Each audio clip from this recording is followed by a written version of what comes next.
Hello everyone, I'm very glad that you listened to my story. Please give me a follow and like the video if you enjoyed it. Feel free to comment and provide feedback so I can improve the sound quality. Yes, we invite you to listen to part 6 of the series.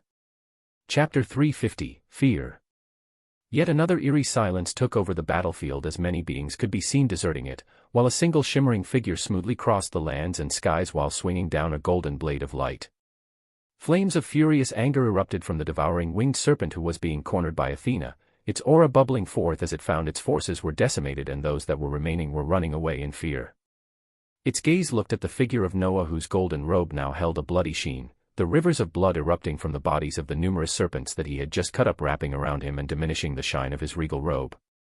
It was a terrible contrast to see, gold tinged with red while the gaze of this terrible being continued to chase down the disordered and broken forces of the Order of the Black Serpent while also striking down the bodies of cultivators devoid of souls that they had obtained over their months-long project in the world of cultivation. The reality that he had just simply killed 2 soul-rank beings not even seemed to register in the mind of the winged Crixus as he wielded his blade and continued the bloodbath. One could occasionally see the appearance of resplendent blades of liberation pierce through the skies as they went on to smash onto the ranks of the Order of the Black Serpent and cause even more destruction. The devouring Black Serpent looked at all of this with unbelievable hopelessness as her numerous heads roared forth in anger while her voice resounded out yet again. Hypocrisy. Unfairness. Its roars were only met with one of its heads falling, being severed from one of Athena's attacks as a blade of liberation had descended down and cleanly cut through one of the heads. An exciting look was on Athena's face as she continued to attack this being an entire realm above her. The trembling tens of thousands of fate lines in her body continuing to thrum strongly as they reduced the energy she required to cast all her skills while at the same time providing horrendous boosts to her speed and damage. In the corner for eyes. She simply observed the figure of Crixus continuing to move across a battlefield as a river of blood began forming in the ground from the numerous serpents that continued to have their lives diminished. It had now turned into a simple scene of a massacre as even those watching from the numerous prime worlds looked on with fearful and somber eyes. The image of this winged being Dr. A.P. Ed in a golden robe that shone with the brilliant terrifying color of blood was etching itself into the recesses of their memories. Hypocrisy.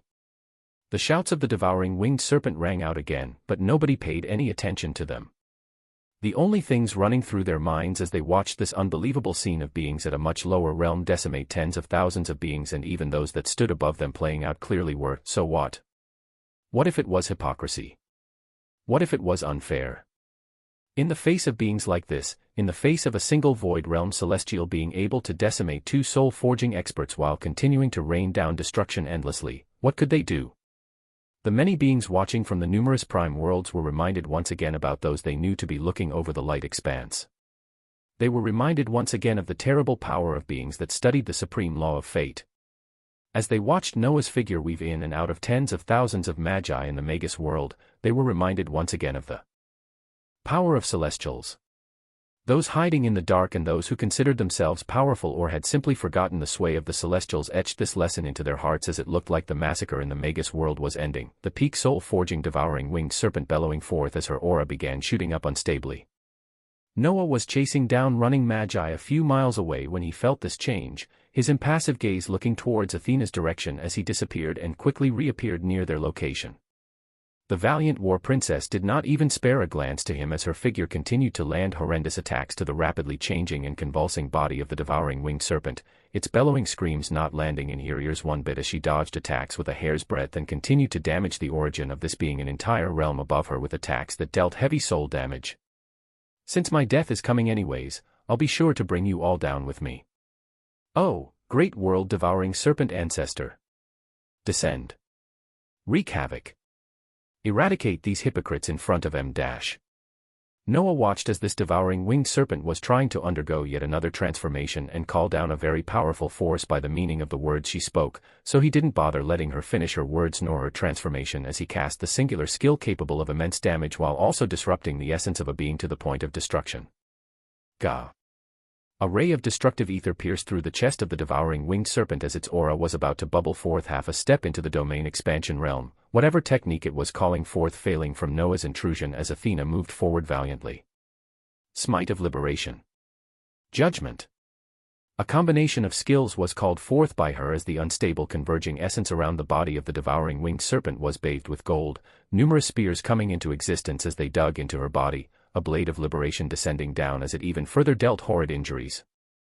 Noah's mind rapidly moved as he joined in the last moment when he saw the devouring winged serpent was still hanging on with signs of life, joining Athena in her last attacks as he wanted to steal this powerful being and gain a few more soul rank. Skill book, S. Resplendent skills smashed onto the convulsing body of this powerful being as she was ganged up on, not given any respite as her calls for unfairness and hypocrisy were only met with a single verdict, death. Her body exploded in a shower of blood as Athena's figure breathed heavily, having withstood the power of the peak soul-forging devouring winged serpent the longest as she didn't hold even a single scratch of damage, her golden armor and wings bathed with blood. It was a terrifying and yet an enticing scene to watch this resplendent figure, Noah turning his gaze as he used fate discernment, yet again after the death of the head of the Order of the Black Serpent. He found that his goal was actually nearing completion, with the war against the world of cultivation completely evaded and an enormous amount of chaos reduced, but it still was not enough. It did not achieve the same level of effect as the destruction of the entire Magus world would have yet, so his body turned into a streak of light once more as he moved to track and kill all those remaining in the central lands of the Magus world that held the auras of chaos. The heads of the leaders were cut off, and now he had to take down all those that followed in their actions as he continued to achieve the factor of fear to all those watching. They all had ingrained in their minds that what they were observing now could happen to any of them, and that the only way to prevent this was to not do actions similar to this Magus world. What Noah didn't know was that fear had already completely crept into the hearts of those watching the ridiculous strength of two Void Realm disciples decimate an entire army of a prime world. Fate discernment didn't show this yet as time simply had to be given in order for this fear to spread and reduce chaos even more as many forces would turn careful with their future actions. Chapter 351, Crixus the Destroyer.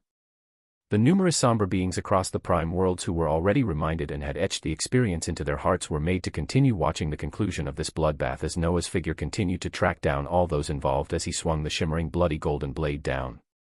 The gazes of those watching hardened as they saw the illusory screens above their planets portraying a scene of destruction and chaos, a title of this bloody celestial forming in their minds that would later go on to spread across the light expanse.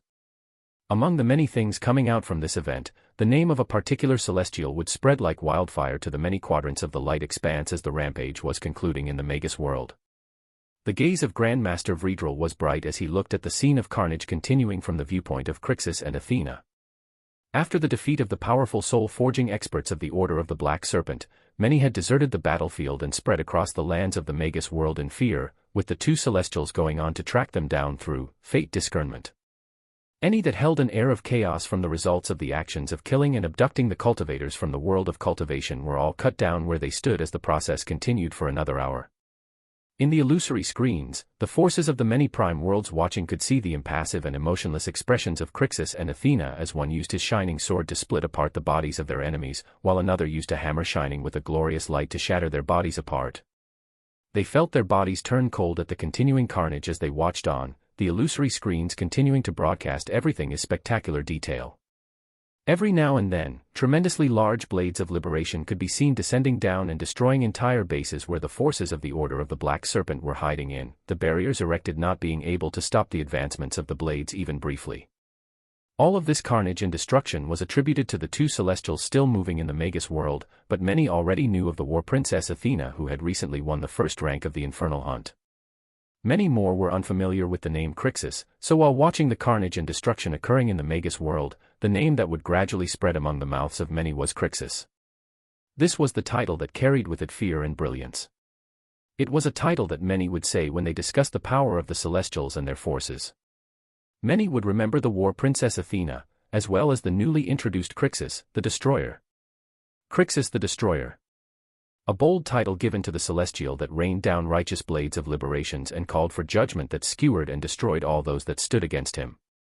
In the central lands of the Magus world, an eerie silence reigned as shockingly, not a single being remained alive across the vast expanse of a normally bustling center of a prime world. Noah's shimmering figure floated in the air as a golden aura roasted around him, confirming with fate discernment, for the last time that his goal had indeed been achieved. The aura of another being neared his side as he turned to his right to look at a valiant Athena who had her golden armor fading away one particle of light at a time.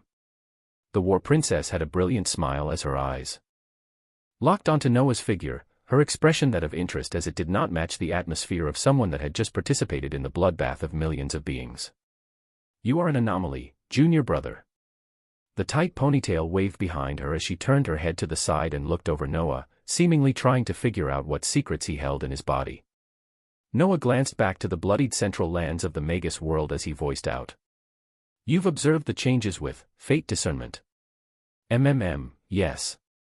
This time through reaping the lives of millions while broadcasting it, we have saved tens of billions. Don't you feel a sense of satisfaction after reducing this much chaos and steering fate to a direction you want? Athena seemed much more talkative and jovial after the blood-pumping battle, her expression not the usual impassive one as Noah could observe an eerie level of happiness as she did not think much of their actions just now. He pondered her question as he nodded and replied while their figures began to shoot towards the prime warship in the distance, leaving behind an empty and bloodied capital that used to house the strongest powers of the Magus world. It feels good knowing there are other ways to reduce chaos that don't directly jump to the destruction of planets. He said these words nonchalantly as Athena's eyes squinted towards him, a brilliant smile erupting from her as Noah heard her laugh for the first time. Ha ha. You might have been right this time, junior brother, but don't get too cocky. Now that I know your talent is even more spectacular than we imagined, I won't be matching the same number of fate lines while sparring anymore. We won't even need to worry about the abilities with soul damage when sparring if your skills are this advanced. Dangerous words were released from her as the thrill of the battle had fully gotten into her system, recalling Crixus's exemplary smite of liberation that allowed for multiple blades of liberation to descend down. She was interested in this dangerous attack that could damage one's soul, wondering exactly how this junior brother of hers had managed to enhance it so much.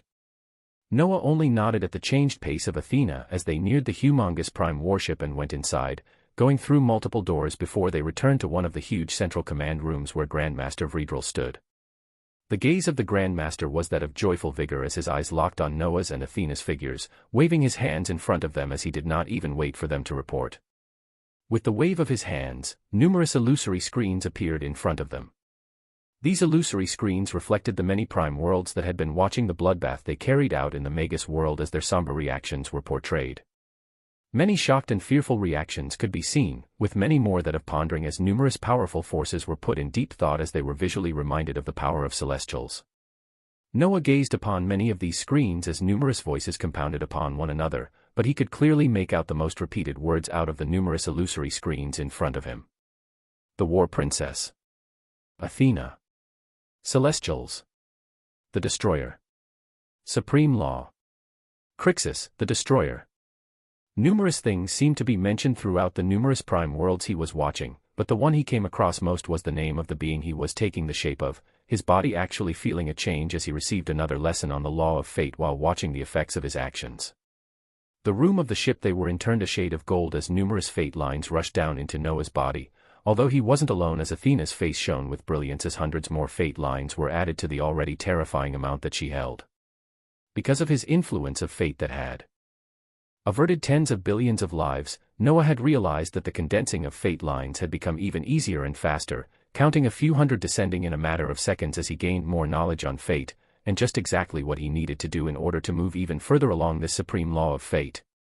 Chapter 352, A Grandmaster Has an Epiphany. The bodies of the two celestials thrummed with power as the golden light gradually died down, Noah adding another 5,000 fate lines onto his body and bringing up his total to slightly above 18,000, while Athena added around 2,000 fate lines to her already abundant amount that Noah could not completely discern. The air gradually settled as the commotion brought because of the descent of thousands of fate died down, the wizened expression of a grandmaster stroking his beard making itself apparent in the eyes of the two disciples. The more you influence fate, the more you will naturally increase in the power and understanding of the law of fate. The Grandmaster beamed out loud as he looked at them like some prized possessions. Athena stared at the added lines of fate in her body as she nodded naturally, this instance not being something completely foreign to her. Her eyes languidly gazed upon her junior brother though, who had somehow managed to have more than twice the fate lines descend onto his body even though they participated in the same event. Noah looked at the abundant fate lines running through his body as he gained knowledge of the way to rapidly increase them, which was to simply continue influencing the fates of many beings. This would cause for the abrupt increase in the number of fate lines he held, and most likely the increase on how many he could then condense each day as time passed. The Grand Master's gaze focused on Noah as he nodded towards him happily and spoke once more. Your plan succeeded very well, with the amount of chaos reduced even slightly exceeding the result of simply destroying the entirety of the Magus world. You are a genius unlike anything I have ever seen. Noah only smiled as he placed his hand on his chest and asked respectfully. Thank you for giving me the chance, Grandmaster. I am curious though, since we have completely destroyed the power structure of this world and taken its most powerful leaders out, how will it move from here when looking at the effects of our actions? The Grandmaster waved his hands dismissively at this question, replying while rubbing his exemplary white beard. You don't need to worry yourself about that. The world of cultivation that was hurt the most by the Magus world will soon be informed to descend down and take the reins, as well as numerous missions being created that will be given to our disciples to descend to the Magus world and influence the fates of the beings there for training.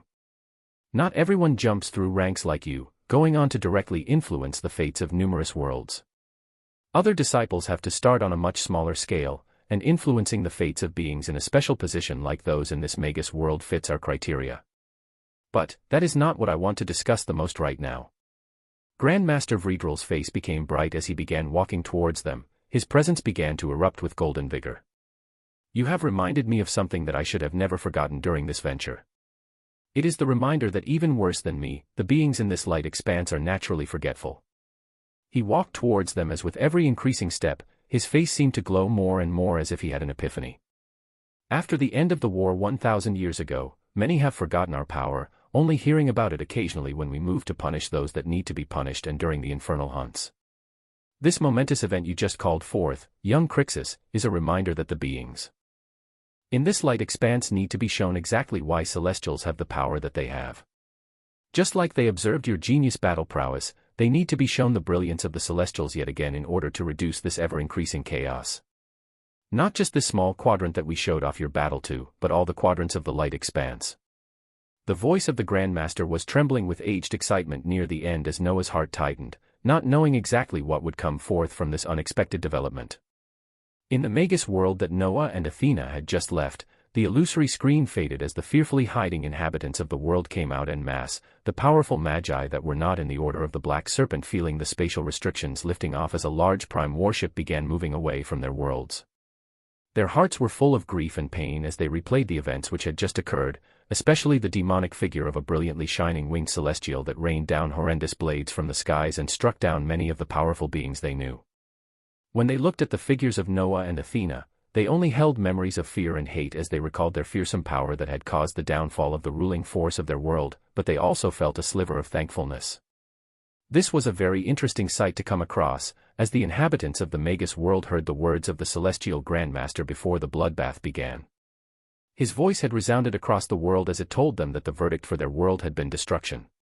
The only reason this verdict had changed was because of the thoughts of a single disciple, the same being that had come down to carry out the massacre. So they were thankful to this disciple, and at the same time they were increasingly fearful of him and the force he represented. In this Magus world that was soon about to be divided up by the forces that the Celestials would send down to stabilize and rule the world, a new era of fearful submission would begin for its inhabitants as only a single motivation would come to rule this world, and it was fear. Chapter 353, Celestial Realm. A grand prime warship was coursing through the vastness of space as numerous communications were being sent all around because of the recent actions.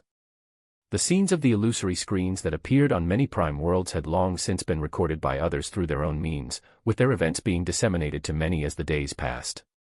This would go on to achieve the goal of fear that the Celestials had as many watched the battle prowess of two Void Realm disciples go on to decimate powerful beings at the soul-forging realm.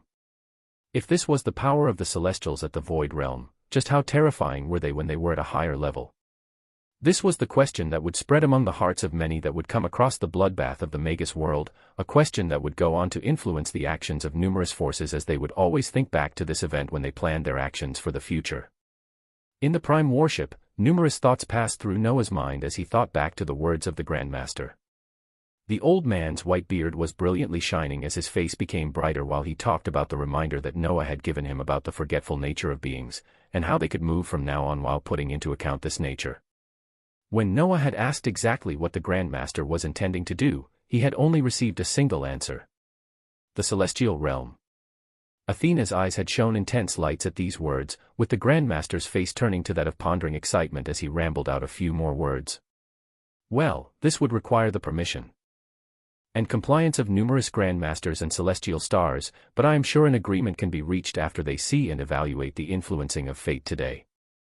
Grandmaster Vredrel's domineering aura erupted out as he finished his words, his white beard waving majestically as his eyes shone with light. I see a way to rapidly expand our influence as we prepare for the coming war, haha, yes.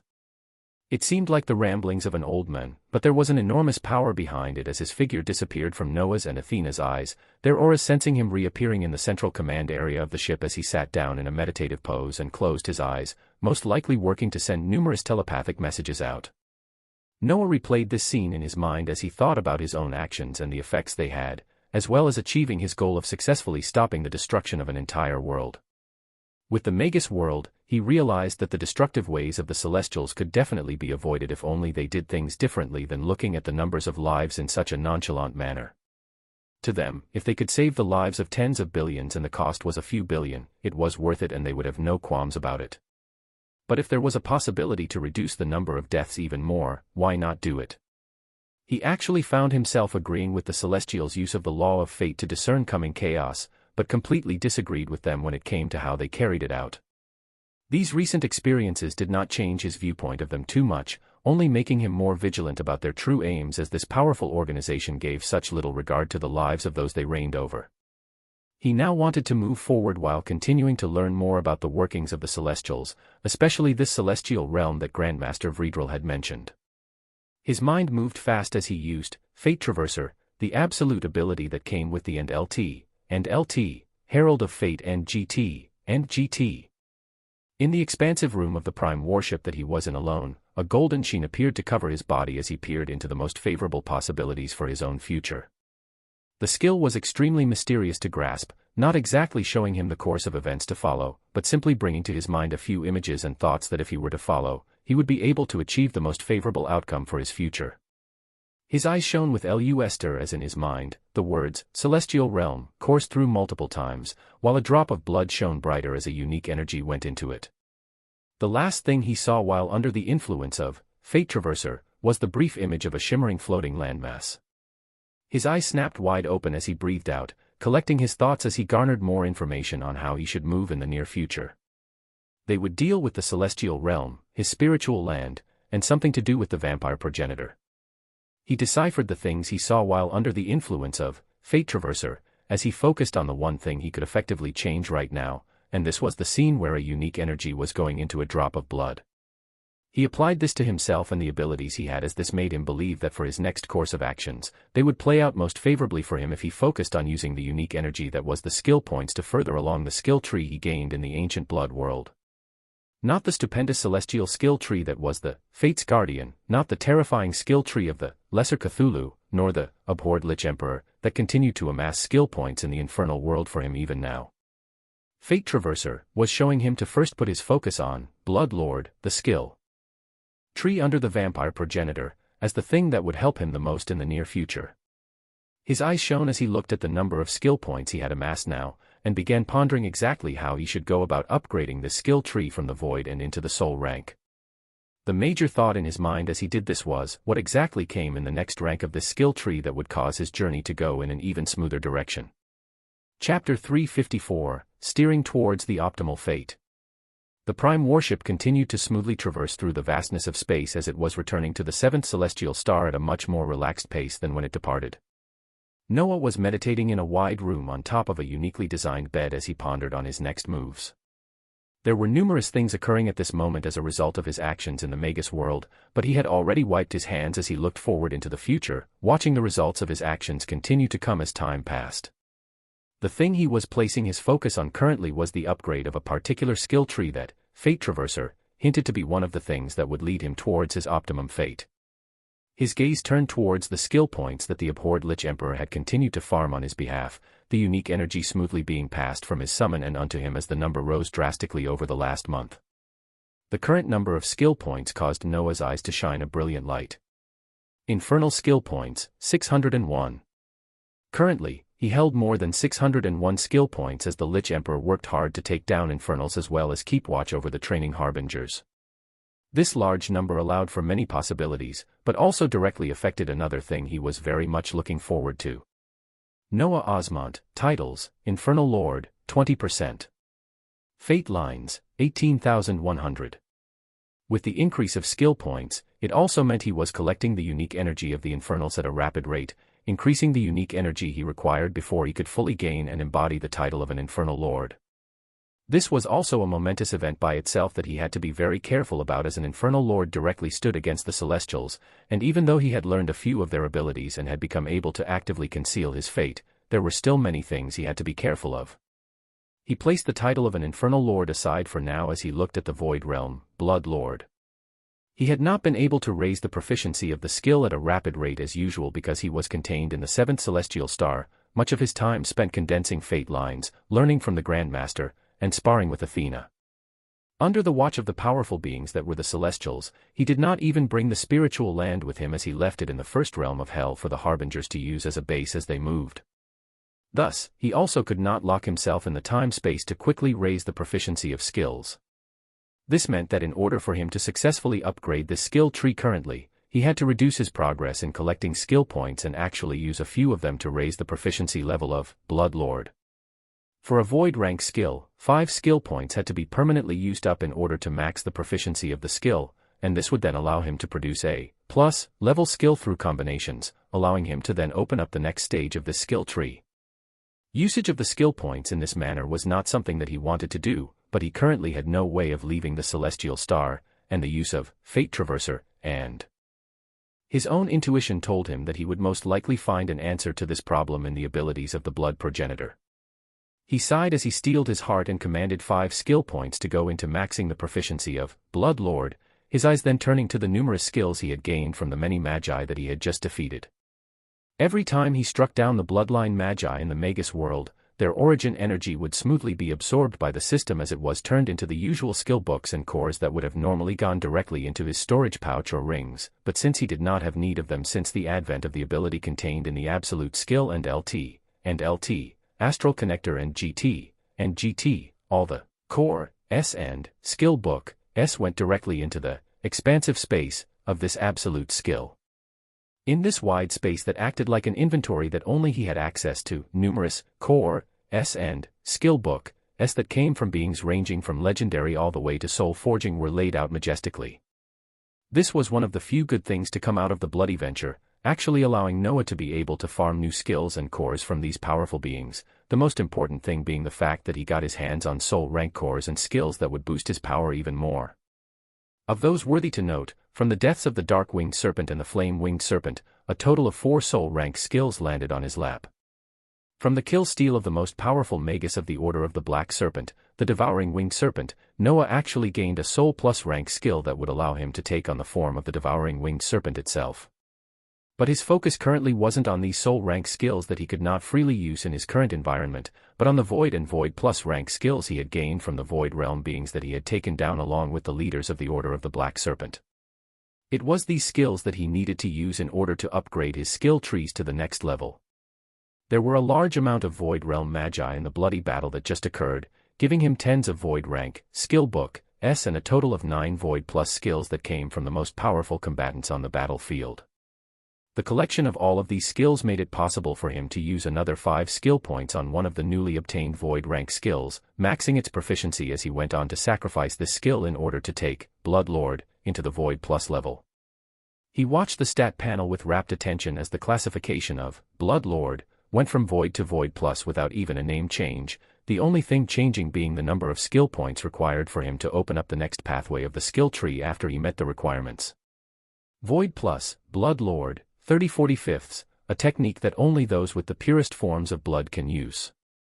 2 skill trees for evolution are possible once sufficient points and a base requirement of 2 equivalent level sacrificial skills are reached, and GT, Elder Vampire, leads the Blood Lord towards the path of a ruler, gaining abilities geared towards leading the race of vampires. NGT, Kin of the Ancients, leads the Blood Lord towards the path of ancients, awakening the qualities only found in the strongest of the ancient races. Noah's eyes shone in the quietly moving prime warship as he observed the details of the next pathways of the Blood Lord skill tree. Elder vampire or kin of the ancients, what would it be? He smiled as he already knew his choice right away while he read the description, his thoughts already moving as he sent the command to add in the needed skill points and ready 2 of the newly obtained Void Plus skills to be sacrificed. His eyes looking forward to what the grand future would bring. Chapter 355, As if one wasn't enough. Chapter 355, As if one wasn't enough. Of course, the choice was simple when considering Noah had the bloodline of the vampire progenitor himself, the need for abilities that would help with leading the race of vampires not being useful to him at all as he had ultimate power over them just with his bloodline. What he went for was the pathway that talked about the ancient races. His eyes shone as he made sure to activate Fate Concealment and continue using Unique Origin to ensure that nothing suspicious was found out by the Celestials in the Prime Warship. He watched with anticipation as 2 of the newly obtained Void Plus skills from the numerous Void rank Magi he had taken down disappeared, while a brand new extension appeared on the spectacularly designed skill tree that was the Blood Lord.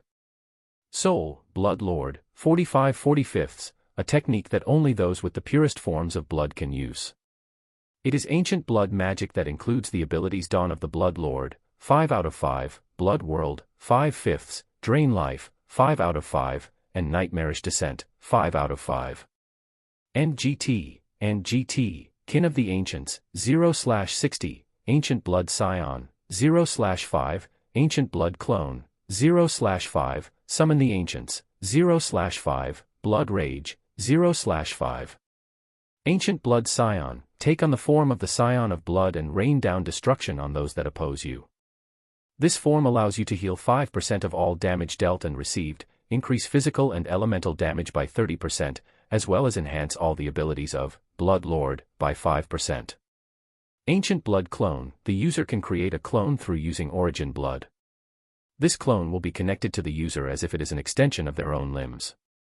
The clone can only exhibit 10% of the original's abilities. Summon the Ancients, your call travels through space and time as you call forth the Ancients that are bound by blood. Limit, 1 Ancient. Blood Rage, a destructive storm of blood begins to rotate with you at the center, raging with the capabilities of disintegrating all enemies caught within. Affected area, 50 meters. Noah glanced at the stupendous additions to the Blood Lord skill tree which further enhanced the previous abilities and also added new skills that he was looking at with joy. Putting the transformation ability that was the Ancient Blood Scion aside, he had gained yet another summoning ability, and this one allowed him to summon the beings called Ancients. The current limit of this was 1, but this number would undoubtedly rise when he began to pump skill points into it. The other skill worthy of note was Blood Rage, as it seemed to be an extremely powerful area of attack skill, and he couldn't wait to watch the skill at work with his own eyes whenever he got the chance to try it. But the ability that made him the happiest was the Ancient Blood Clone ability. The use of a skill like a clone might seem mediocre to others, especially when this clone would only be able to exhibit a percentage of the original's abilities. But for Noah, this was the most important ability to come out of this upgrade, one that he could already see huge implications of. His gaze became one of pondering as his thoughts rapidly moved, many possibilities on how to utilize these newly gained skills and how they went in line with the hints he received from Fate Traverser. In a few seconds, numerous plans laid out in his mind as he then went on to focus on the shining words of Ancient Blood Clone on the stat panel. He moved his thoughts as 5 skill points were quickly added into the ability, the number on the description changing drastically as a result. Ancient Blood Clone, the user can create a clone through using Origin Blood. This clone will be connected to the user as if it is an extension of their own limbs. The clone can only portray 60% of the original's abilities. He glanced at the ability as currently, it could create an Ancient Blood close that would be able to exhibit over half of his power. When he thought about this limitation while putting his so-called skills into account though, Noah could not help but smile as he knew for him, it wouldn't be anything to worry about.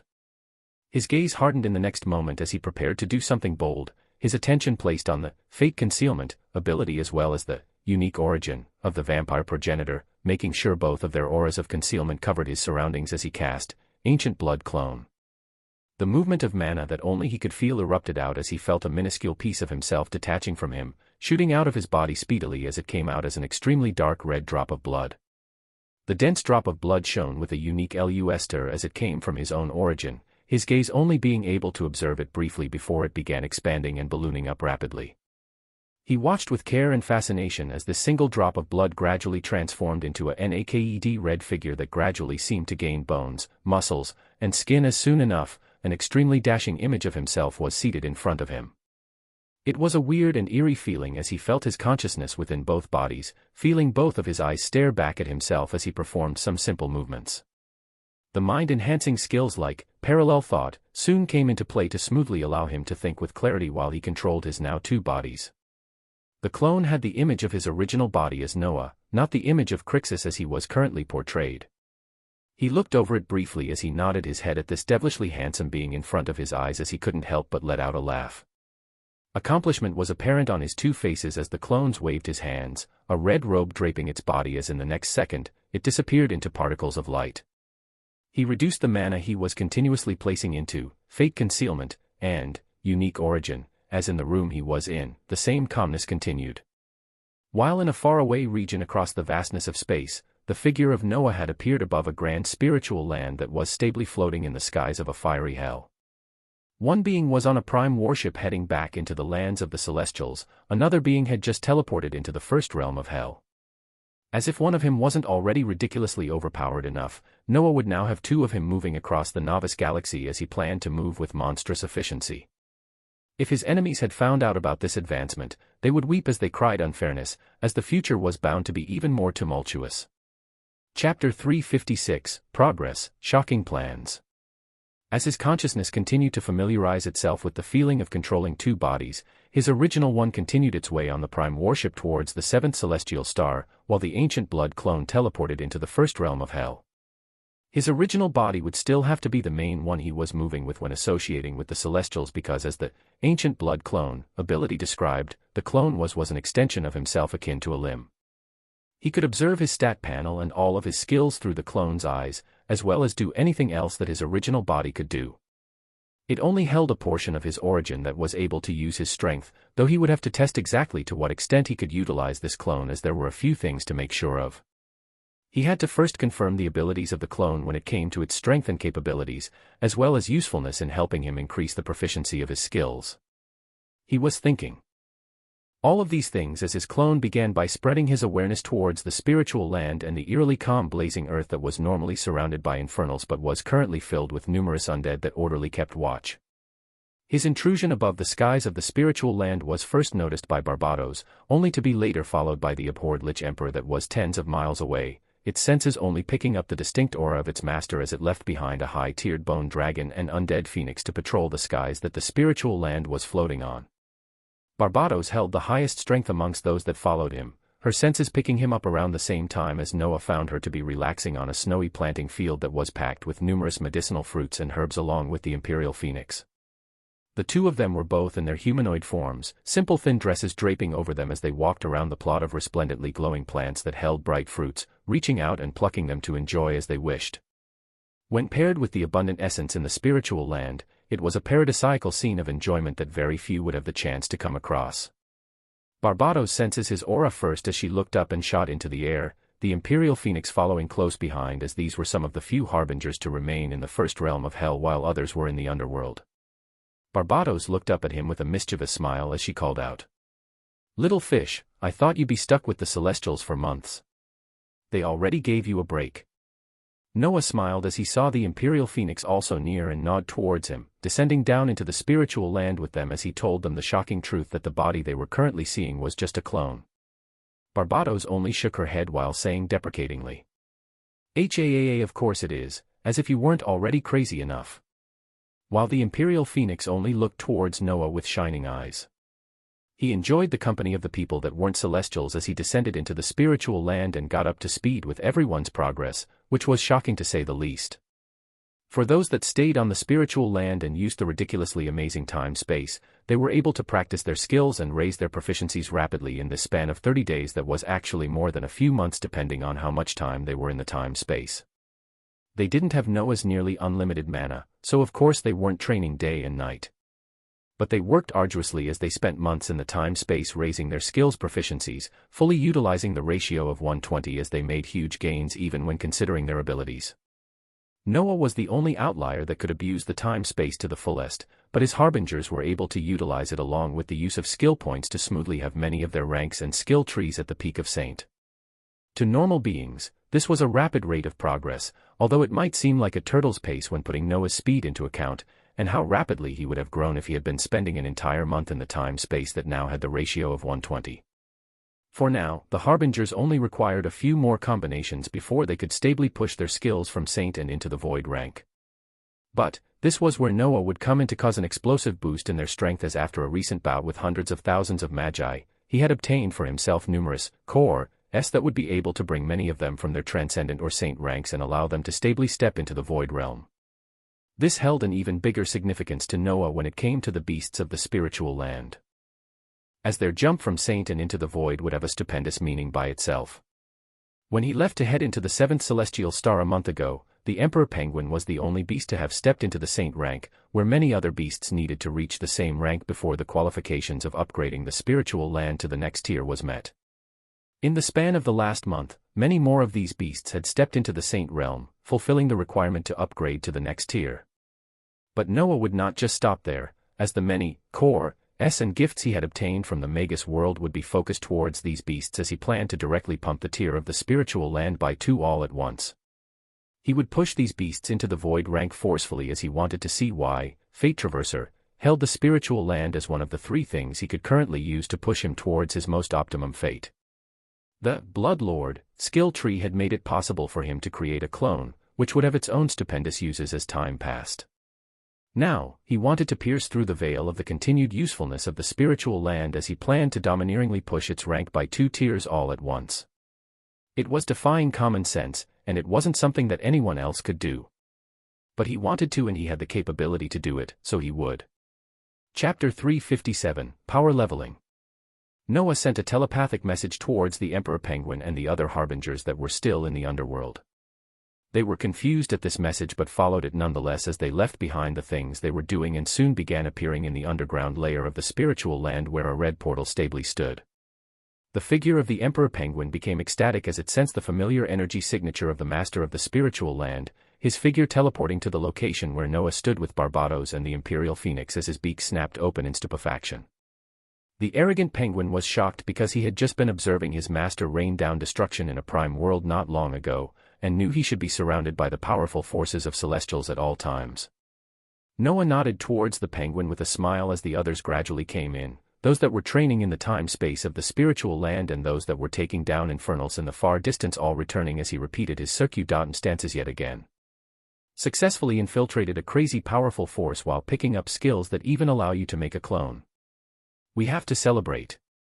The boisterous Kazuhiko returned as he gave Noah a bear hug and called for a celebration before anything else, Noah pondering for a bit before agreeing, as he would relax his mind a bit before carrying out the stupendous upgrades.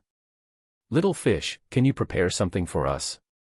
It's been a while since I tasted something remotely as good as the food you whip up. Barbados looked at him with shining eyes as she called out, causing a smile to form on Noah's face as he looked back to the rank A cook he had not put to use in a while. He acquiesced to their requests as his figure teleported into the seas of his homeworld to quickly grab some delicacies in the form of deep-sea fish.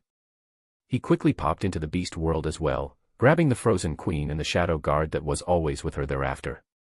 The process didn't take him longer than 5 minutes as he returned to the spiritual land, numerous deep-sea fish in his expansive space, and the FLU.S.tiered face of Queen Adelaide accompanying him. A fire was soon set ablaze as Noah looked at the cook skill, putting 5 skill points into the rank A ability just for fun before he began, a blazing fire erupting thereafter as the aroma of food that would make rulers jealous spread throughout the spiritual land. In under half an hour, numerous well-roasted meats were ready for devouring, even the calamities of the sea feeling no guilt as they smelled the fragrant aroma seeping out of the glistening deep-sea fish rotating above the simmering fire. Dig in. Noah called out as he used architecture to create a simple styled outdoor dining area where he laid out the numerous delectable dishes, the many beings around him digging in thereafter as the next few hours were spent in bliss enjoying dishes cooked by a rank A skill that was enhanced with skill points. It was a surreal experience for Noah as his original body was nearing the 7th celestial star, returning to the abode of the Celestials as another piece of him was somewhere else doing something he did not expect to be doing a few hours ago. He smiled at the crazy possibilities that the skill trees could bring to life as he enjoyed himself for the next few hours, the taste buds of the clone being no less than the original as he relished on his own creations. He wrapped up this brief relaxation period in a few hours as his gaze shone while looking at the numerous beasts lined up in front of him. The Emperor Penguin was at the peak of the saint rank, his brothers and sisters already entering the same rank in the past month, as more than enough beasts had already met the requirement of upgrading to the 7th tier spiritual land. But he wouldn't stop there. He waved his hands towards the beasts as numerous saint and void rank core appeared before their eyes, one of the few positive things coming out of the Magus world showing itself into the eyes of everyone around him as they looked on in shock. Others were simply shaking their heads deprecatingly as what they knew to be the norm continued to be destroyed by this single being in front of them. The beasts wasted no time as they followed the commands of the spiritual land master, beginning to consume the cores right away as the dense essence of the spiritual land continued to converge around them. Noah watched on from the sides with careful eyes as he observed every minuscule change. In under an hour, the Emperor Penguin was the first to finish consuming numerous void cores as his rank was finally pushed from saint and into the void. The process continued on for another half a day as one by one, the beasts gradually rose to the peak of the saint realm and then consumed more and more of the provided cores until they broke through into the void rank. This number continued until it passed 10, where Noah was confident it would be more than enough for the requirements of the upgrade as he nodded his head with an accomplished gaze. The requirements to upgrade the spiritual land into the 7th tier was to have more than 5 beasts step into the saint realm, and he was sure the upgrade into the 8th tier would be similar, if not the number being slightly higher. Looking at the unstable realms of the beasts that just broke through, and the many more still continuing the process of absorbing cores and pushing their ranks up unceasingly, Noah's face hardened as he breathed out, feeling the connection with the main body and the immense mana it was connected to, his clothes simply acting as another limb as it called forth this bubbling mana while he initiated the upgrade of the spiritual land into the next tier. This time, he would not just stop at one upgrade, but would also continue with the next one soon after. His gaze looked ahead into the far future as he pondered the results of these upgrades. He knew the 7th tier would unlock the law space, something he had yet to wrap his mind around on exactly how crazy it would be. But what would be the prize for upgrading all the way to the 8th tier? Chapter 358, Upgrade of Multiple Tiers. On the 7th celestial star, the party that had set off towards the Magus world had returned with refreshed faces as they successfully achieved the mission. Athena held a light smile as they returned to the inquiring mountain that Grandmaster Vredrel had the control of, the Grandmaster himself letting them know that he would be meeting with the other Grandmasters that were overseeing their own disciples and jobs on the 7th celestial star. His face was that of profound enthusiasm as it seemed the task he was going to be talking about with the other Grandmasters was one of great importance. This sense of atmosphere only made Noah more inquisitive about the celestial realm that the Grandmaster mentioned, waiting patiently to find out from this Grandmaster what this location would entail. When it came to others like Vredrel, each of the Grandmasters on the 7th celestial star had their own divisions that they handled, paving way for a very well-oiled organization that Noah was only beginning to get a grasp of. He had only been staying in the inquiring mountain for the past month, and his thoughts were leading him towards exploring this star some more in the coming days as he got more of a grasp on the domain of the Celestials. Noah was taken out of his thoughts as the still vibrant Athena spoke towards him melodiously, her gaze that of shining brilliance. "Junior brother, why don't we reflect on our recent battle with a spar while we wait for the Grandmaster? I would love to experience the power of those wondrous blades of liberation myself if you don't mind." The war princess that lived for battle called out with shining eyes as Noah turned towards her, hiding his thoughts as he replied with a smile. "Of course, let's go." He followed her lead towards a peaceful area on the wide inquiring mountain as he humored her thirst for battle, knowing his own skills would be increased as he continued to fight with someone holding such a grand title as the war princess. While his main body had begun a spar on the 7th celestial star, his clone was using even more mana across the stars on the first realm of hell as he oversaw a stupendous upgrade. In the fiery skies of the first hell, an aurora of colors was spreading out as the expansive spiritual land was exploding with numerous mystical lights. The essence converging within this floating island was becoming so thick that one almost felt like they could grasp it. On the side, the abhorred Lich Emperor had pulled back many of the forces of the Undead Legion as they patrolled the blazing lands and the fiery skies of the first hell, stopping any rushing infernals on the outer perimeters as they didn't want any disturbances to come to their master. Numerous bone dragons, undead phoenixes, and specters were floating across the skies around the spiritual land as an aurora of colors continued, until they reached a crescendo that exploded outwards. The skies trembled as Noah confirmed the spiritual land had successfully been upgraded to the 7th tier, checking the requirements of the upgrade for the next tier as he saw it was having 10 beasts born in the spiritual land to have reached the rank of void. He smiled as his preparations were correct, the essence he could access with the clone body rumbling once more as he used spiritual land management to initiate another upgrade of tiers seconds after one just finished. The essence of the first realm of hell that was gradually calming became wild once more as ridiculously, even more converged towards the spiritual land, a denser convergence occurring this time around something stupendous repeated once more.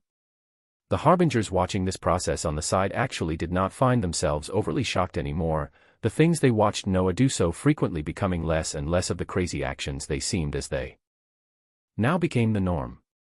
The process of convergence of essence into the spiritual land repeated once more as both the mana in the surroundings and Noah's own mana continued to be sucked into the floating landmass, the result this time even more significant as when it finished, a blue circular ring of light shot forth from the spiritual land as it announced the arrival of something grand. The owner of this magnificent spiritual land was the one looking forward to seeing the results of this upgrade the most as he quickly pulled up the stat panel and looked under Spiritual Land Management. Frozen Plateau, 8. Beasts, FXXX, EXXX, DXXX, CXXX, BXXX, AXXX, SXXX, Epic, 15, 285, Legendary, 3, 286, Mythical, 1432, Phantasmal, 345, Transcendent, 99, Saint, 14, Void, 13. Plants, Whitefall trees, Snow vine, Sacred rye, Pygmy melon, Ice fire persimmon, Ice phoenix fruits, Spirit of the Arctic, Frozen angelica, Regal flora, Cheelance cold stone, Resonant ochre. Available for planting, Arctic flora, King's collard, Athermire, Phantom mulberry.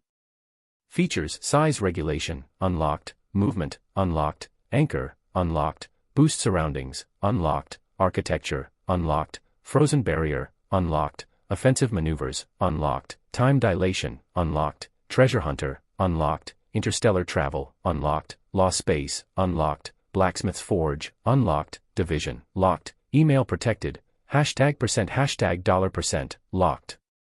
Upgrade conditions, 10 plus spiritual land beasts at the soul rank, a small world core. The new additions gained from the upgrade of the spiritual land to the 8th tier were clearly laid out in front of his eyes, with the features labeled as lost space and the new feature called the blacksmith's forge that was obtained from the 8th tier upgrade making his eyes burst with excitement. Something even more ridiculous that he saw at the end of spiritual land management was the upgrade condition for the 9th tier of the spiritual land. It stated that aside from the usual condition of beasts achieving the next rank, a core of a small world was required. The implications of this requirement were so grand that even Noah's wildest imagination could not fantasize about what exactly would come out of an upgrade that required a core of a world. The significance of the actions he would have to do if he wanted to carry out this future upgrade only dawned on him a second later. But, he put these thoughts aside for now as he looked back at the new features that were respectively labeled Lost Space, and the even more domineering one called the Blacksmith's Forge. Chapter 359, Lost Space, Blacksmith's Forge. Chapter 359, Lost Space, Blacksmith's Forge. The first thing Noah observed was the details of the lost space under the tab of Spiritual Land Management. Lost space, fields containing a higher concentration of particular laws can be created, granting increased comprehension speed to all that cultivate within. Currently unlocked spaces, water, fire, earth, air. Locked spaces, time, space, light, dark, fate, chaos. His eyes shone as he read the simplistic details of the features called Lost Space, seeing its stupendous uses in the future, but his heart aching for the fact that it did not yet have the space that dealt with supreme laws like the law of fate unlocked. He looked forward into the future as he would do whatever it took to raise the tiers of the spiritual land until the most unbelievable boosts were unlocked. He placed his attention next to the feature called Blacksmith's Forge, as he became even more surprised. Blacksmith's Forge, a unique forge created for the purpose of smelting the most refined items. The level of the item created will be reflected on what materials were provided. A singular item or an item set can be created. An immense output of energy is required to use the forge. Currently craftable item ranks, Saint, Void, Supreme Treasure. Locked, #, email protected, $, Treasure. A tremor passed through Noah's heart as he read over the descriptions of the newly added features of the spiritual land, the blacksmith's forge being the most unique one that he could not wait to try out. He currently wasn't cultivating any of the laws that would be boosted by the available law spaces, and he would utilize this feature to the fullest extent when the higher-ranked law spaces were finally unlocked. He had some percentages in the law of water and the law of space, but many of his skills weren't geared towards them currently, and he didn't have something as profound as Fate's Disciple that allowed him to draw in the unique fate lines. When it came to items, besides the supreme treasures like the Trident of the Sea that he rarely used on big fights, their use had gradually diminished for him as his body would almost always have more than enough defenses that an armor would be rendered null.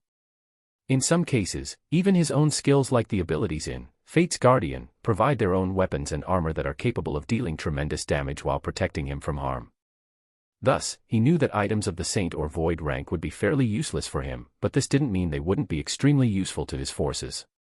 Not everyone had the capabilities to passively keep defensive skills active at all times with their unlimited mana, so items would still show extreme usefulness to them. As for Noah himself, only something like a supreme treasure could boost his abilities further, as they almost always held sub-abilities that heavily enhanced his battle power. He breathed out as he realized he had many things to do, his senses sweeping over the wide spiritual land to observe the numerous changes as the essence coming off of the floating landmass was palpable. It seemed like a haven for increasing one's power, as he was sure any normal being would awaken instantly the moment they stepped on this spiritual land. He put his thoughts aside as he outlined what he had to do as his main body continued moving in the seventh celestial star. He had to check out the newly available plants and begin spreading them out over numerous fields. He had to observe the workings of the law space, the blacksmith's forge, and then finally begin the task of training the proficiencies of his skill trees in the time-space of the spiritual land. There were numerous things to take care of, but he felt full of energy as he descended down towards the spiritual land, the harbingers following his lead as they explored this paradisiacal floating landmass anew once more. HAAA. In the seventh celestial star, a heavily breathing Noah and Athena were taking a break beside the bank of a destroyed stream. Numerous pits and fissures spread out around them for miles in the small section of the inquiring mountain they were on. The pits and fissures spread out all around were caused from the horrendous attacks coming from Blades of Liberation, the rest of the destruction simply caused by the impact of their spar over the last few hours. The valiant Athena let out small breaths as she shook her head in a ludicrous manner while looking at Noah, not believing the talent of this being as he had managed to withstand her power even after she used 30,000 fate lines. The junior disciple in front of her currently had a bit over 18,000 lines of fate, and yet all she managed to do was finally make him sweat as he called for a break while citing the lack of energy as the excuse. Even though they had been exchanging attacks evenly this whole time, Athena took it as her win as she had managed to drain this junior brother of all his energy until he couldn't continue any longer. Noah took in Athena's gaze as he utilized his acting skills to slowly reduce the rapid breaths he was taking, pausing the ongoing spar where he learned many things as he played the role of a younger disciple that couldn't go on any longer. "Thank you for the spar, senior sister." Athena nodded towards him as a smile appeared on her face, expressing much more emotion as her guard dropped more and more around this junior brother. She looked thoughtfully at him as she said slowly thereafter, "Call me Athena. We'll drop the ranks of junior and senior for now as you seem to be keeping up even if I go above the power you can effectively utilize. The moment you stop keeping up you'll have to call me senior sister again." The expression of a younger disciple nodding proudly appeared on Noah's face as he was about to reply. His words cut short as both he and Athena heard the words of a certain grandmaster ring out in their minds. "Come to the monastery, I have good news." Without a second delay, the two of them rose from the destroyed area of the mountain they were in as they began to fly towards the peak of the inquiring mountain. The immense damage they had caused had already begun the process of healing as the immense essence covering the mountain had already spurred the growth of plants and vegetation in the destroyed areas that would soon return to the original beauty. Their figures went into the monastery where Grandmaster Vredrel sat serenely while stroking his white beard, his gaze looking towards them with a nod as they respectfully sat in front of him. "Athena, how much do you know about the celestial realm?" "Grandmaster, all I have overheard over the years is how it is a land of immense opportunity, and the reason why we hold the sway that we have over the light expanse today is because of this celestial realm." Athena replied quickly as her eyes shone, the Grandmaster laughing in affirmation as he began weaving a grand story about something at the center of the celestial strength. He began talking about the celestial realm. Chapter 360, a vast realm unlike any other. This is something that only the Grandmasters have knowledge of so far, but you too will be playing at the centermost position in the coming months. That it is knowledge which you are cleared to have. The voice of the Grandmaster had a hint of solemnity as he began, both Noah and Athena sitting down respectfully in front of him as their eyes looked forward, hungry for information.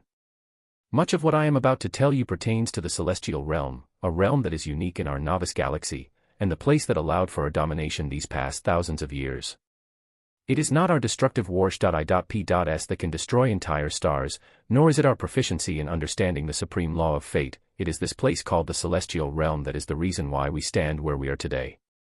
Noah's heart shook as he heard these words, numerous thoughts crossing his mind as the solemn Grandmaster Vredrel continued to speak in front of him. This is because everything we have, our weapons, our techniques that allow us to influence fate, all of this came from the celestial realm. A tremor ran through Noah's body as he listened with rapt attention while a Grandmaster that stood at the core of one of the celestial stars began revealing secrets out of his wildest dreams. The celestial realm was something that a few powerful beings had found thousands of years ago, and it was these powerful figures that began to explore this realm and everything it held within it. Their intrusion into this realm allowed for them to experience never-before-seen wonders, granting them unbelievable techniques and power out of their wildest imagination. At the same time, they came to understand that it was extremely dangerous. Among the few powerful figures that went into the celestial realm, only 3 managed to keep their lives after they delved too far within, their progress blocked by the very things that granted them techniques and immense ways to utilize mana that they never thought to be possible. The things that made it possible for them to gain phenomenal strength while also causing the downfall of a few of them was what later came to be termed celestial beasts. At this juncture, the Grandmaster became silent as he looked at the two of them closely, seemingly arranging his thoughts before he continued. It is these celestial beasts that are among the many things you will be looking for when the time comes for the gates of the celestial realm to be opened. When the founders encountered this first bottleneck that stopped their advances, they pulled back to the perimeters of the celestial realm to recuperate and absorb the treasures they had obtained, growing their power exponentially before they returned to carefully exploring the celestial realm for the next 100 years. The beings that Grandmaster Vredrel called founders were the powerhouses that stood at the top of the power known as the Celestials. They spent more than 100 years after breaking into the celestial realm as they explored the wonders within it, as well as the numerous dangers it held. In the 99th year of their exploration, they came across a particular area where they almost lost their lives, but with the danger past, they were rewarded with a set of techniques that made them who they are today. It was in this 99th year since they began exploring the celestial realm that the founders came across the techniques dealing with the law of fate that would go on to allow them to rapidly increase in power, going on to dominate an entire region of the vast novice galaxy they were from as their exploration of the celestial realm only continued at a rapid speed. With their obtainment of these powerful techniques, they understood that to utilize them to their fullest, the users had to have a tremendous amount of influence on many beings. The more numerous and the more powerful the better. Our founders looked upon the boon they received as they put it to use for the betterment of the novice galaxy they were in, going on to study the law of fate and use it to establish a reign-seeking order and balance. Grandmaster Vredrel finished these words with a profoundly respectful tone as his eyes were lost in thought. Noah was absorbing all of this new information as he filtered out the enormous levels of bias and possible lies from the Grandmaster, realizing that the thing that prompted the Celestials' quest for power and domination was simply these techniques and treasures that they obtained from this celestial realm. It wasn't some inborn need to reduce the natural order of chaos that everything was going towards, it was because the techniques they trained in required for them to have an overwhelming amount of influence on numerous beings that they chose to expand their power under the name of order and balance. The power they continued to gain over the years, all of it actually went back to this celestial realm as they continued to explore it all this time. The Grandmaster returned to the present as his eyes focused on Noah and Athena, continuing to release huge secrets that very few were privy to. In the thousands of years that followed, the founders created the power that came to be known as Celestials, expanding their influence and recruiting more qualified forces as the years passed. In the 1523rd year of exploration of the celestial realm, a few newly recruited Celestials came across treasures that you all are familiar with currently, the technology known as the Prime Warsh.I.P.S. and even more phenomenal weapons that you all have yet to see. But what I want you two to realize is that all of this was made possible solely because of the celestial realm. What is the most shocking thing though, is that in the years that followed until this very day, the percentage of this realm that we have been able to explore and map out, has not passed 10%. Chapter 361, Fantastical. The last words of the Grand Master smashed into Noah powerfully as his thoughts rapidly moved, the meaning and possibilities behind these words being so immense that he could not even imagine. In the last thousands of years, as the Celestials expanded their power while exploring this celestial realm, they had only explored a measly 10% of the entire realm. In this area they had explored, though, they were able to come across ridiculously powerful treasures that could destroy stars, as well as obtain techniques that gave them the prodigious positions that they held in the light expanse today. Noah's heart was shaking as his eyes looked forward into the unlimited possibilities of the future. If he was given access to this realm that even the Celestials had not fully explored, just what would he be able to pull out when the Celestials already received so much from just covering 10% of it? There are still numerous secrets to uncover when it comes to the celestial realm, but the one thing we have confirmed is that the rewards are abundant. This was also the reason why knowledge of it has been kept very scarce, the privilege of exploring it given only to powerful Celestials or disciples that show overwhelming potential over the years. The solemn gaze of the Grand Master fell on the figures of Noah and Athena at this moment. This is where you two come in. In the near future, you will be exploring this vast realm as you learn to grow your power even faster. With your status as those who hold a noble fate, who knows what you might discover, and if it would come close to the level of things that we have discovered over the years, or something out of our wildest dreams. The eyes of the Grand Master were shining as he looked at them, Noah reading between the lines as he realized that the Celestials did not just permit them entrance into the celestial realm for the purpose of rapidly increasing their strength, but also to use their titles as those with noble fate to see if they can chance upon anything at the level of the treasures they have come across over the last thousands of years. The deep thoughts behind the actions of the Celestials made Noah more careful as the Grand Master continued to speak. Although this time it is going to be different. As I oversaw the mission in the Magus world and observed the changes in the workings of fate in real time, an idea struck me that I have passed on. We are now just awaiting confirmation, but for the near future, for the first time in history, we should be opening the doors of the celestial realm to select individuals that do not hold the identities of Celestials. His words carried an unknown meaning as he did not fully delve into what idea he had proposed and passed on, but Noah knew something huge would be occurring in the light expanse in the very near future. At the center of all of it were the Celestials, and now, he had stably instituted himself in their ranks as he would be given access to a fantastical realm he never knew existed, to the realm where the immense power of the Celestials came from. He hid his deep smile as he continued to listen closely to the solemn Grand Master, his eyes set on the future that seemed to be calling out to him brightly. As Noah received profoundly secretive information of the seventh celestial star, his clone was sitting in the underground layer of the spiritual land that was not too far away from the expansive time-space. This area in front of him held a uniquely shaped black building that looked to be sculpted from metal, the sleek black color giving it an ancient aesthetic as a single metal door opened itself as Noah neared. He entered inside to find a simmering hearth that seemed to be calling out for it to be used as blue flames sn.a.k.e.d within, drawing a mystical contrast as he observed everything else in the blacksmith's forge. The outlines of numerous weapons, armors, and all sorts of other items he wasn't familiar with were all laid out over the walls of the smithy, a simple styled workman's bench placed at the very center. Noah had a light smile as he brought himself to sit on this workman's bench, a blue panel appearing before his eyes in a simple manner as it laid out beautiful words.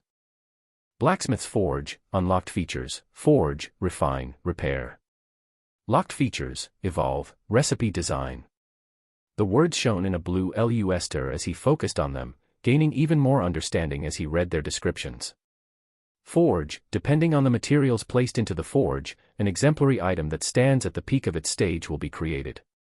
If a material has a potential of synergy, the forge will create an item set once sufficient materials are placed. Refine, an already completed item can be enhanced to bring out more of its potential. Requires, core, of sufficient level for refinement. Supreme treasures require unique materials for refinement. Repair, a broken item can be repaired to its prime. Requires, core, of sufficient level for repair. Supreme treasures require unique materials for repair. Noah's eyes shone as he read over all the descriptions of the things he could currently do with the blacksmith's forge, many more questions appearing on his mind as he wondered first and foremost what materials would be considered unique. From the information he read, if he used a material that was classified as a void rank material, the item produced would simply be a void rank item. If he got his hands on the materials that were termed unique, creating supreme treasures was not an impossibility. His mind was already going towards the trident of the sea when he looked over the feature of refine, as well as the dagger of time that was listed as incomplete at this moment. In the future, it seemed like it was possible to enhance these supreme treasures even more, while there were numerous features to be unlocked in the future that made Noah itch with anticipation.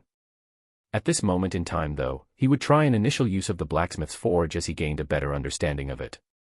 His clone was expressing the marvelous emotions that his real body was feeling but could not express in the seventh celestial star as he continued to listen to the secrets of the celestials. Numerous plans about this celestial realm he would delve into sometime in the future circling his mind as the clone worked steadily in the spiritual land. Chapter 362, What do you know about fate? In the innermost region of the seventh celestial star below the fantastical mountains filled with dense essence and medicinal herbs, there lay a horrendous golden cage that had numerous spears piercing through a single being. This cage was located in the area in the deeper layers of the celestial star in a position that very few disciples had access to. It was placed at the center of this wide underground cavern that had foliage shimmering with blue and purple lights, the foliage being the type of plants that never saw the light of day. It was normally a silent area as years would pass before any being would intrude upon it, but there was a shimmering golden-robed figure walking towards the cage that held a disfigured being pierced on all sides. This individual held an exemplary goatee on his face. Being the celestial grandmaster that oversaw many of the operations on this celestial star, it was Grandmaster Ramiel. His expression seemed to be one that was lost in thought as he strolled towards the restrictive cage holding a single being, only looking up as he was inches away from it, the figure of the prisoner within being extremely clear. The one chained to the floor of the cage with numerous golden rods piercing through his body turned his head unnaturally as one of his eyes landed on Grandmaster Ramiel. The Grandmaster that was lost in thought actually pulled back from the cage as he bowed respectfully, reining in his bubbling aura that stood at a rank above the domain expansion realm and bringing forth a shocking scene that could not be understood by any of those watching. This unworthy disciple greets Master. I haven't been down here for quite some time, and I'll have to bother you with some of my ramblings again. Grandmaster Ramiel began a monologue as he let out shocking words, slightly revealing the identity of the being that was mutilated by numerous spears within the cage. The tides of fate continue to ebb and flow forth, where we are now reaching an impasse with the infernal lords joining hands with those in the dark expanse. The period of war is fast approaching once more, with all forces raising their own champions to steer this coming battle into their favor.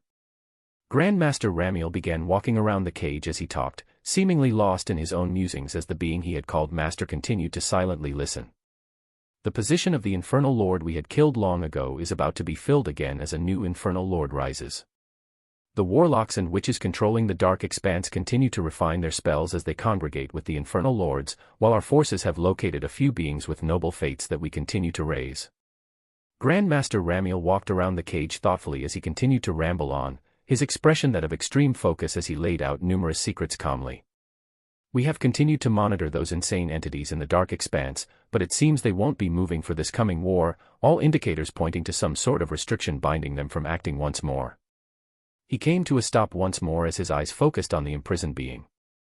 Our newest action would actually deal with the wondrous place you helped locate long ago, where we are thinking of influencing the fates of those in the light expanse even more by letting them explore that realm, and then using this force in the coming war as well.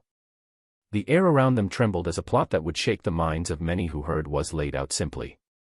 Their lives would at least serve some meaning as they stand in the front lines, contributing to the establishment of order and not the chaos that they continue to cause.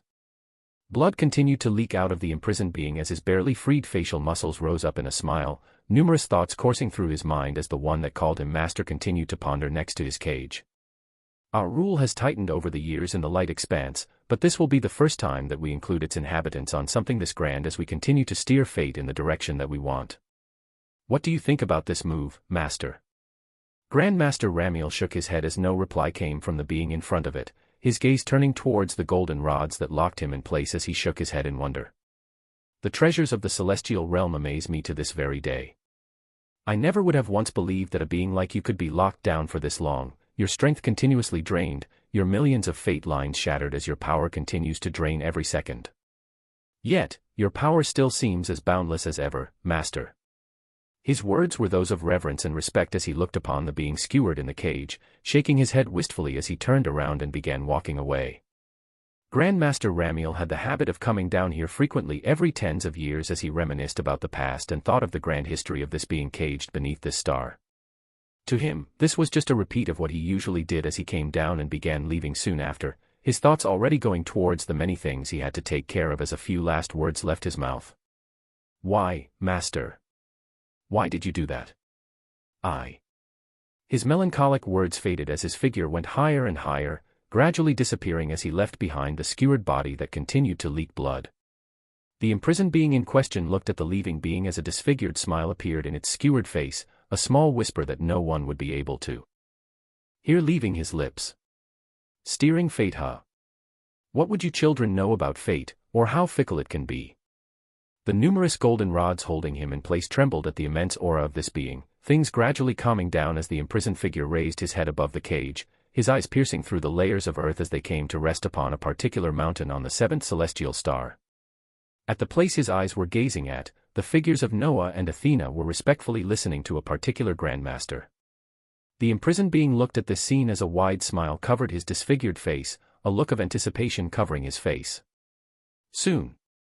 Chapter 363, Infernal Set. In the underground layer of frozen plateau spiritual land, immense heat was coming off a particular blacksmith's forge as Noah looked at the results of trying out this new feature for the first time. He had first checked the possibilities of the feature called Refine, pulling out the supreme treasure that was the trident of sea as it was quickly swallowed up by the hearth at the center of blacksmith's forge. The numerous blue flames wrapped all around the shining trident before a prompt appeared on Noah's eyes. Supreme treasure trident of the sea requires unique materials that would enhance the efficacy of the item by an unknown amount. The first test was a dud as he still did not come across something that could be considered a unique material, his mind leaning towards the celestial realm he was learning more and more about as the place he might be able to get his hands on something like this. This idea also brought into account another feature of the spiritual land that Noah had not had a chance to use too often, and that was, Treasure Hunter. The abilities of the spiritual land continued to affect his rise in strength more and more, going on to unimaginable degrees at this moment as it seemed to always hold newer and more fantastical surprises. He put the thoughts about how he could possibly move in the celestial realm as he gathered more information on it first, checking to see if it would be even possible for him to take the spiritual land along on that journey. When it came to the locked abilities of the blacksmith's forge, there was Recipe Design and Evolve.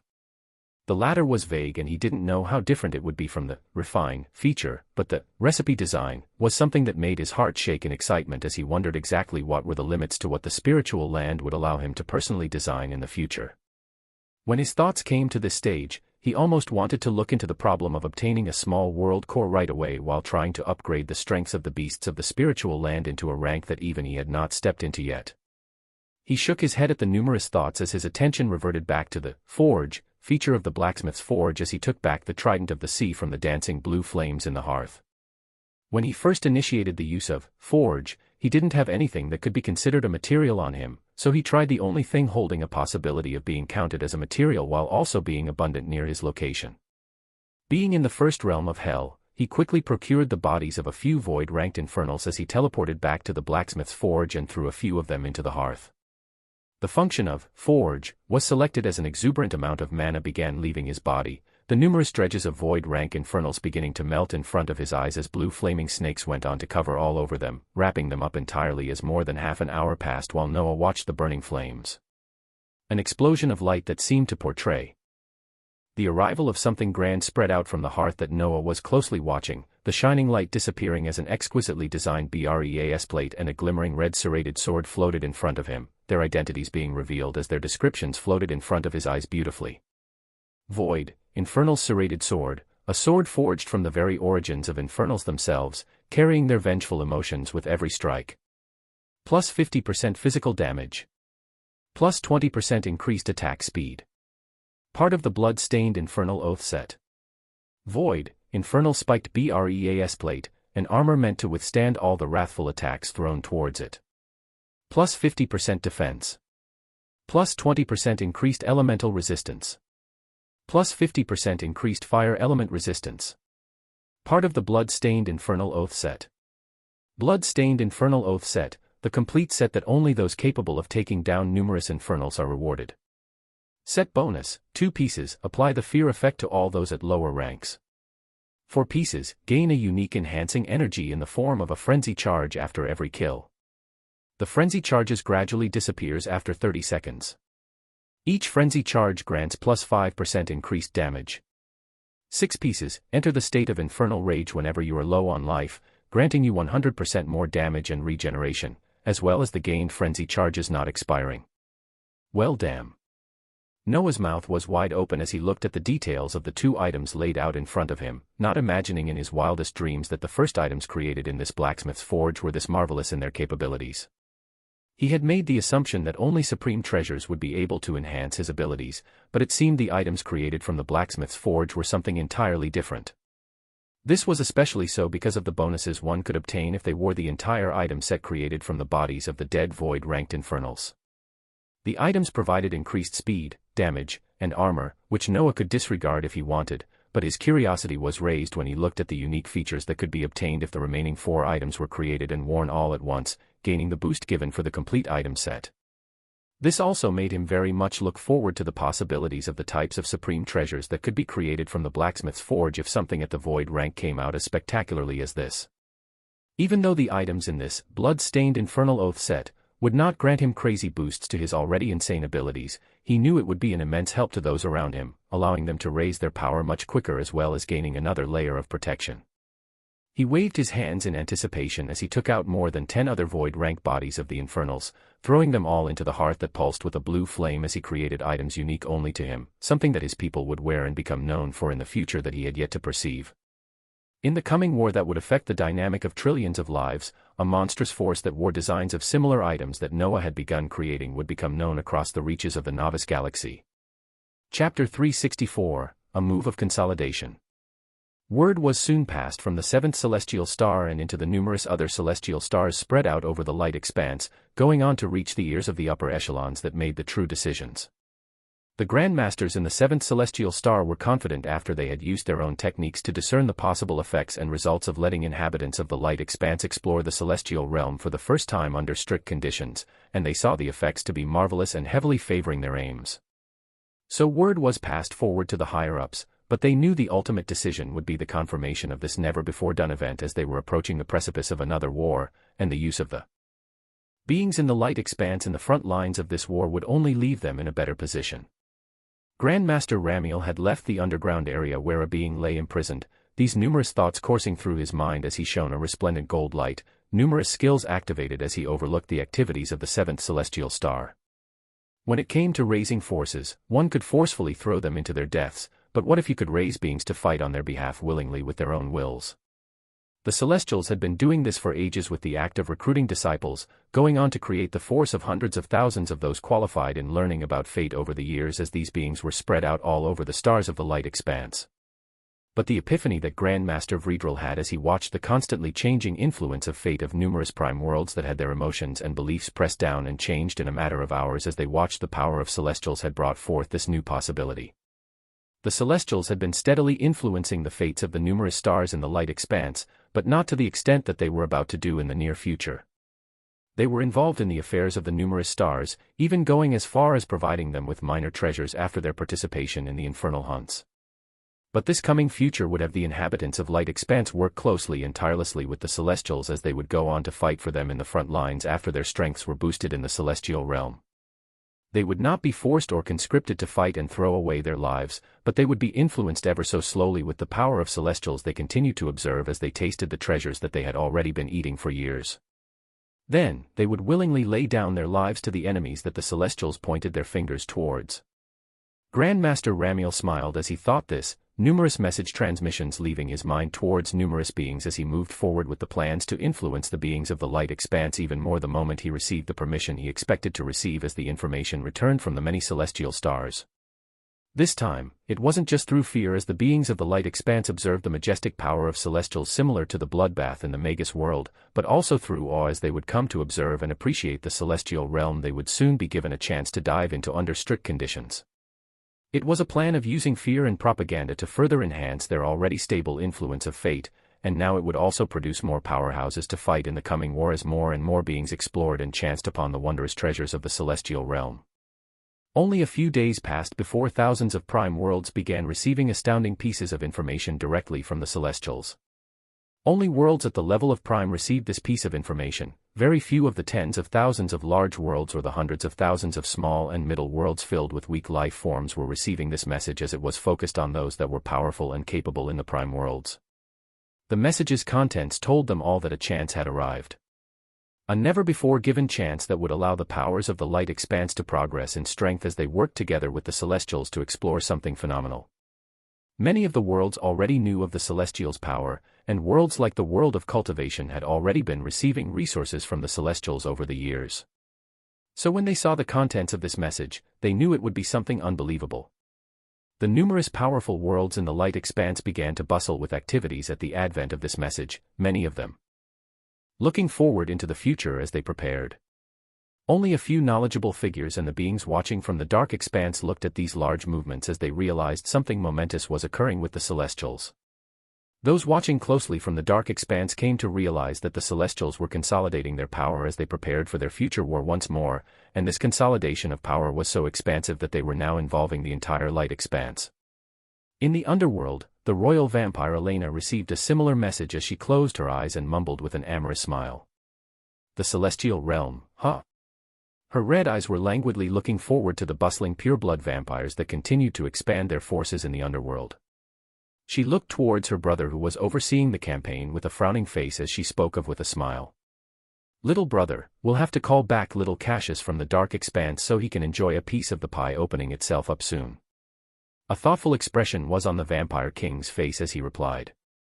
This celestial realm that these mongrels are choosing to open up to the public now, there should be numerous hidden meanings behind it.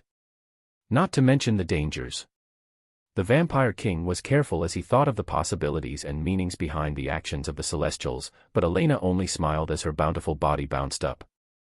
Oh little brother, danger brings with it an opportunity, and this opportunity to get our hands into the treasure bowl of the Celestials, I'm sure the Alliance is going to do everything in their power to take full hold of it. Across the worlds, bustling movements had begun as many beings plotted and schemed with their own plans. At the same time, a being was designing terrifying weapons and armors in a fiery hell, and was at the same time training at the core of the Celestials themselves as he garnered more status and power. Among the schemes and plans, who knew which power would come out on top? Chapter 365, A Penguin Clad in Armor, Towards the Celestial Realm. As many beings prepared for the profound opportunity opening itself up, Noah's clone was in the underground layer of the spiritual land where an amazing sight was taking place as a penguin of immense arrogance raised its beak even higher into the skies because of the majestic item set it was currently adorned in. Noah was standing in front of the Emperor Penguin as he observed the tight fitting of the blood-stained infernal oath set, with shining eyes. The strongest beast of the spiritual land was the first to be tested as the moment it equipped the items they went on to tightly wrap around his body and fit as if they were meant for him. The blood-stained infernal oath set contained the sword and the breastplate that he created first, and then later on he was able to craft the leggings, shoes, arm guards, and a helmet. The entire set shone with a red luster as it fully covered the penguin, the multiple pieces going on to smoothly attach to his body. Going back a few minutes prior, the hearth of the blacksmith's forge had produced the last four pieces of the set as they floated grandly in front of Noah's eyes, the descriptions of their boosts being around the same as the last two items. Void, infernal spiked leggings, leggings that are meant to provide smooth movements while granting increased protection. Plus 50% defense. Plus 20% increased elemental resistance. Plus 50% increased fire element resistance. Part of the blood-stained infernal oath set. Void, infernal spiked helmet, a crown created to exemplify the qualities of one that is stained with the blood of infernals. Plus 10% attack and cast speed, plus 25% to all element resistance, part of the blood-stained infernal oath set. Void, infernal spiked arm guards that are meant to provide versatility while also reinforcing the strength of the user. Plus 10% attack and cast speed. Part of the blood-stained infernal oath set. Void, infernal spiked boots, swift and strong, this infernal footwear provides the speed and agility required to move across tough terrains. Plus 20% movement speed, unaffected by the extreme burning grounds you stand on. Part of the blood-stained infernal oath set. Once the set fully came together, it created a menacing armored figure that was adorned with a fierce helmet that had two horns protruding on either side. It made for a demonic picture, and this contrast was especially interesting on the Emperor Penguin. Its flippers were fully covered as numerous spikes protruded from the armed guards, its beak holding a red sheen as a thin red film of light came to protect it. Its beady eyes were able to be seen from the thin slit that was visible from the small opening of the helmet of the infernal set. This was the completed and finished creation of the first set that Noah had crafted from the use of the blacksmith's forge. It was a fully void rank, blood-stained infernal oath set. One of the things that Noah found to be marvelous about this item set was the unique abilities they provided after one wore all 6 items. The concept of frenzy charges that increased your damage output every time you took down an enemy reminded Noah of berserkers that would continue fighting in a bloody battlefield as they only became stronger with time. This was complemented even more when looked over the last boost given for equipping all 6 pieces that allowed one to enter an actual berserker state. He knew that this type of item set would definitely go on to be extremely useful for his forces in the future. He had used up almost all the bodies of the void rank infernal that he held to create enough set items to completion, but the product was worth it. "How do you feel?" he asked the flexing Emperor Penguin as he wanted to get feedback on the boosted strength from someone that didn't have the crazy boosts that he personally held. "Powerful master, it feels as if I have an inexhaustible amount of energy." Noah nodded as he replied while moving out. "Good. Let's test it out in combat and check out the boosts provided by the set bonuses themselves." The plan that Noah's clone was currently carrying out was collecting as many bodies of dead infernal as possible and using them as materials to mass-produce these spectacular item sets that enhanced the strengths of his people by a large margin. There were still many tests to conduct as time passed. His attention also divided into the increased ratio of the time-space where in the last 2 tier upgrades, it did not double as it had been doing in the past. From the 6th to the 7th tier, the upgrade went from 120 to a ratio of 125, and the 8th tier granted a ratio of 130. It felt like a nerf had been placed as the ratio would have become simply monstrous if it continued to double, but it didn't mean much to Noah as the ratio of 130 was already insane by itself. This was because a single passing day outside would mean 30 days in the time-space of the spiritual land. It was already a crazy concept that would allow him to swiftly raise the proficiency of his skills that continued to become harder to raise the more they advanced in rank. This was just another thing that he had on his to-do list, with his tasks expanding to create numerous item sets using the blacksmith's forge, spending some time in the time-space to increase the proficiencies of his Lesser Cthulhu, Fate's Guardian, and the abhorred Lich Emperor, that was actually leading in proficiency as it had been active this entire time, as well as explore the features of Law Space. As the clone steadily moved to accomplish these goals, in the 7th celestial star, a few days passed since the Grandmaster broke the news of the celestial realm to Noah and Athena. Today, Noah had once again received a telepathic message as he was condensing fate lines in his abode. "Come. We have gained the go-ahead for you and Athena to delve into the celestial realm first." Noah's eyes shone as he received this message, a light smile appearing on face as his figure disappeared from his abode and reappeared near the monastery. Athena wasn't too far behind as the girl had her hair already tied in a ponytail, the red robe she wore hiding her bountiful figure beneath as the both of them came to see the Grandmaster. "Haha, this is a great opportunity. You two will get first-hand knowledge on how to move in the celestial realm, and you." The wizened Grandmaster Vredrel turned towards Noah as he finished his words. "We'll get to meet even more astounding geniuses besides Athena. Some may not be on your level, but they should still be able to give you a fight." The Grandmaster neared their positions as a brilliant light erupted to cover the 3 of them, their figures fading away as the light died down, their bodies reappearing inside a familiar prime warship they had used just a few days ago. "We are setting off towards the land of opportunity and magnificence, the realm filled with peril and danger, but also filled with treasures out of your wildest imagination." The voice of Grandmaster Vredrel rang out as Athena and Noah looked towards each other, a thrilling light passing through their eyes as each of them held their own thoughts. Athena longed to find her purpose and what fate laid in store for her, while Noah was hungry for this phenomenal realm that was largely unexplored even after thousands of years, and for what possible treasures were waiting within. Chapter 366, A Breathtaking Golden Door. A grand prime warship streaked across the vastness of space, having been a few days since it first left the 7th celestial star. Noah and Athena were on a uniquely designed rectangular dining table that had a white cloth draping over it, numerous dishes that glistened in the light filling this table as the two ate while talking. "It's disheartening to find out that even your cooking skills are out of this world." The senior sister that was gradually opening up to Noah said these words as her clear eyes looked at Noah inquisitively as she threw out a question. Noah replied as he grabbed the fat golden thigh of a large bird as he took large bites. My time in the profound astral sect wasn't just spent cultivating, I made sure to at least get the skill of cooking down when everyone was still looking down on me. Athena nodded as she carried on with light conversation. They had been on the ship passing through numerous stars over the past few days that after training in their separate rooms, they routinely got together to eat.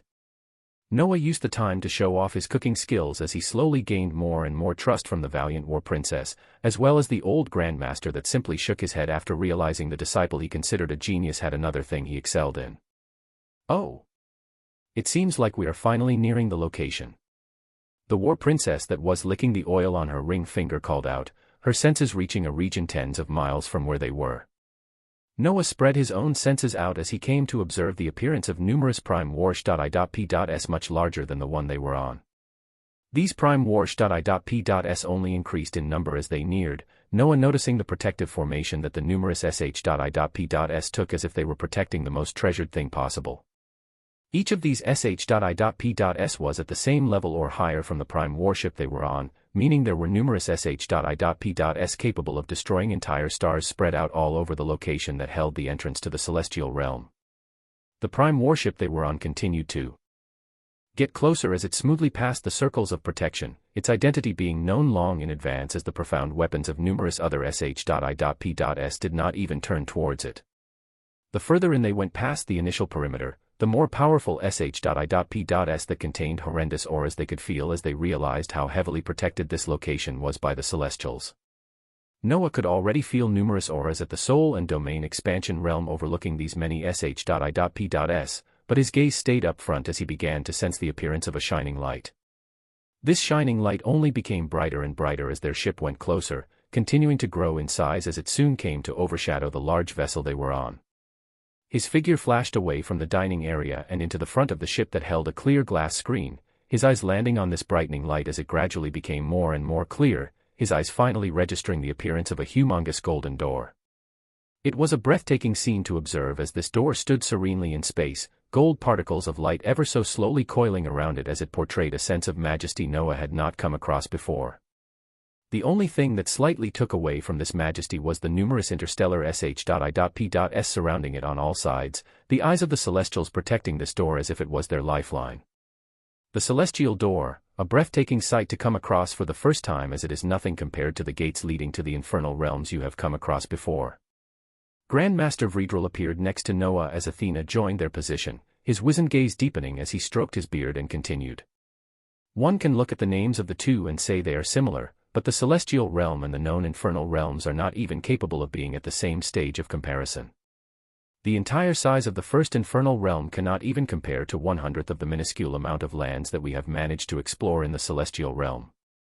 The words of the Grandmaster revealed the immensity of the celestial realm more and more as their ship came to a stop not too far away from the golden door. The more than 2,000 meters in size warship seemed tiny compared to this grand door floating in front of them. Now, let's go in and have you two take a first look. The Grandmaster voiced out with a happy expression as a wide door opened up on the side of their prime warship, their figures stepping into the void of space as they began to head towards the golden door. None of the numerous interstellar sh.I.P.S even batted an eye towards them as they all knew their identities to be important figures from the seventh celestial star. Many of the beings that were stationed in the numerous vessels to protect the perimeters of the entrance to the celestial realm were beings that were average in talent, using many of the years on missions of securing the perimeter as they cultivated for tens of years in these vessels before they were assigned to other missions. Some of them had not even been given the chance to enter the celestial realm yet until they completed their missions. Noah's party smoothly bypassed all of this as they neared the door with the Grandmaster at the lead, and under the eyes of everyone, they came to float just a few meters from the golden door. The simple luster and brightness of the gate caused them to squint their eyes as the Grandmaster spoke once more. The moment anyone touches this golden door, they will be transferred to a specific region that we have long ago colonized and made our own, and it will be this region that you all will spend quite some time to get acquainted in before you begin to fully explore the dangers and opportunities of the celestial realm. Noah and Athena nodded as their figures came ever so closer to the golden door. It will be my honor to welcome the newest geniuses of the Celestials into the first region of the celestial realm, the Sanctum. The voice of the Grand Master reached a crescendo as they fully came in contact with the golden door, their figures disappearing in a flash of light as Noah Osmont, a nobody from a small world, had finally stepped into a realm that would allow for unpredictable changes for the entire light expanse. Chapter 367, The Sanctum. How would one describe something they found so beautiful and grand that no words came to their minds? How would you describe something that looked exactly like what you imagined a paradise would be like? How would one bring themselves to describe the first place that everybody was teleported to when they entered the celestial realm, the place known as the Sanctum? Noah and Athena's figures appeared on a magnificently white marble clearing as their eyes landed on the wondrous buildings all around them that rose to the skies. They seemed to be a blend of ancient architecture that Noah would have seen in olden times, but also the futuristic designs that made one feel they were in an entirely new land. Many of the structures around them had pointed peaks that rose to the skies, the crystalline structures tinged with the colors of white and gold as they glistened in the light. Those that didn't have pointed peaks had artistic dome-shaped outlines that released an air of regality. All around these enormous buildings, the ethereal outlines of huge ancient trees that rose to heights no less than the buildings themselves were present. The trees seemed to shimmer with abundant life essence as they provided an aesthetic of nature that could not be violated. It felt like they were in a land filled with nature, and at the same time, this land had undergone the process of change that kept the natural aesthetic while simply adding the unique architecture all around it. They could feel the oppressive feeling of immense essence all around them, the quality so powerful that every time they breathed, they felt as if their noses were getting unclogged after days of having a cold, finally being able to smell the vibrant smell of spring. Noah felt his own body almost feeling gleeful as it settled in this environment that held a profound quality of essence. They could sense numerous powerhouses spread out all around, the least of which held power at the Void Realm, with the auras of multiple domain expansion experts being present. Their surroundings were bustling with activity as numerous different robe-colored celestials could be seen walking around, only the white marble circular area they stood on being secluded and empty. The Grand Master looked at the paradisiacal scene around him as he voiced out with a tinge of wonder. Welcome to the first area that all who step in through the golden door of the celestial realm are introduced to. Welcome to the sanctum that is our home base in this expansive celestial realm. Noah continued to glance at the phenomenal array of golden and white colors around him as he sensed a brand new atmosphere in this celestial realm he had stepped into. He realized the first subtle differences by the many bustling figures that were moving around the sanctum, but he couldn't find anyone in the skies. He noticed this difference as he felt a type of restriction landing on his body, and he wanted to test it as his body slowly jumped to the skies, but he was thrown back down by his weight the moment he reached just a few meters high, finding that he could not use his energy to hold himself up. Haha, you have caught on to the differences of the celestial realm fast. Yes, one of the things you will come to realize here is that numerous restrictions exist, and one of them is that you cannot fly. Unless you are on a ship or flying. On a winged beast, you will find your energy is useless in keeping you afloat, that is until you reach a certain realm. The body of the Grand Master began to float stably as he said this, his figure remaining in the skies jovial before he came down in a few seconds. Of course, the other differences are more astute, but you can easily discover them in time. Come, the newcomers need to gain their preliminary knowledge of the nearby geography and exactly where to go or not go if you want to keep your life. The Grand Master pulled them away from the white marble area they entered in as they went towards one of the ancient buildings that had its golden peak pointing to the skies, the shape of two huge white wings spreading out from the sides of this unique structure as it let out an air of magnificence. Their party passed through the glass doors as two guards clad in a unique white armor bowed with their hands clasping their chest. Grandmaster. Grandmaster Vredrel gave a simple nod as he took Noah and Athena forward, the two disciples curiously watching everything around them as they observed numerous celestials moving in and out of the building they were in. They climbed a set of circular stairs as they came to reach a higher floor that held huge wide open doors leading to a hall where a few figures were tiered around an oval table.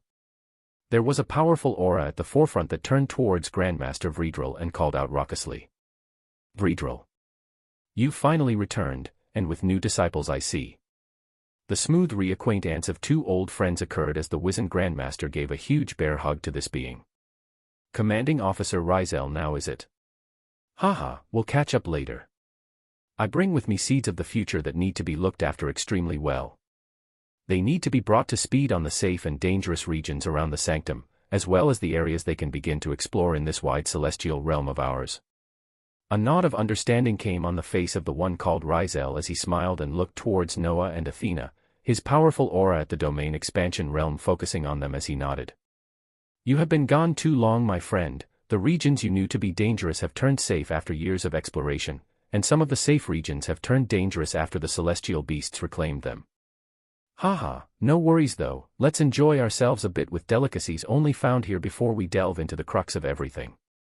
The being called Commanding Officer Rizel waved his hands toward the table as numerous documents and papers were moved away, a collection of rainbow-colored fruits that pulsed with immense essence appearing on the table as the eyes of a few guards standing by the side shone with light.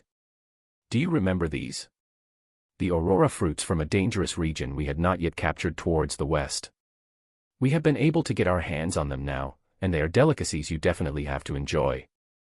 Rizel invited them to partake as Noah's hands grabbed an aurora fruit himself, feeling enormous amounts of energy the moment the rainbow-colored fruit landed on his hands as surprisingly, his planetary system showed a few blue-colored words interpreting the features of the fruit's unique energy signature right away.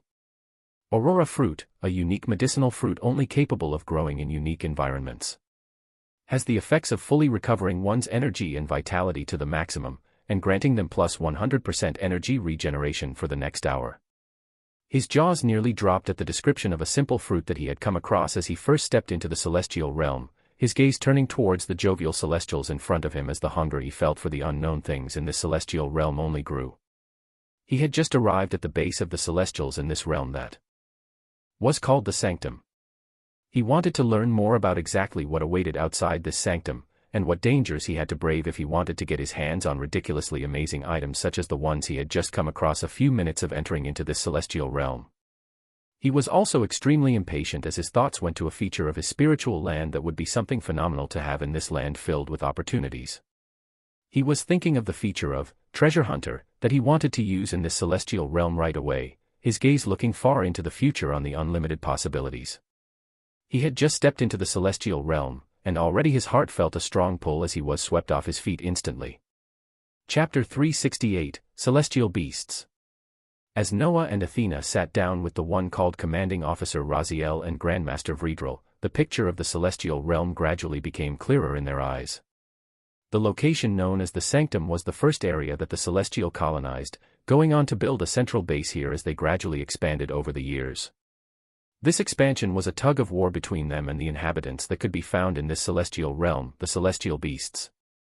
They were termed this simply as they were the regal and monstrous beasts that could be found all over this celestial realm, but others also knew them by another name because of their prime feature.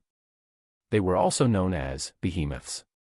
Noah could feel his heart pounding as he listened to the carefully given lecture by the commanding officer Rizel, the picture of this celestial realm only getting bigger and bigger as the image of these beasts called behemoths filled his mind. They were called behemoths simply because of their monstrous size, where just a single one was like an entire moving building. In the explored areas that Celestials had observed so far, the smallest of these celestial beasts had turned out to be 50 meters. This was a shocking size for a normal beast, actually being 25 times Noah's human stature, where even in his lesser Cthulhu form he would still be considered smaller. These were the beasts populating the celestial realm, these were the celestial beasts known as behemoths. You will be lucky to come across one that would usually be protecting a certain area which is usually filled with treasures. If you come across 2 or 3 behemoths congregating, then it means the treasure is especially more potent and rare.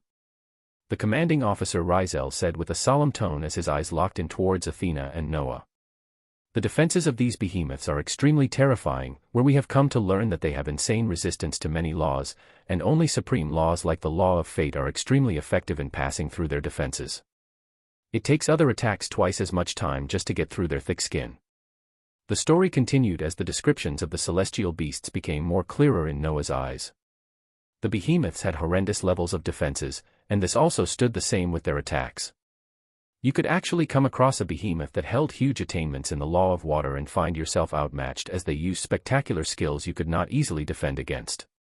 The even more ferocious behemoths are those that are proficient in supreme laws.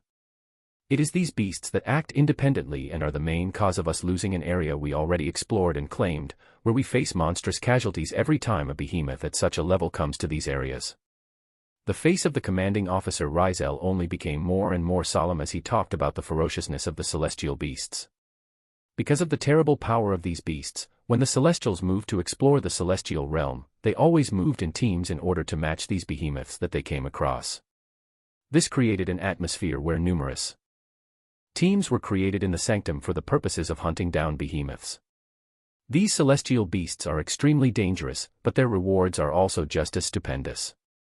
This is what propels the many teams formed in the sanctum forward, as aside from the areas filled with treasures that these beasts protected, their own bodies contain unheard of materials that are drenched with the universal laws. Yes. Aside from the abundant rewards you could claim from the area that the celestial beast was protecting, their bodies themselves were profound materials that carried with them the laws that the behemoths were proficient in. When Noah heard the mention of materials, his heart beat slightly faster as he knew he was already sold on everything about these behemoths, but they just continued to tell him more and more things that made him want to go out and start exploring right away. Those capable of carrying bodies of behemoths back, or those with achievements in the law of space that can easily transport them, are favored, as a single behemoth's body is a valuable treasure trove that could be enjoyed for days. Its meat alone holds special properties and rejuvenates you with energy, and their origin cores are something we have never come across before anywhere else. Thus, it was extremely crucial to form a good hunting team to go and explore the celestial realm, as if you attached yourself to a single good team that had a powerful figure, you would be feasting on treasures and delectable meats for years to come. Teams are crucial in the sanctum, as the power of the behemoths is simply that great, forcing us to group up if we want to ensure our lives. Too many geniuses have overestimated their abilities as they left to hunt alone, being successful at first as they were able to keep all the treasures they found to themselves. But the eyes of Commanding Officer Rizel became cold as he said the next words. Eventually they chance upon a behemoth that they cannot handle alone, and escaping a behemoth is a rare thing to occur in the celestial realm. The message was clear: no matter what type of genius you thought yourself to be, it did not apply in the celestial realm. The behemoths dwelling within are that terrifying, that even the strongest of the celestials made sure to always move in groups. You two are those with noble fates, so I'm sure multiple teams will be scouting for you to join them as soon as word about your arrival spreads. If you didn't know, those with noble fates actually hold another title in the sanctum, and that title is Golden Goose.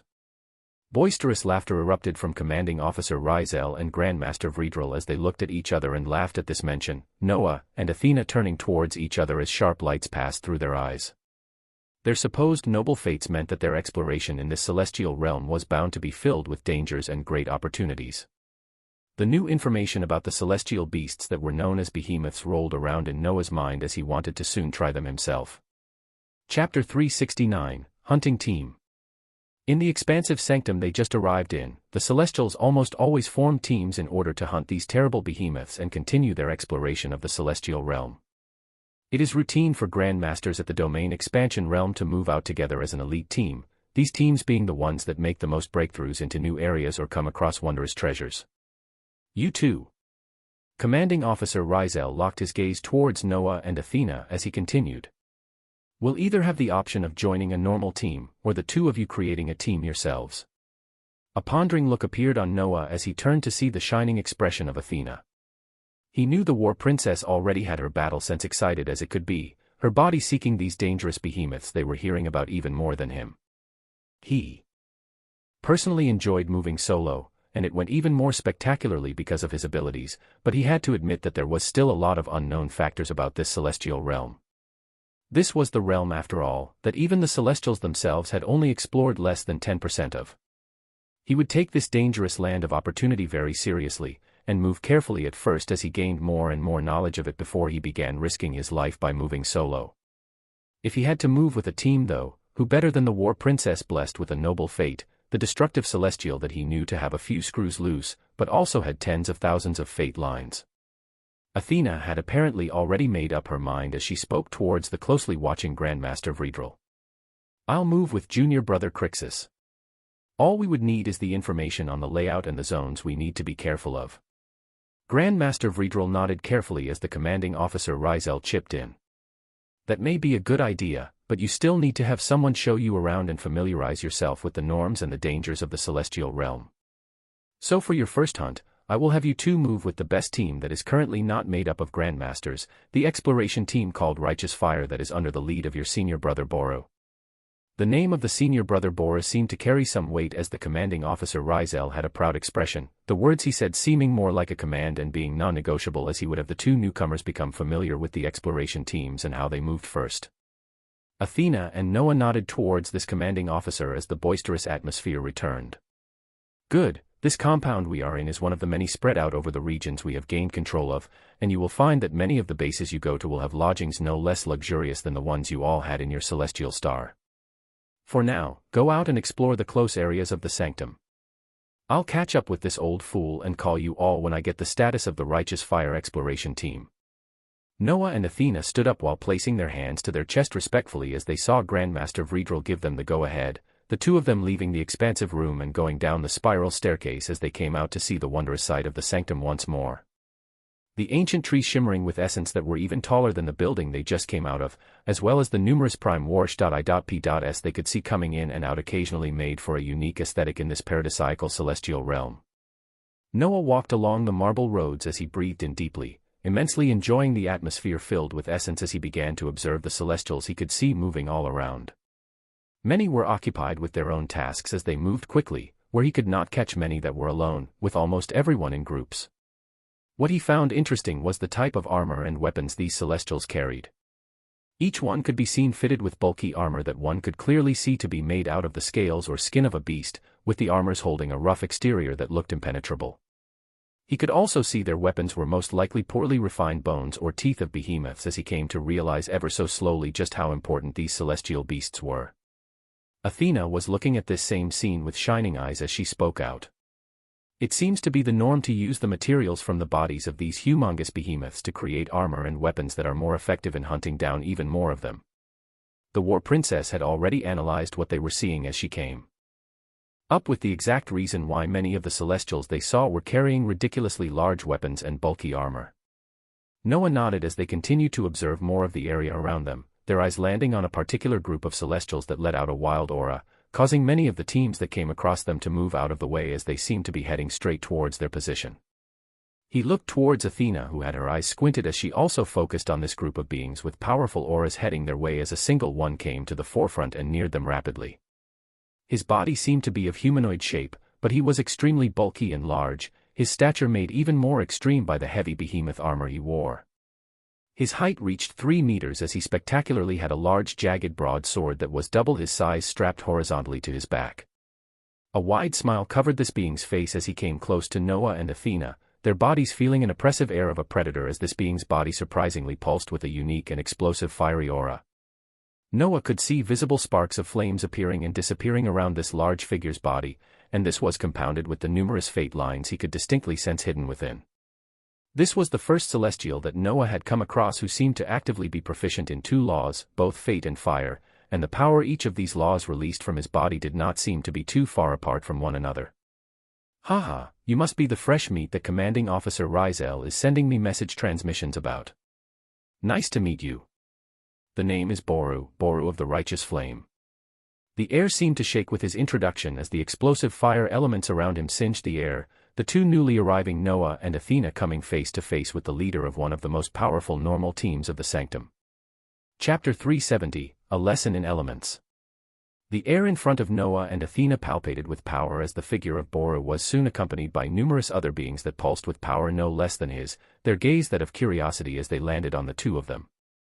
A fully armored girl who only had her small head protruding from her oversized armor glanced at them doubtfully as she spoke up. Still at the Void Realm, are you sure these two will be okay to join our team? Her words received nods from her team members as they inquisitively looked at Noah and Athena, Boru laughing boisterously thereafter as he spoke out with a loud voice that caught the attention of many of the Celestials moving in the surroundings. It matters not what their levels are right now, because these two are new disciples ordained with noble fates. Noble fates.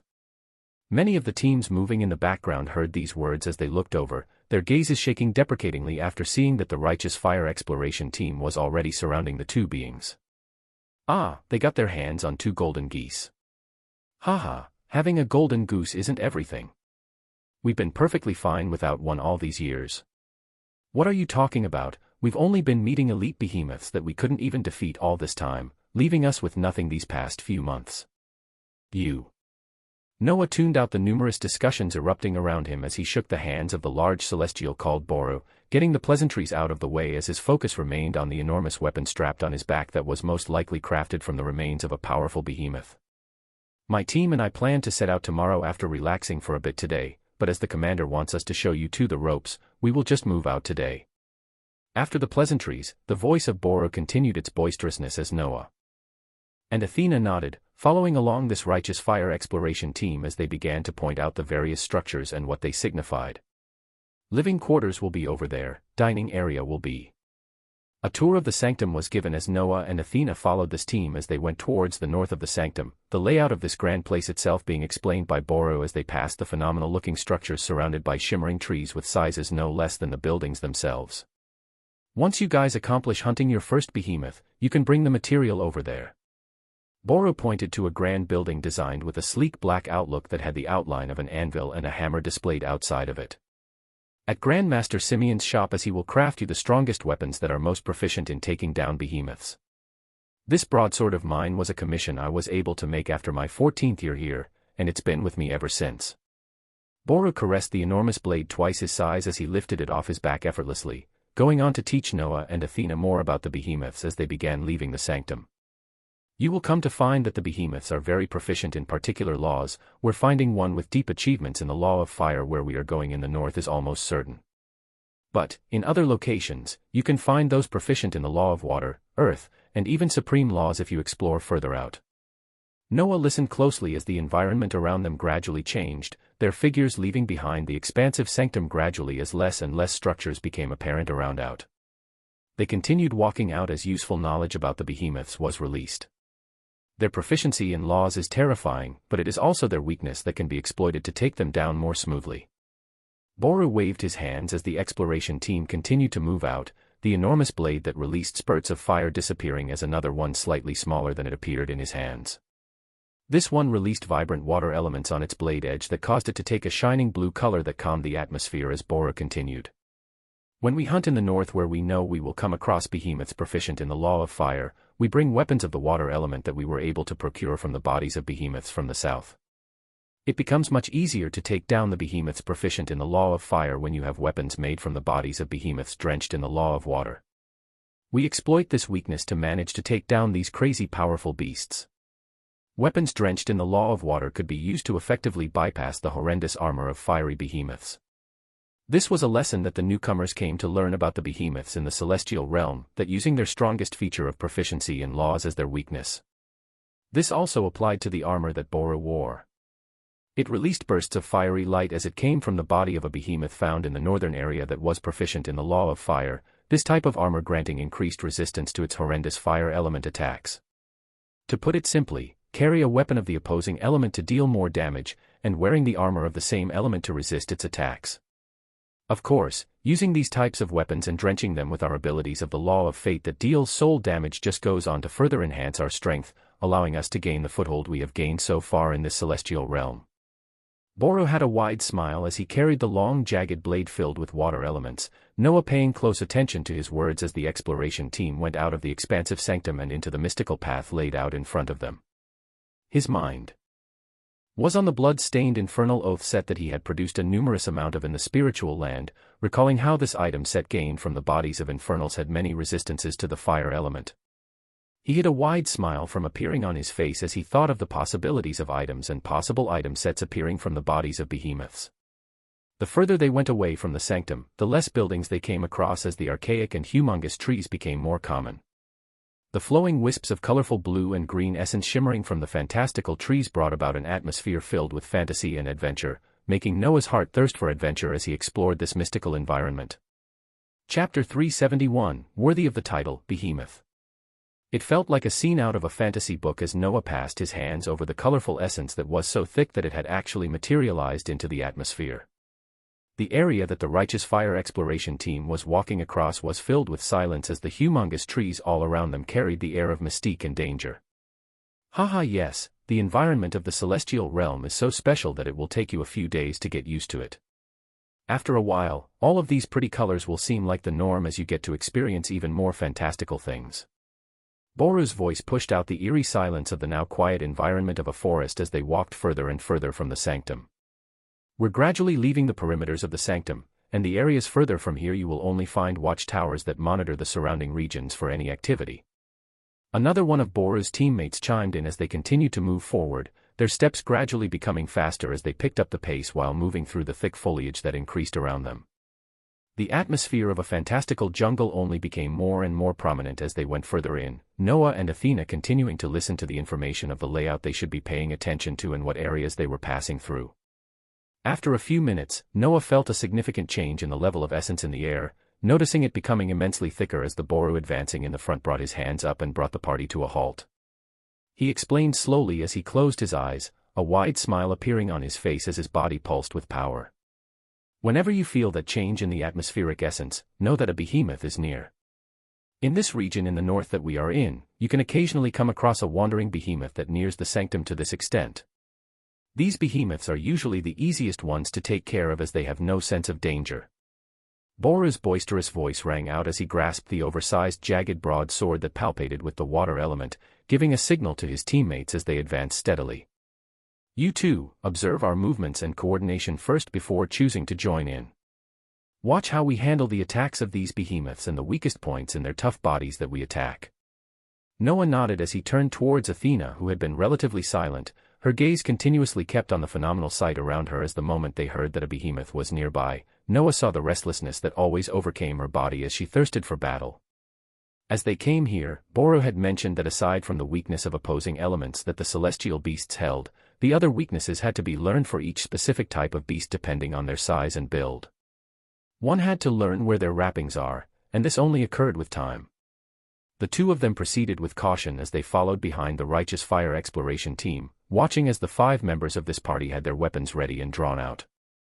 Aside from the oversized jagged sword that Boru carried, 2 were hoisting large bows, another carried a menacing flail, and the last one had a shimmering staff.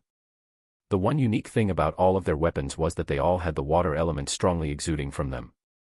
This was because the behemoth they would come across in the northern region from the sanctum were those that were proficient in the law of fire. Noah began to feel this firsthand as he felt the temperature around him gradually begin to increase, to the point that he knew any normal being would have begun to have their skin singed at the heat. As they continued forward, the heat only became stronger as he felt that even lower-ranked awakened could be burnt into crisp, but the wondrous thing was that the foliage and enormous trees around them peacefully continued their fantastical swaying as this temperature did not seem to bother them one bit. Noah kept his senses spread out as they finally neared the point that released this much terrifying heat, his eyes noticing it first as they landed on a large mountain. Or it seemed like a mountain, but it was actually moving. Noah's mouth flew wide open as his senses went on to wrap around this humongous mountainous figure, each of its features becoming extremely clear in his eyes as he observed a thing that was more than double the size of his lesser Cthulhu form nonchalantly move in front of them. The closer they neared, the more they could feel the shaking of the earth caused by its simple movements. He could only describe the thing in front of his eyes to resemble an oversized dinosaur that was pumped with too much meat and bones. It was walking on 4 legs, a ferocious-looking head languidly moving around as a spiked tail that was covered with pulsating red crystal stalagmites that shone dangerously weaved behind it. The lustrue's red crystals went on to travel from its tail and all the way across its back as it gained a spiked appearance, its entire body releasing horrid waves of heat that seemed capable of melting anything they came in contact with. Looking at the enormous size of this behemoth as well as its fiery appearance, Noah had to agree that its title was well deserved. This was a celestial beast that a single person would in no way be able to take down. This was a behemoth. As Noah observed the immense heat being released from this powerful being, he saw with a shaking head how even the simple foliage and trees around this mountainous beast were still swaying peacefully, the environment of this celestial realm being something too unique. He could see some trees pushed aside or fallen to the side, making a clear pathway of where this mountainous behemoth had come from, but that was the only damage he could find. The moment the righteous fire exploration team neared the position of this fire behemoth, its large eyes shifted as its head turned towards them at an unnaturally high speed, bursts of flames beginning to erupt from its body as a world-shaking roar rang out. Roar. The roar was that of arrogant reality, of a being so powerful that the aura of a few ants getting near it shifted its mood as it warned them not to even come close. It felt as if the air itself was shaking as waves of flames erupted from this fearsome creature, the wild laughter of Boru being heard at the same time as his body lit up with tens of thousands of fate lines, his power at the soul realm exploding out fully as the jagged sword he wielded let out a dazzling blue light. He swung this blue glowing blade forward as the roiling flames coming towards them were cut in half, preventing them from reaching the team members in the back as the first battle with the behemoth unfolded for Noah and Athena. Chapter 372, A Battle with a Fire Behemoth. Waves of power erupted out as Boru's soul-forging realm was revealed gloriously, the heavy armor made from materials of a fire element behemoth shining an arrogant red color as they went on to push back the raging flames being propelled forward by the mountainous beast in front of them. The long broadsword letting out palpating waves of the water element went on to further disperse the powerful attack coming towards them as the members of the righteous fire exploration team spread around the fire behemoth, each one knowing their positions as their grasped weapons let out colorful attacks. The moment the wide area attack of the behemoth ended, attacks layered with the strength of thrumming fate lines from 5 soul-forging realm celestials began to land on the large beast. Heave-ho! Boru took the center point as he kept the attention of the maddened beast, swinging his large blade downwards as it released a spectacular blade light of gold and blue, the unique energy provided by his fate lines passing through the weapon he held as this blade light went on to leave a scratch on the thick skin of the behemoth. That was right, a scratch. That was all that the numerous attacks did to this terrible creature. Noah and Athena were observing the ensuing battle from the back to get a grasp of how the team normally handled these types of creatures, their own bodies aching to join the battle themselves as the splendors of colorful skills bloomed in the area. Zeke, left flank. Reiner, get behind it. Sylphie. Boru was giving numerous commands as multiple Empyrean guards began to appear around the raging behemoth, these Empyrean guards soon turning into streaks of light that went on to wrap around the bodies of the members of the exploration team. The immense aura of fate spread out as the 5 figures of the exploration team became golden armored and winged beings, tens of thousands of fate lines on each of their bodies pulsating as they rained down even more attacks with vigor. Ruhar. The behemoth roared out as it felt dents beginning to appear on its armor, the numerous spiked crystals attached all over its huge back and tail shining a murderous red light as they erupted from its body and flew to the skies, very quickly raining down in the form of dangerous spiked flaming lances that attacked the entire perimeter around it. Boru and his teammates weaved in and out of the area as they evaded the flaming lances that exploded on impact, their armored bodies taking the brunt of the explosive forces as one of the teammates had to even pull back after cracks began to appear on her armor. Sylphie, pull back. Everyone else, get judgment ready. Boru shouted out as he oversaw the entire area closely, his soul rank strength bubbling with power as he dual-wielded a golden hammer in one hand and the long jagged water element broadsword in the other. A hot breath released from him as Noah shockingly counted more than 80,000 fate lines from within his body coiling like a spring as it propelled itself towards the head of the behemoth in a straight line. Boru's body began spinning in the air as wave after wave of golden blue blade lights began to erupt from him and smash onto the large head of the behemoth, the monstrous beast itself going on to reply by releasing a horrid breath of fire that disintegrated the very air itself towards him. The numerous golden blue blades of light met this attack as Boru continued spinning, his teammates moving to the sides as they prepared a skill Noah was very much familiar with, judgment. Ready. Ready. The 4 of them called out as Boru used the force of his weapons to push himself out of the way of the destructive fire breath, the behemoth choosing to pursue him with more attacks angrily before it came to a stop, its senses telling it that danger was coming. Essence converged around the behemoth as an enormous barrier of colorful flames appeared around it, but would the attacks of 5 soul-forging realm celestials be that easy to block? Judgment. For calls resounded first as Boru's teammates released their abundant mana to release this powerful skill, numerous golden spears appearing in the skies as they aimed straight down towards the enormous behemoth. The wide and colorful shield of flames it had erected was pierced through after the first and second round of spears rained down, the third and fourth casts going on to pierce through its thick hide as a squeal of pain was finally released from this monstrous beast. A roar of pain erupted out as the beast felt enormous damage in its soul from the numerous attacks layered with abundant law of fate, but its pain was not done as the one who had been peskily running around it had the time to collect himself and prepare an even more powerful attack with his abundant lines of fate and something else that Noah could not yet figure out. Judgment, smite of liberation. The air trembled as Noah used his senses to observe the being called Boru call upon every drop of energy in his body, his senses observing this energy pass through his tens of thousands of fate lines as it was released in a unique manner to initiate the cast of 2 abilities from Fate's Guardian. The numerous sharp golden spears arrived first, piercing the wide body of the mountainous behemoth that had actually begun to bleed bubbling red blood and going on to skewer its body even deeper.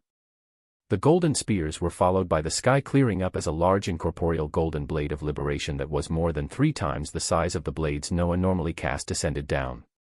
This single blade was half the size of the more than 50-meter fire behemoth as it shot down at high speeds, The behemoth, sensing this danger as a destructive firestorm raged around it, but the damage it had received to its soul affected it too much.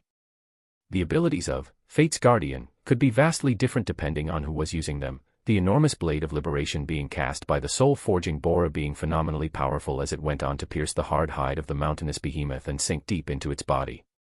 A defiant roar rang out from a deadly beast inflicted with immense soul damage, while a spent celestial hoisting a large broadsword laughed as he knew the battle was as good as over.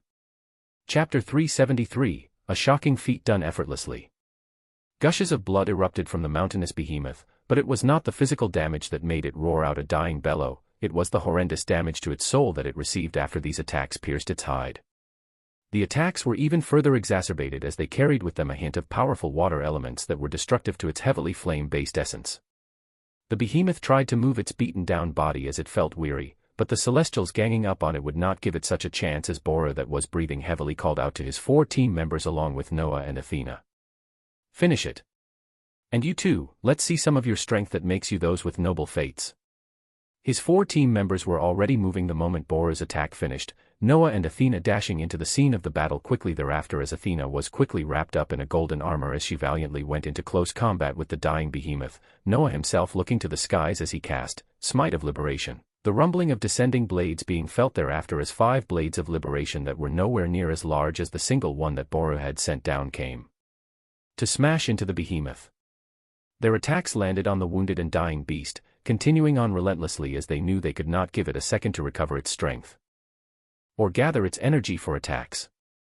The life force of behemoths was enormous, where they would start healing in a matter of seconds if given the time, as you found yourself in a long drawn-out battle that you would eventually pay with your life. Roar. Dying roars rang out from the enormous beast as the Celestials ganged up on it relentlessly, the battle only ending after another few minutes as the members of the Righteous Fire Exploration team all slumped towards the ground breathing heavily. Their bodies were drained of energies as their faces were those of extreme achievement as they looked at the mountainous body of the behemoth that had finally stopped moving, only its muscles spasming as fountains of blood continued to leak out from it, waves of burning elemental energy slowly beginning to build up around it. Gulp, gulp, gulp. Noah looked towards Bora's position to observe this sizable celestial actually near a position close to the behemoth where spurts of blood were leaking out, his mouth wide open as he swallowed what rained down with huge gulps, his face that of extreme satisfaction. His teammates looked at this sight while they breathed raggedly, shaking their heads with a smiling expression of slight disgust as they were used to this behavior. Ah, that's the spot.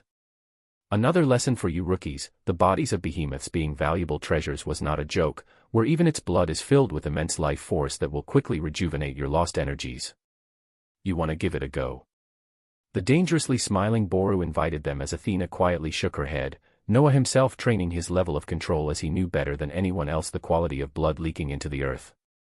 His blood gourmet was telling him that the liters of blood gushing down would have a heavenly taste that even a voluptuous soul-rank vampire could not even come close to comparison, but he would control himself at this moment as he did not want any unnecessary slips. Boru wiped his mouth as he came towards him and Athena, his teammates recouping their strength as they began to surround the behemoth. So, first hunt.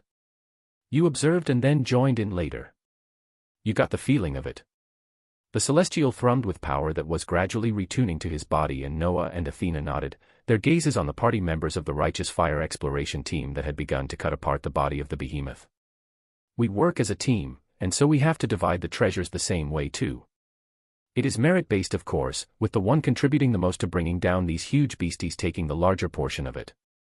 His words were masked as a blade of liberation descended down to precisely cut apart the behemoth at a certain section, his party members using their Smite of Liberation at this time to divide up the mountainous body of the beast as they each began to divide numerous parts and place them into their storage rings or bags. Boru watched calmly as the largest portion of the beast was left to him, along with a huge glistening core that released enormous waves of fire elemental essence in the surroundings. The eyes of the boisterous Celestial shone as they came onto this huge origin core, waving his hands as it disappeared, along with the chest and head of the behemoth as only a few pieces were left behind for him and Athena.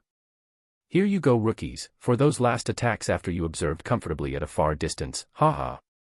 Boru used his expansive strength to throw the wide tail of the behemoth that was still larger than Noah's entire body towards him, 2 of the limbs of the beast containing horrendously sharp claws going towards Athena.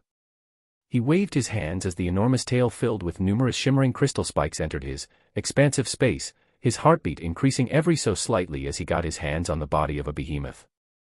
From the celestial realm, even if it was a small part of it. Let's move out from here. We've caused a big commotion, and don't want to be in the same location in case we attract anything. Boru voiced out as the party began to move from the bloodied site of destruction, the serene environment of the celestial realm gradually going back to normal as the shimmering trees and foliage continued to stand strong. Noah followed the righteous fire exploration party half-heartedly as he was doing something incredibly unique that he knew no one else could currently do. He was excited to get his hands on the enormous spiked tail of the behemoth, putting it in his expansive space, as the ancient blood clone that was millions and millions of miles away in another realm entirely teleported into the blacksmith's forge from the time-space of the spiritual land. This ancient blood clone was an extension of himself, so he could just as easily access the expansive space that he placed the enormous tail of the behemoth in. A wide smile appeared on the devilishly handsome clone's face as he waved his hands, the same body part of a flame behemoth appearing in the blacksmith's forge, as it almost took up the entire space. Noah laughed as he performed this feat so effortlessly, his thoughts quickly throwing a command to the hearth of the blacksmith's forge as he wondered what would come out from the body of a behemoth drenched in the law of fire. Chapter 374, Materials, a soul rank item. As Noah was moving in the celestial realm, his ancient blood clone had begun the tedious work of raising the proficiency of skills in the time-space while also taking the time to craft new sets of blood-stained infernal oath. The item set had a wide array of uses as it effectively created berserkers that only became stronger as their vitality fell, finding great uses in the hands of the beasts of the spiritual land and the harbingers. So far, he had created more than 10 complete blood-stained infernal oath sets that he went to distribute to his people, but none of these crafting sessions had made him as excited as he was now. Because currently, the burning blue flames in the hearth of the blacksmith's forge flew out to wrap around the enormous tail of the fire behemoth that held numerous spiked crystals on it. The blue flames acted like a snake as they wrapped around this tail in its entirety, Noah watching with rapt attention as he began to oversee the process where the massive tail filled with life force was cut apart as small pieces flew towards the hearth and disappeared in the flames. The process was quick and smooth, but something different occurred as the ancient blood clone went on to observe the blue flames taking the thick hide, meat, and bones of the fire behemoth, but the numerous crystal stalagmites that were all over the tail were left floating in the air as a new panel filled with shining blue text appeared on Noah's eyes. You have obtained X34 soul rank fire crystals, a normal material capable of enhancing flame-based items with greater efficiency than cores. Noah's eyes widened as he observed the finished process of the entire tail being cut apart and the muscles and bones disappearing in the hearth, the only thing left behind being the shining crystal spikes that were all over the tail of the behemoth, their identity actually being materials that could be used with the refine feature of the blacksmith's forge. He thought back to the huge chunks of the behemoth that Boru and his teammates had gotten and the numerous stalagmite crystals that were still spread out all over the back of the humongous beast as his main body in the celestial realm hungered for the body of a behemoth all to himself. He would take it one step at a time though, and observe exactly what results it would bring out first. The clone continued to observe the burning flames in the hearth as the essence of the spiritual land was quickly and without reservation sucked towards the blacksmith's forge, the item coming out from the forge this time ultimately being something of great value. The ingredients were the enormous tail of a behemoth that was standing stably at the soul rank, so Noah looked forward to the sort of weapon that would be one level higher than the blood-stained Infernal's Oath set items that he had been creating recently. The process continued on for another few minutes and before long, an eruption of essence and light occurred yet again in the blacksmith's forge as a regal aura spread out, the temperature in the surroundings beginning to rise rapidly. A red shining weapon rotated in front of the ancient blood clone's eyes. It was a weapon that passed Noah in size, being slightly larger than himself as it slowly came to life before his eyes. This was a type of weapon that Noah had seen before, but had never actually used in his lifetime. It was a weapon with a single handle in the middle, but it had sharp blades sticking out from each of its ends as it looked like a double-edged sword spear. If he knew his weapons correctly, this should be something that goes under the name of a glaive. His thoughts were affirmed as the rotating item slowly released waves of heat in the air, calming down as its description appeared in front of his eyes beautifully. Soul, glaive of simmering ember, from the rage-filled embers of a behemoth, a glaive simmering with deadly flames comes to life. Plus 100 fire elemental power, plus 100% physical damage, plus 100% elemental penetration, plus 50% attack speed. Additional ability, Descending Conflagration. Part of the Incandescent Flame Eborn set. Incandescent Flame Eborn set, an item set that only an experienced hunter of behemoths can adorn. 2 Set item bonus, an Ember Phoenix accompanies your side as they attack your enemies with fiery attacks. Ember Phoenixes are spiritual beings that can be summoned again as soon as they perish. For set item bonus, when dealing damage with the fire element, enemies will take 500% extra damage over 5 seconds as the burning effect is applied on their bodies. The damage dealt by the user will also be increased by 50% and the damage taken is reduced by 3% for every Flamme-born item they have equipped. 6 Set item bonus, a blazing ring of fire passively and constantly erupts with you at the center, applying the soul immolation effect to your enemies. Enemies under the soul immolation effect take 1000% more damage from abilities of the fire element. A beautiful set of words that were extremely pleasing to the eyes appeared in front of the ancient blood clone as he sucked in a breath. The weapon itself was crazy enough, but he had just finished reading the possible item set that could be created from the materials of a fire behemoth as his jaw nearly dropped to the ground.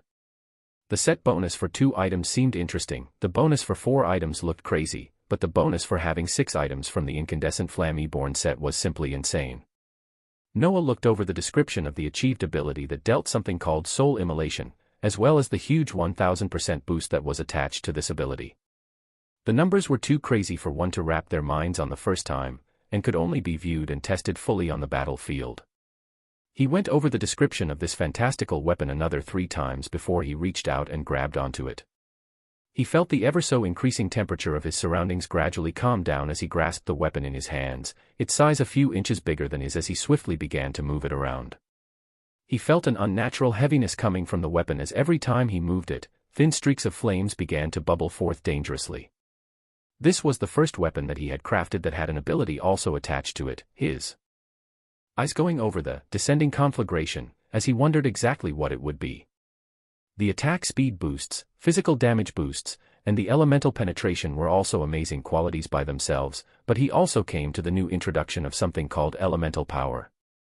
He observed the glaive of simmering ember, as the flames that were asking to erupt within it continued to dance wildly, his thoughts moving rapidly as he went on to test the normal materials that had appeared from the tail of the behemoth.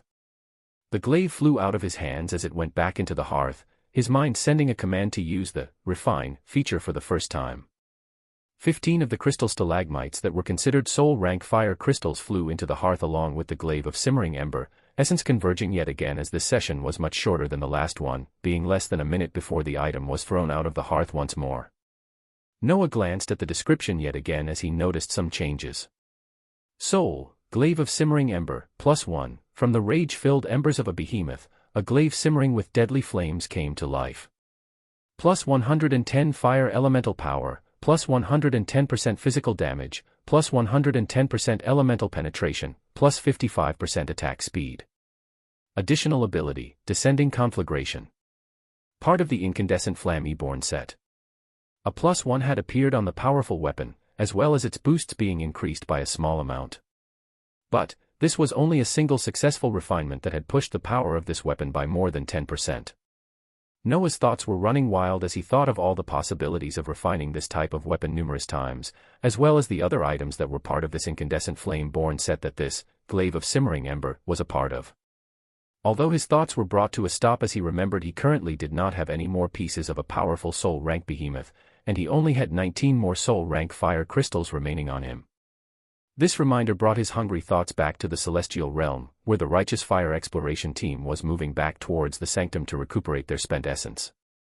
Noah walked along with them in the fantastical forest atmosphere of the celestial realm nonchalantly, fitting in perfectly as his clone had finished creating an item from the materials of a behemoth that was more refined than any weapons that the members of the righteous fire exploration team were wielding. Chapter 375, Bustling Atmosphere. As Noah continued moving in the celestial realm, motions continued to flow in the light expanse of the novice galaxy as the major powers in the prime worlds were finishing their preparations to set off towards a certain location after agreeing to the conditions of the celestials. First, only beings of the void realm and above were allowed entrance to this paradisiacal realm that the celestials released information of, as anyone of lower strength would simply not be able to survive even a day in this realm. The second condition was the most important one, and it stated that for every being entering the celestial realm, whatever treasures they found in this dangerous realm would have to be shared with the celestials, and this applied to half of everything they found. Last and not least, everyone that entered would be kept track of, the Celestials needing to know exactly who was coming in and out of the celestial realm. The powers from the numerous prime worlds agreed to these conditions without a second thought, their sights already set on the fantastical treasures of this celestial realm, no matter what they had to do to get their hands on it. In the tumultuous underworld, the forces of the pureblood vampires were prepared as a devilishly handsome Prince Cassius had reappeared, his gaze as aloof as ever as his power thrummed at the peak of Void Realm. Ho's gaze was currently locked on with the beady eyes of a particularly arrogant penguin that was being carried by his aunt, the royal vampire Elena. The Emperor Penguin seemed to be looking at the face of the prince up and down with its beady eyes that were filled with a prideful light, ultimately raising its beak up as it disregarded the devilishly handsome prince and sunk back into the chest of a happy Elena. This royal vampire had just received a command from her progenitor that she would be coming into the celestial realm with the forces that he sent, this Emperor Penguin being just one of the few beings that she would be traveling with. Among them were fearsome vampiric calamities of the sea, with the even more powerful beasts that were even more familiar with the particularly cute penguin she was holding tightly onto her. She ran her fingers down the sleek feathers on the raised head as she spoke to her nephew. "Get everyone else ready and we shall board the ship. The journey should take quite some time." Prince Cassius affirmed with a determined expression as he thought about Noah, learning of the results of his recent actions as his face hardened. He had reviewed the recorded events of the massacre in the Magus world, seeing this being he knew to be okay his level not too long ago actually stand against two soul-forging realm opponents and actually take them down with ease. This wasn't to even mention the devouring winged serpent that was at the peak of soul-forging realm that he helped to finish the life of. Prince Cassius felt a sense of shock as a flame began to burn in his heart, committing to strengthening himself to the fullest so he could at least match that being again. His gaze was that of determination as he went towards the interstellar warship, looking forward to what the future would bring. The Vampire King watched his son head out as he looked back towards Elena, his gaze that of care as he spoke out slowly. "Take care of him while you all are there, Elena. He is my only son. Boss, stop with that brooding mood. I'll keep everyone safe and bring you back some treasures. That is if I have the time while overseeing all the missions of the old fogey in the dark expanse." Elena replied as she revealed some unknown secrets behind the scenes, secrets of how the dark expanse was using this opportunity to put some of their own forces into this celestial realm and observe its inner workings carefully. At this stage, the conflicts continued to occur behind the scenes as everyone seemed to be preparing for a coming war that would surely come to pass.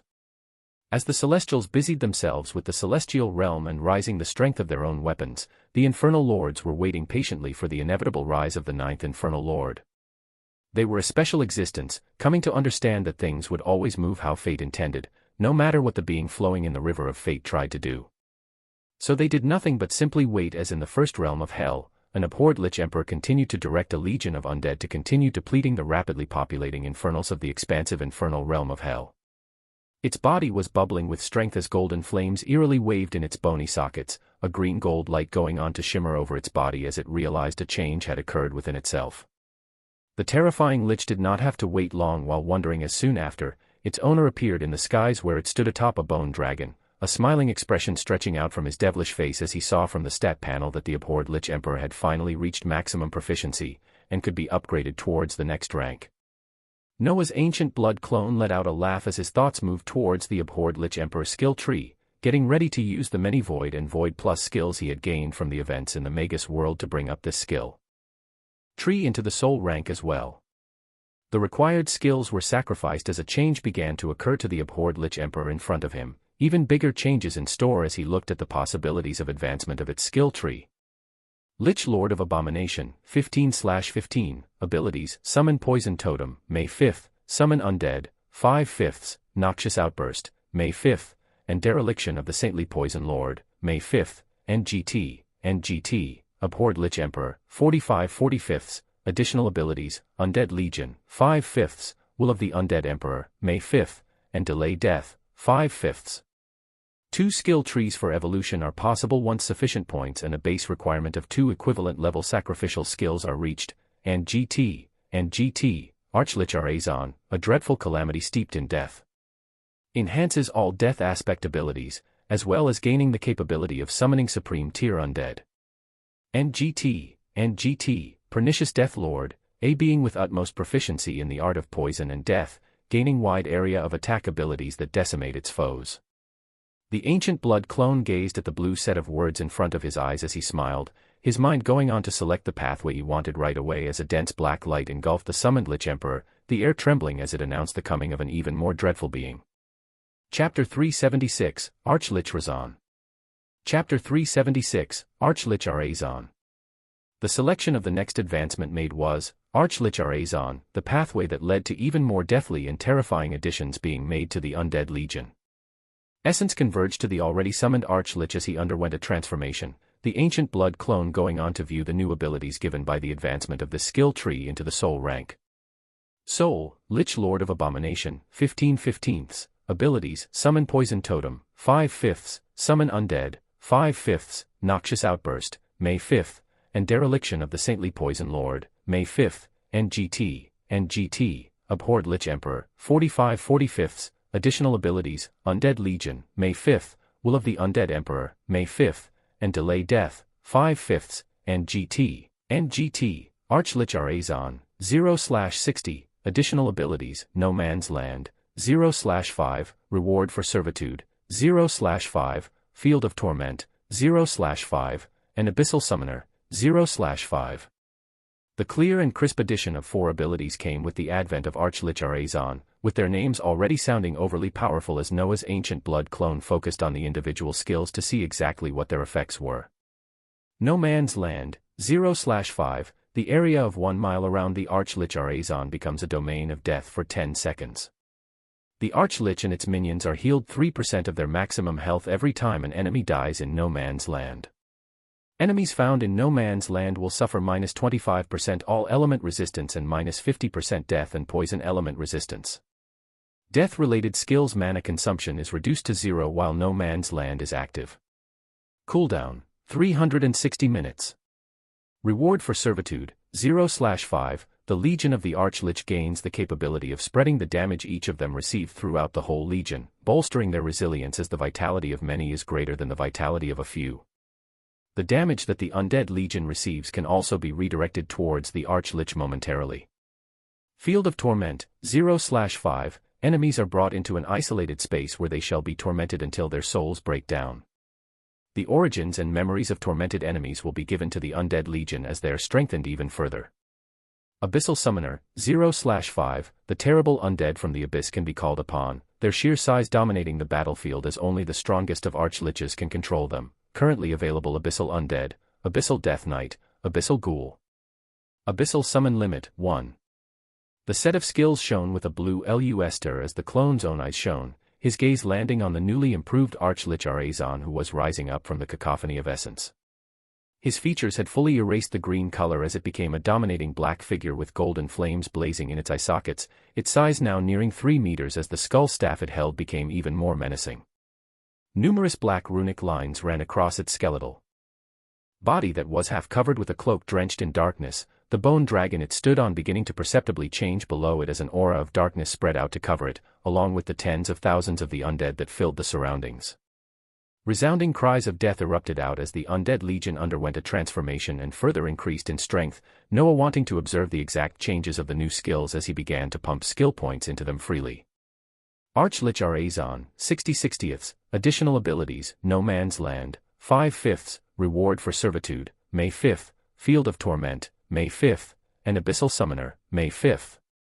The effectiveness of Field of Torment and Reward for Servitude were increased, but the ones that showed their increased effectiveness most clearly were No Man's Land and Abyssal Summoner, after they were filled with maximum skill points.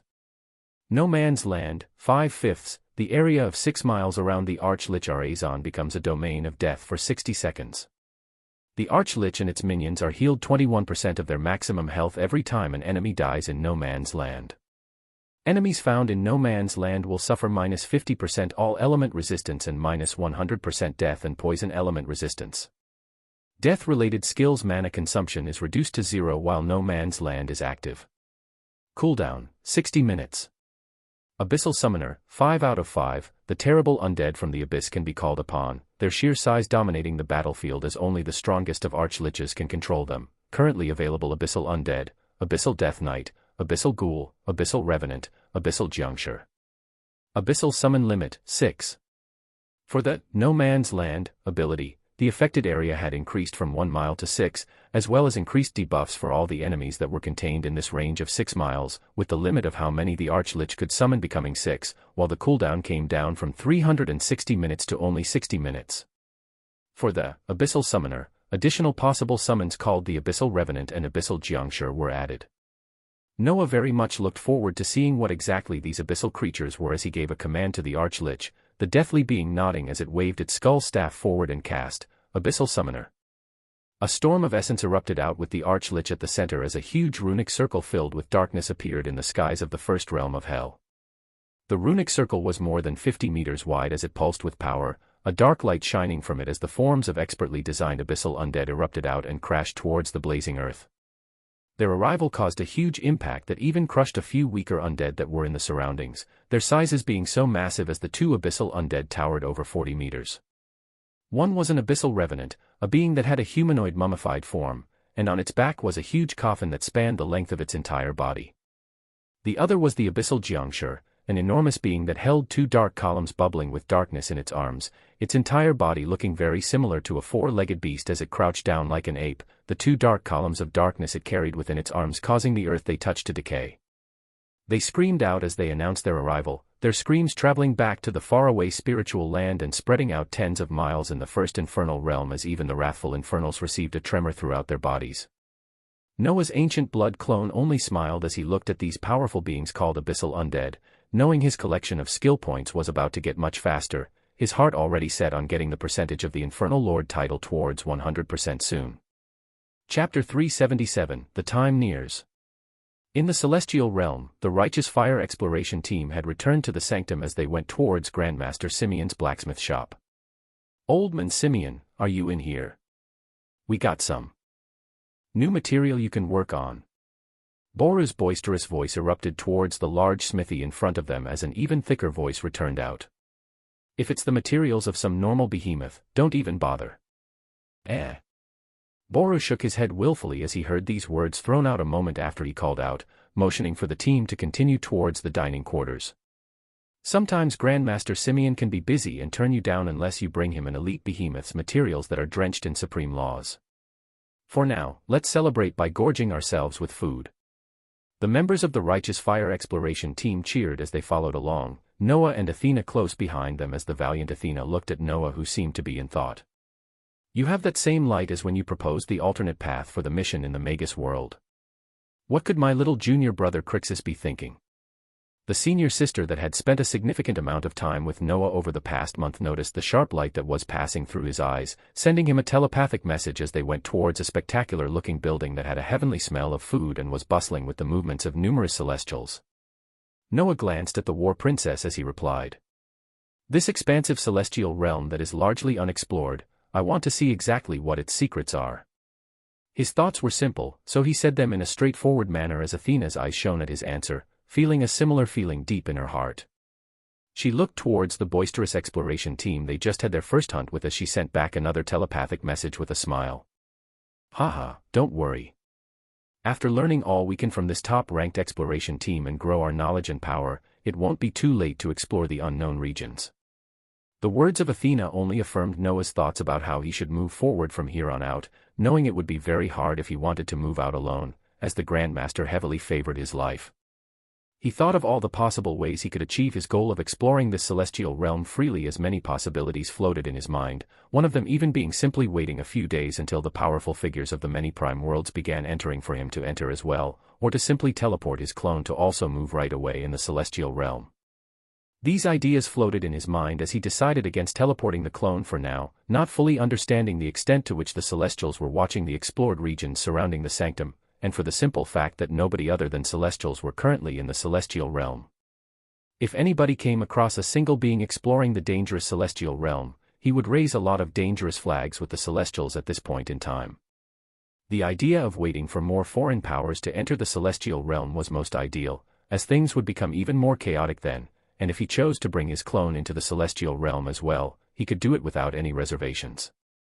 This would mean momentarily losing the bonus of constantly using the time-space of the spiritual land to raise the proficiencies of the skill trees, but he could still divide his time to do this if the clone moved alone in this mystical realm. The other cause was the treasure hunter feature that was attached to the spiritual land, which he knew would be immensely helpful in this realm filled with treasures. So bringing his clone into this realm with the spiritual land was an inevitable action. All that mattered was when exactly he would do it. So for now, he would learn all about the explored and unexplored regions, and prepare for when he could actually start to move in earnest in a few days. He wanted to explore this expansive realm for himself to see exactly what awaited him, and to understand just why it was that Celestials had only ever explored 10% of this entire realm. He now knew that to the north of the sanctum lied the fire behemoths, and to the south were the behemoths knowledgeable in the laws of water and ice. He still did not gather the knowledge of all the surrounding regions, and where exactly he would have to go to come across behemoths that were proficient in supreme laws, or what treasures they could be guarding. But after seeing the types of items he could create from the bodies of behemoths, his heart shook as he recalled the boosts of the incandescent Flammeborn set that he only held a single item of currently. The item set was so powerful that he knew if he hunted behemoths of the opposing element, his task would be that much more smoother from the huge boosts given by equipping all 6 items in the set. So he would continue amassing his knowledge of this establishment of the Celestials in the celestial realm, the sanctum, and then get a good grasp on all the surrounding explored regions as he waited for the masses of beings from the numerous prime world to gather. He had been extremely productive the past few days, this being attributed mostly to his clone as he had quickly managed to upgrade another skill tree to the soul rank, and, Lesser Cthulhu, was not too far away from getting its own upgrade as the ancient blood clone continued to work hard in the time-space of the spiritual land. A world-shaking aura could be felt in the wide space most of the time as the clone adopted the fearsome form of the Lesser Cthulhu and used its numerous abilities, its skill proficiency continuing to be raised more and more as numerous days passed in the time-space of the spiritual realm. Noah looked forward to the next form of this skill tree greatly, as there were too many mysteries associated with this particular ability. He continued moving with the Righteous Fire exploration team as his thoughts were occupied with many ideas, occasionally asking more questions to learn about the celestial realm as time progressed. Like this, the days continued to pass as the River of Fate moved forward, and in a few days, tens of thousands of interstellar sh.i.p.s were nearing the same position near a wide golden door that Noah had passed through not too long ago, their eyes shining with hunger as they also sought for their own opportunities. Chapter 378, The Denizens of the Light Expanse Enter. Throughout the sanctum, a bustle of activities were taking place as the Celestials moved to ensure everything went their way with the entrance of the numerous beings from powerful prime worlds into the celestial realm. The expansive colonized area of the celestial realm that was hundreds of miles long had communications running throughout the different parts as they prepared for the massive increase in the number of beings. The central area of the sanctum that was CLU.S. tiered with most buildings was the busiest, while the empty areas of mystical forests that only had watchtowers every few tens of miles monitoring the explored regions had the least amount of activity. It was decided that the coming beings would be residing in these empty but explored regions similar to the ones that Noah and Athena had entered into with the Righteous Fire exploration team where they had encountered a fire behemoth. These regions weren't entirely safe, but those entering would be given this information and told to prepare as they forged their own path in the celestial realm. Talismans that could be given to all those who entered so they could be kept track of were produced en masse as hundreds of thousands were ready, the Celestials looking forward to the future where their resource collection would multiply by an unknown factor as they received even more treasures through the intrusion of these beings, while also influencing them greatly for the coming future. In a particular nondescript vessel, the forces of the pure-blood vampires of the underworld were CLU.S. tiered together neatly as they continued towards the golden door. There were hundreds of prime Warsh.I.P.S in the surroundings, causing every single being to be very well behaved as they knew very well the power of these fearsome weapons. The pure-blood vampires watched the procession of beings getting out of their vessels as they were read the rules and accepted the tracking talisman, their turns soon nearing as the royal vampire Elena led her forces forward. Among them were the forces of beasts from Noah's spiritual land and the calamities of the sea that had used the numerous cores that Noah brought back to upgrade their rank to the void realm, their gazes shining a dangerous light as they looked at the beings that so easily destroyed their world. Their hearts were stifled, but they knew they could not do anything at this moment as they continued to improve their strength until they achieved a level of power that would allow them to move however they wished. The arrogant Emperor Penguin floated in the void of space as his body pulsed with a unique force, his spatial attribute going very well with the unique qualities of space as he stood at the forefront of the forces right next to Elena. Their turn came as they floated towards the front of the procession where multiple red-robed Celestials were located, golden lights shining upon them as they were read the agreement for entering the celestial realm and each one was given a tracking talisman. This would effectively act as their identity for when they wanted to enter or leave the celestial realm in the future. Something of important note was the reminder from the Celestials that even though whatever they obtained in the celestial realm would be reduced by half as they gave the other half to the Celestials, whatever treasures they fought for and obtained would ultimately be theirs. They would not be bullied, and it was first come first serve when it came to battling the creatures in the celestial realm, or its vast mystical treasures. Like all the previous denizens of the light expanse, the pureblood vampires agreed as they were granted access to move forward, their origins coming in contact with the golden door as their figures disappeared, instantly reappearing in a bustling area at the center of the sanctum that now held even more people. Different to when Noah first entered, a huge change had occurred in the past few days as the Celestials anticipated the many uses of the increase in beings, going to institute a few things, with one of them being shops. There were numerous stalls spread out all over the sanctum that offered a variety of products unique to the celestial realm, some being oversized weapons and armor made from the bodies of behemoths, others being medicinal herbs or unique treasures that Celestials ran into themselves as they explored. Currently, many of these shops were spread out as each one held a singular similarity, and that was the incredulous prices that were attached to the things offered for sale. As they were unique products never to be found anywhere else, they were traded only with the highest quality cores or other treasures as a form of payment, with the least acceptable cores or refined cores, spirit stones, being those at the soul realm, and the prices ranged in the tens of cores. This was just a preliminary test that the Celestials were conducting, their future goal being to create an economy as this new force entered the celestial realm, using the many things they obtain within to circulate as they grew more and more attached to the realm and everything in it. This also went in their favor as to them, they were simply lending out weapons that would help these beings to take down behemoths that they would eventually be taking 50% of whenever the denizens of the light expanse defeated them, and this also applied to any treasures they were lucky enough to find. It was a win-win situation that promoted the strength of the newly arriving beings while only furthering the goals of the Celestials more. The forces of the pureblood vampires looked around their surroundings in wonder as they sensed the engulfing and overflowing essence in the surroundings, the Emperor Penguin being particularly happy as he could sense the spiritual land master not too far away from where they were. "Master, we can finally fight in the same location as you." The arrogant penguin felt a tight knot in its chest loosen as it achieved the goal of helping its master, finally gaining enough strength to be able to stand in the same region as him. Its beak raised to the skies as it vowed to enact the legend of the most fearsome spiritual beast that ever lived and leave a mark in this celestial realm for its master. Many hopes and dreams were flowing through the minds of the newly arriving beings from powerful prime worlds in the light expanse as the largely unexplored fantastical celestial realm received a large influx of forces, on the first day gaining tens of thousands of beings at the void realm, and hundreds at the soul-forging rank as the tides of change swiftly moved forward. The influx of these new forces only meant one thing, that this largely unexplored realm was about to become even more lively, numerous beings with their own fates entering as mysteries would more quickly be unveiled. Although, the result of this project on a large scale could only be seen by those actually moving the pieces in the dark. Chapter 379, The Order of Blood is Formed, Arrival. A few days passed as the liveliness of the sanctum only increased, the influx of people increasing by the day as many familiarized themselves with the knowledge of the celestial realm. To gain this knowledge, they had to pay the price of multiple soul rank cores or simply begin venturing into the mystical forest of the celestial realm themselves as they braved the dangers and tested their luck on fantastical treasures. Some groups heavily believed in themselves as they moved out, many beings coming to face the power of the behemoths for the first time in the past few days as many casualties occurred for the newly formed exploration teams, this event acting as a reminder to those coming in as they watched dejected faces walking through the expansive sanctum carrying dead bodies of their comrades.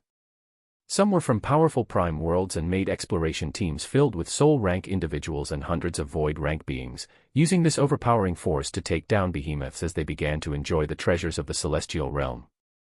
The moment these victories began to appear, the newly arrived beings from numerous prime worlds saw the importance of creating powerful exploration teams to hunt down these powerful but wondrous behemoths whose bodies were filled with treasures, sparking the competitive beginning of the creation of numerous teams as some forces were powerful enough to form their own complete teams capable of hunting down normal behemoths, while other forces from different prime worlds joined together in order to achieve the same goal. On the third day, as even more and more beings continued to pour into the celestial realm and begin exploring it, the careful observing force of pureblood vampires finally decided they gathered enough information, which was simply what Noah passed towards the Emperor Penguin and Royal Vampire Elena as they became one of the most prepared groups of the incoming forces. They finally felt their confidence rise on the third day as they finally stopped watching how the events would continue to move forward, choosing to set out to explore themselves as Elena received very specific directions from Noah in order for this team to keep their lives and not face a complete massacre. One of those things was the simple rule that their force would not move past the unexplored regions that might hold powerful elite behemoths, or even worse for now, spending this time to get accustomed to the fighting power of normal behemoths as they strengthened themselves and obtained phenomenal treasures. The royal vampire listened to the words of the vampire progenitor to the T, as on this day in the sanctum of the celestial realm, the exploration team under the name of the Order of Blood was formed. This exploration team consisted of powerful vampiric beasts like the Emperor Penguin and numerous pure-blood vampires that were led by the curvaceous royal blood vampire Elena, a force that would actually fall on the weaker side as it did not have that many soul-forging beings.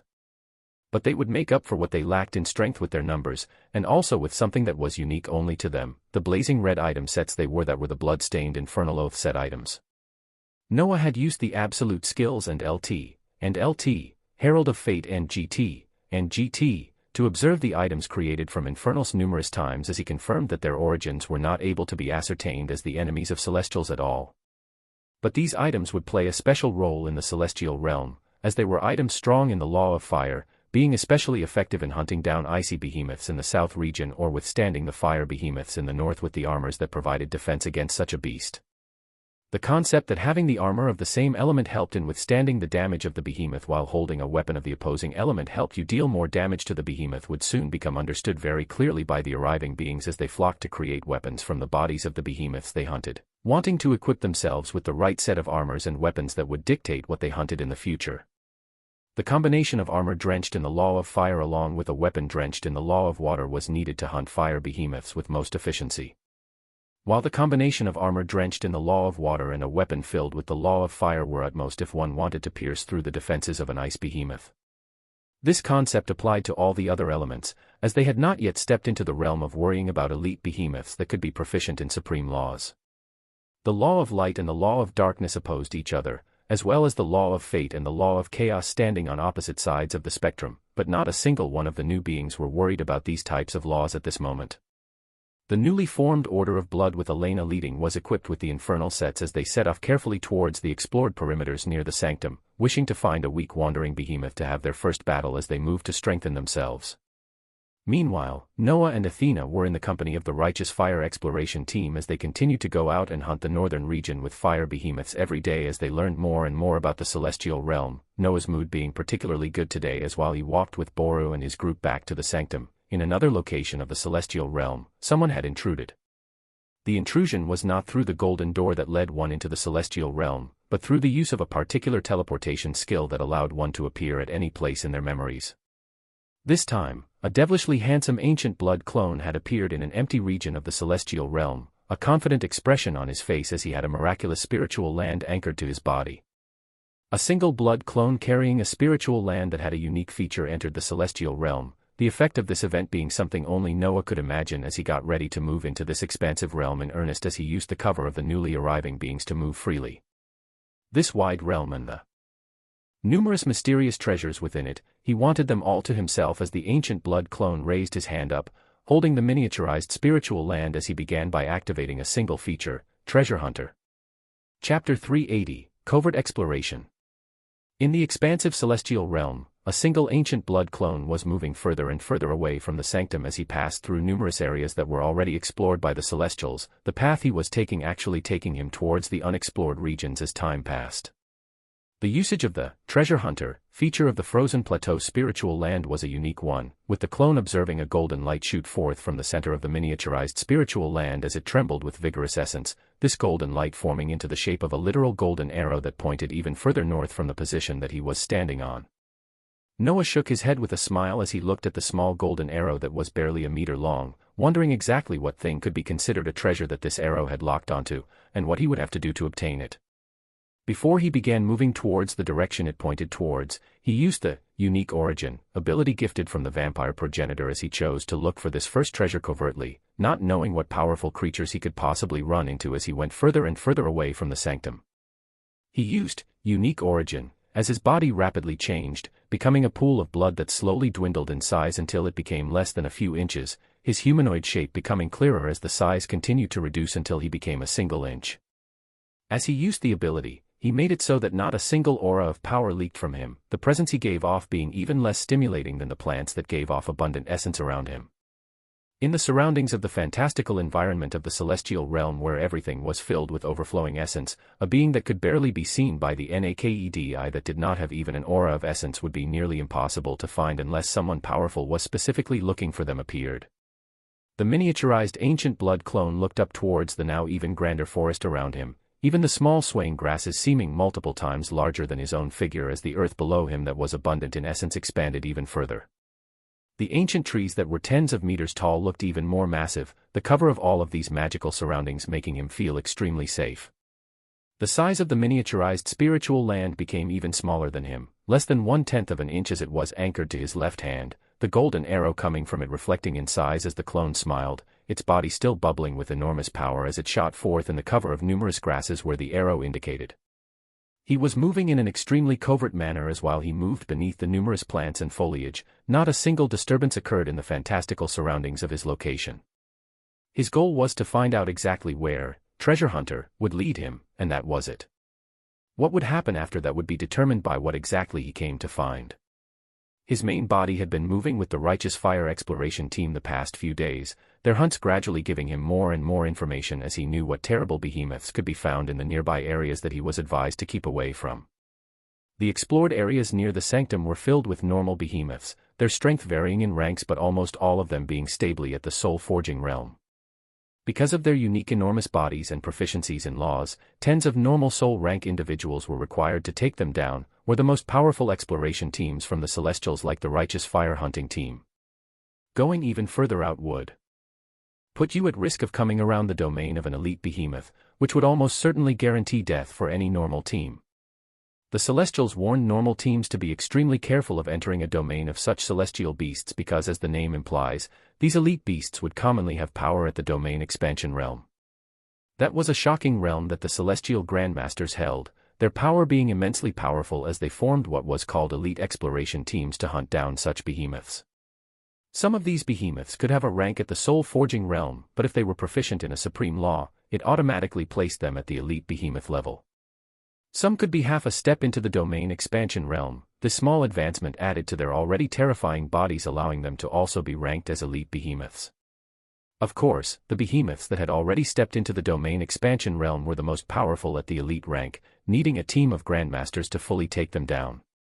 What Noah currently dreaded the most was coming face to face with an elite behemoth, as he knew it would mean a very arduous and nearly impossible mission for his clone, but the further out he continued to follow the golden arrow, the more somber he became as he also grew more excited.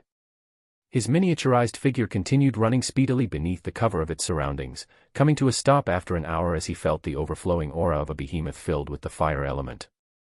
He stopped his quick movements as he climbed the grasses that were huge proportionate to his size, peeking from beneath the earth as he did not use any of his skills that allowed him to spread out his aura to check his surroundings. As long as he didn't use any mana in this place where even plants overflowed with immense mana, even the extremely perceptive behemoths would not be able to locate him.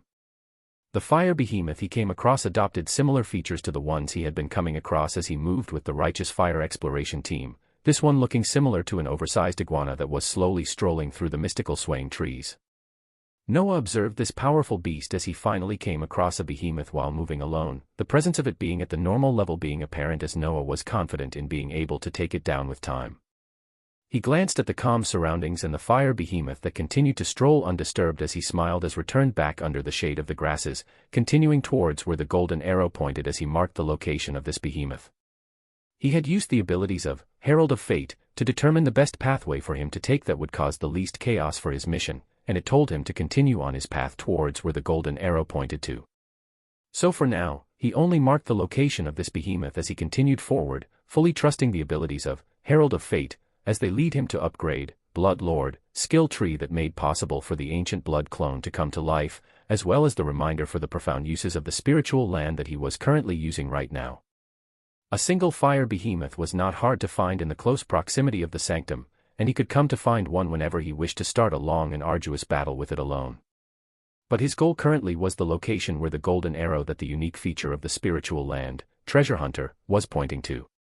After he ascertained exactly what was considered a treasure in the eyes of this ability and got his hands on it, he would hunt all the behemoths he could. Chapter 381, Hidden Beneath a Mountain.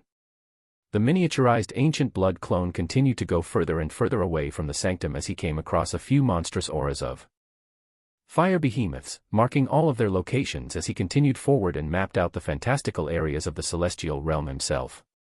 He had come across and taken down a few fire behemoths with the Righteous Fire Exploration team over the past few days, each time getting his hands on a piece of the large beasts' bodies as he went on to create another 4 pieces of the incandescent Flameborn set, the other 4 pieces being the BREAS plate, leggings, boots, and arm guards. All he had left to craft was the crown, and he would have all 6 pieces of the powerful set. The boosts of these items were not a joke either, Noah looking at their description as the clone continued speedily moving towards an unknown location. BREAS plate of simmering ember, an item created from the wrathful body of a behemoth. Plus 150% enhanced defense, plus 50% fire element resistance, plus 50% increased all element resistance, and grants the ability of extreme heat resistance. Leggings of simmering ember, an item created from the wrathful body of a behemoth. Plus 100% enhanced defense, plus 50% fire element resistance, plus 50% increased all element resistance. Boots of simmering ember, an item created from the wrathful body of a behemoth. Plus 50% movement speed, plus 50% enhanced defense, plus 25% fire element resistance, plus 25% increased all element resistance. Unaffected by the burning grounds they stand on. Arm guards of the simmering ember, an item created from the wrathful body of a behemoth. Plus 25% enhanced attack and cast speed, plus 25% enhanced defense, plus 25% fire element resistance, plus 25% increased all element resistance. The items had huge boosts when it came to withstanding the attacks of flame behemoths, making them top-tier pieces of armor to wear for anyone traversing the northern region that was filled with flame behemoths. The glaive that was of the fire element would actually deal less damage to these same behemoths as they were extremely proficient in the law of fire, with Noah needed to find a weapon or the water element similar to the ones that Boru and his team carried to gain extra battle power against flame behemoths. He put this in the back of his mind as he focused on carefully following the golden arrow forward, noticing that the arrow was now blinking. This made him excited as it indicated he was actually nearing the supposed location. He continued traveling below the waving grasses as he observed the ground he was running on gradually becoming elevated as he continued forward, this actually causing a change to the arrow as instead of pointing straight, it began to edge further downwards as he continued following the ascending ground. He brought himself to a stop as he climbed the grasses around him, picking his tiny head to observe the surroundings more as he confirmed he was now beginning to go up an enormous volcanic mountain that had bubbling molten earth at the top. This mountain covered his entire sight as he could barely discern its peak or where it ended as it encompassed everything around him. The surroundings were much hotter than the explored regions near the sanctum as a dangerous feeling was permeating all throughout this mountain. The ancient blood clone's face hardened as he realized that the golden arrow had begun pointing downwards the moment he began ascending the mountain, which meant that whatever treasure it pointed to was located at the bottom of this enormous volcanic mountain. He took a deep breath as he changed his tactics, his body glancing at the earth below him as his figure disappeared beneath it. His speed became unbearably slower as he used the tiniest amount of power to allow his small body to drill through the extremely hard earth, following the blinking golden arrow as it continued leading him to an unknown location, and this particular location was in the middle of an enormous volcanic mountain in the celestial realm. More than half an hour passed as he continued to drill further and further down, the only thing around him being gradually reddening earth. The figure of the clone came to a stop after some time as it broke through the layers of earth that were getting hotter and hotter, actually finding himself breaking through an enormous underground cavern that had a powerful red tint from the overflowing lava and molten earth that could be seen from all around. He had pierced through the layers of this enormous mountain and arrived at this expansive underground cavern that was actually tens of miles wide, seeming like an entirely new world to the miniaturized Noah. What was shocking about this lava-filled cavern he had found himself in, though, was the single mountainous behemoth that was lazily floating atop the sea of lava. The eyes of the ancient blood clone widened as they landed on this regal but monstrous beast as he shook his head exasperatingly. HAAA, that's a FUCKING elite behemoth, isn't it? Noah stared into the expansive cavern where molten lava flowed from all around while a single monstrous beast floated atop this flowing molten earth peacefully. The aura coming off its body was that of an oppressive beast that could devour everything, but Noah's mood slightly became better after he noticed that the overpowering feeling wasn't exactly the same as Grandmaster Vredril who at the domain expansion realm. Yet, this being had a hint of that aura, making Noah believe that this was a behemoth that was half a step into the domain expansion realm, and this still classified it as an elite behemoth. The clone released a tense breath as it observed not too far from the immense behemoth, there was an exquisitely raised pedestal that was filled with ancient runic lines, and at the top of this pedestal there lay a brilliantly shining red crystal that caused his heart to tighten just from looking. The golden arrow from the treasure hunter of the spiritual Lana was blinking rapidly at this moment, seemingly trembling with excitement as it had reached the goal it was pointing to as it began to slowly fade away. The eyes of the ancient blood clone glowed a sharp light as he finally came upon a treasure in the celestial realm. This apparent treasure was actually protected by a beast that would normally be taken down by an elite team of celestial grandmasters, even if it fell on the weakest side that could possibly be hunted by the strongest normal exploration teams like Boras that now had the addition of Noah's main body and Athena. The main issue remained the same though. Whatever this fantastical treasure that the spiritual lands, treasure hunter, had led him to get his hands on it, he had to get past this powerful fire behemoth that was half a step into the domain expansion realm. Chapter 382, A Dragon Guarding a Treasure. Noah found himself in an extremely tense environment as he stared at the lazily floating elite behemoth that had half of its body sunken in the blazing lava. The mountainous figure had its eyes closed as Noah could only see half of its body, which actually spanned over 30 meters as it magnificently rolled around the cavern. His attention was pulled towards the large red crystal of the ancient runic pedestal that seemed to be calling out to him, his eyes becoming hot the more they remained on this shimmering treasure. He breathed out slowly as he brought himself to calm down and think of the numerous ways to proceed, pulling out the dagger of time stored in the expansive space, as well as equipping his miniaturized body with the items from the incandescent Flammeborn set, to provide even more protection in this fiery hell.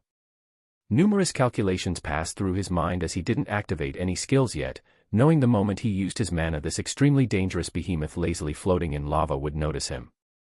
A few minutes passed as he observed its movements in this tense atmosphere, coming to map out its large body gradually as it continued to swim in the lava. The elite behemoth actually adopted the features of something that Noah had come across a few times in his life, and that was a dragon. The enormous head that continued to dip in and out of the lava peacefully had a rough draconic outline as enormous wings were tucked into its sides, with Noah not even being able to see their end as they sunk in the molten earth.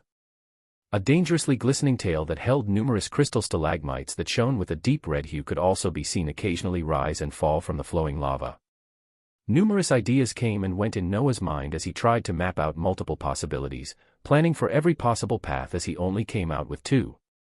One was miraculously taking this unknown treasure right under the nose of its powerful protector, getting away safely just as the powerful beast was reacting to his movements. This was the best possible course of action, as Noah was not fully confident in being able to take down an elite-tier behemoth at this stage, even with his fantastical cheats. This also brought the consideration that he didn't consider too much of a limitation because of his nearly infinite mana, and that was the 60% limitation of power given to this clone. This also brought numerous new questions about this limitation that he had to slowly understand. The other possible pathway for him to take this treasure was if the first plan of snatch and run inevitably failed, where he would then have to leave it to fate and go all out, testing exactly how powerful this elite behemoth that was half a step into the domain expansion realm would be. This was the second pathway, and he already sent telepathic commands to a special someone if this path was to be followed, knowing he would need all the help he can get. His face became stern as he pulled back from the wide cavern and followed the path that he came in, going more than a few miles as he took out the miniaturized spiritual land and used anchor to expertly hide it among the grains of earth in the mountain. This was the last preparation, where just in case something horrendous happened, only the clone would be affected as his main body would suffer a significant blow from the loss of a portion of his origin. He made his way back towards the wide cavern thereafter as the same scene greeted him, getting himself ready as he was going to go for the first possible pathway first, taking the treasure right under the nose of this monstrous draconic fire behemoth. To do this, he looked at the description of a particular ability from the 7 deadly sins that he had not used too often, one that came from the sin of greed. The skill stated that he could steal the ownership of any item he could see or sense, being extremely useful, but also raising many questions on what it applied to. This treasure in front of him, could it be considered an owned item that he could use this skill to take? Could this ability be stopped in any way if the perception of this draconic fire behemoth was as monstrous as his intel from the Celestials told him? There were many unknowns in this first plan, which was why Noah was still fairly unconfident with it, and was simply giving it a shot. He breathed out as his eyes honed in on the faraway glowing crystal, getting ready another phase of this first plan that involved physically teleporting his body as he risked the life of the clone to the close proximity of this enormous behemoth just in case, Emperor of Greed, did not work. But before this, there was the ability from the Sin of Greed, and there was also the Dagger of Time. The abilities that the Dagger of Time had were few, but they were extremely powerful as he always kept the sheath filled with time essence from the time-space, always ready for use if drastic situations like these demanded it. When he saw the draconic fire behemoth was at the position furthest away from the ancient runic pedestal holding the treasure, Noah's face hardened as his eyes locked in on the profoundly glimmering crystal and cast multiple abilities, starting off with the ability from the Dagger of Time that actually stopped time. Stop. Stillness spread through a wide region of the cavern, Noah spreading out his aura and senses finally as his eyes locked onto the glimmering crystal above the ancient runic pedestal and also cast, Emperor of Greed. Chapter 383, Authority.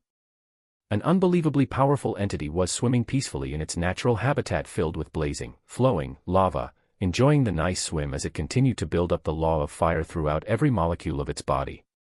The environment of extreme heat in its surroundings only made it more powerful and efficient in its comprehension of the law of fire, its body attuned to the lava flowing around it and the immense heat all over the cavern as it continued its cultivation. At this moment though, around a certain region of the wide cavernous space that covered the entirety of its body and the region where a special item stood peacefully, time had actually come to a stop.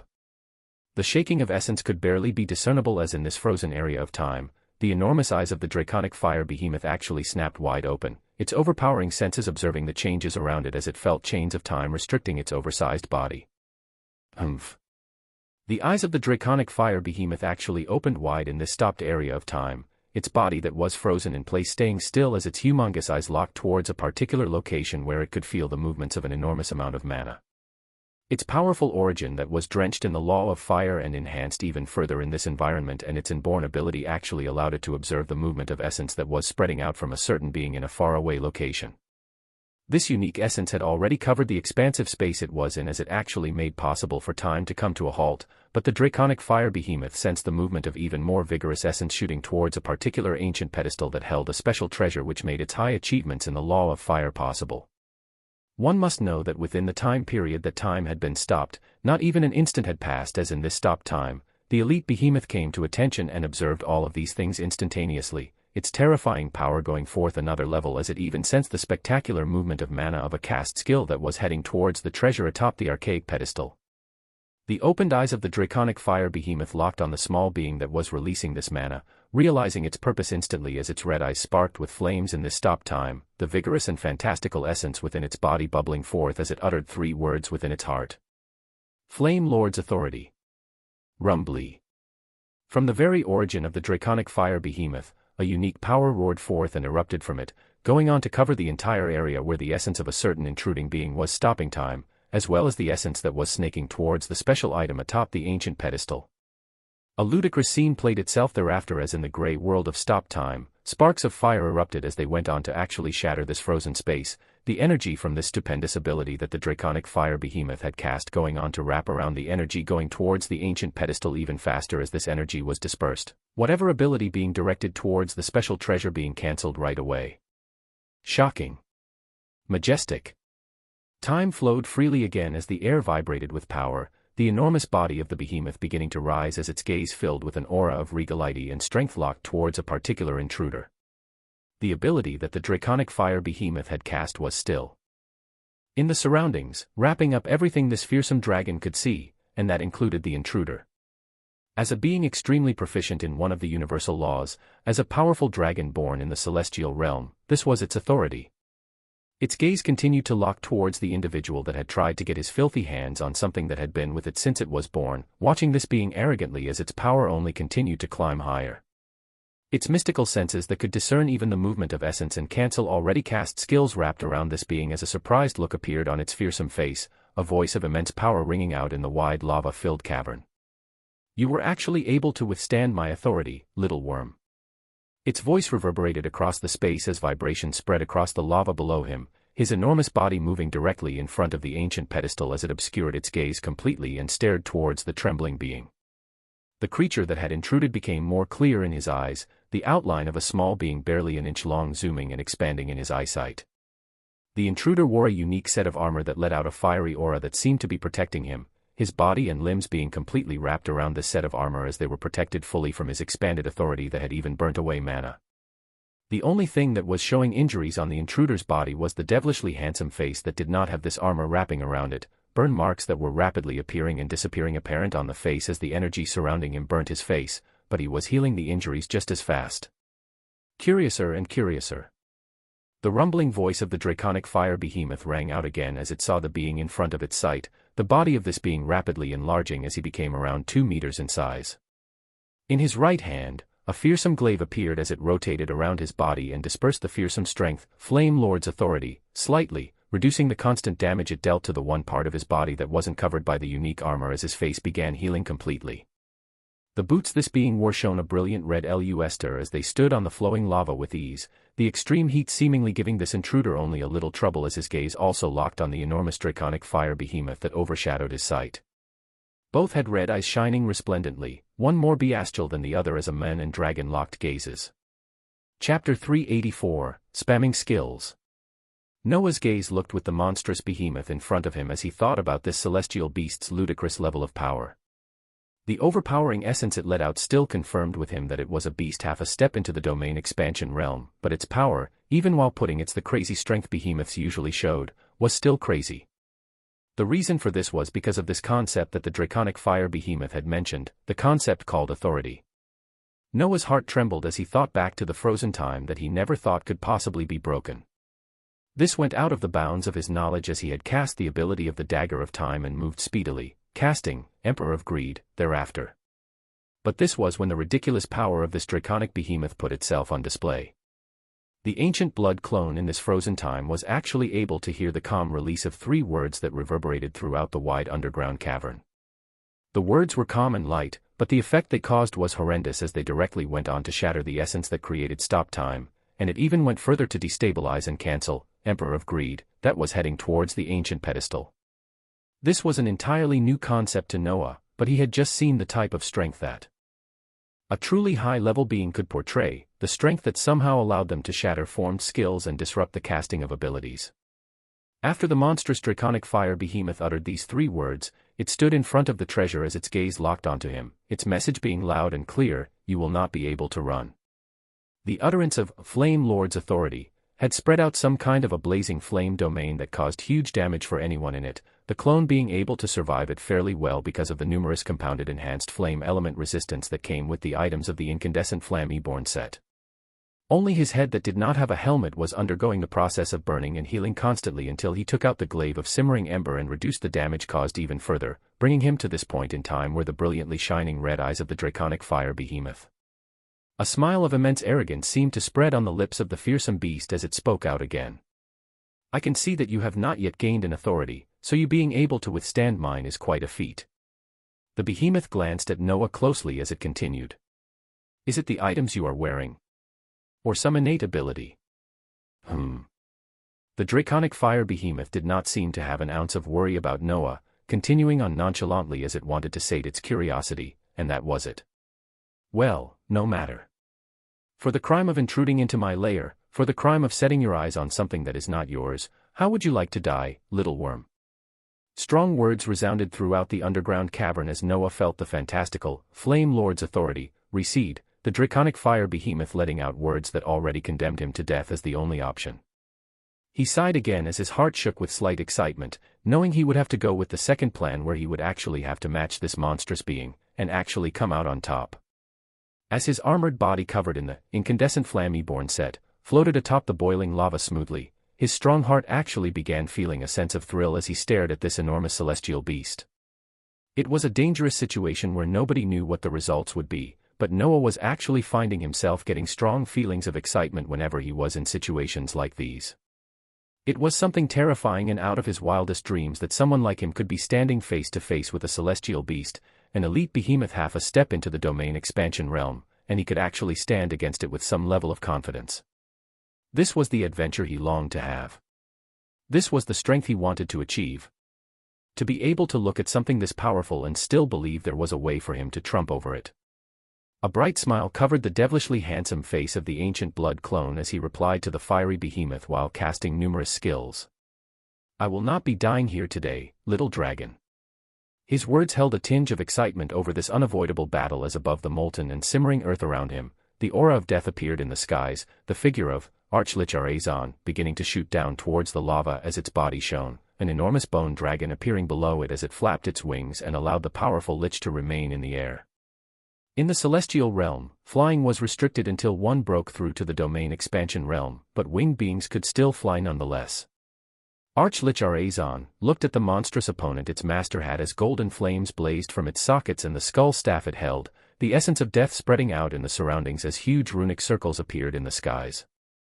These runic circles signified the casting of Abyssal Summoner, the ability that called forth enormous abyssal undead to fight for the Archlich. This wasn't all though, as Noah uttered multiple skills without reservation while his gaze continued to lock with the draconic fire behemoth. Empyrean Guards. Empyrean Armament. Blood World. Dawn of the Blood Lord. Ancient Blood Scion. Summon the Ancients, Lesser Cthulhu. The atmosphere quaked as an enormous amount of mana was used wantonly, the numerous number of wide area buff, strengthening, and transformation abilities forming with a gorgeous array of colors in the expansive cavern below a volcanic mountain in the celestial realm. Yet at this moment in time, a single dragon remained calm as its voice reverberated out. "What did you just call me?" The nonchalant tone of the large draconic fire behemoth had changed as it ignored the fantastical essence and splendor of skills and transformations that Noah was undergoing as it asked a simple question. Noah's resplendent but still transforming figure that still seemed smaller than the 70-meter dragon held a devilish smile as he taunted out a reply, the numerous skills he cast coming to life around him gloriously. "A little dragon. You know, those small little lizards you can find scurrying in Krevik Dash." Boom. The very air itself shattered as a wrathful dragon's roar resounded, the start of a monstrous battle going underway. Chapter 385, A Lich. Ancients. Cthulhu. In the expansive underground space bubbling with extreme heat, a storm of essence was ravaging all around as numerous skills were manifesting in a grand fashion. The most ill.u.s.trius one was a dark bubble of blood that continued to expand around the wide underground cavern for miles, covering almost every inch of it as the function of hiding whatever was happening in this cave hidden from prying eyes.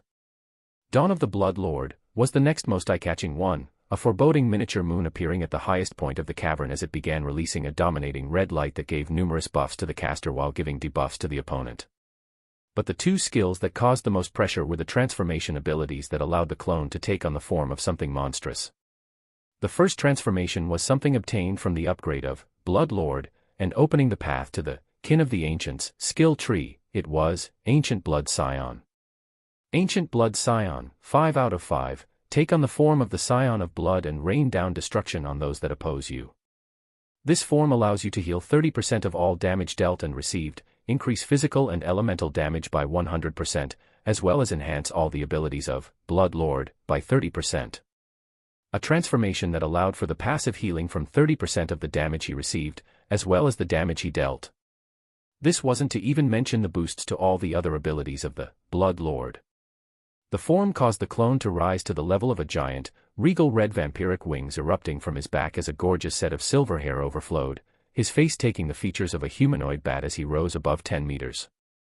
Yet, above that and going overboard, Lesser Cthulhu was cast as another transformation ensued, the baleful destructive power of ether covering the clone's body as the size continued to increase, another set of wings erupting out as tentacles and feelers accompanied numerous grotesque eyes, the look of a terrifying creature with 4 wings, multiple pairs of eyes with differing colors, as well as overflowing shimmering silver hair came to life.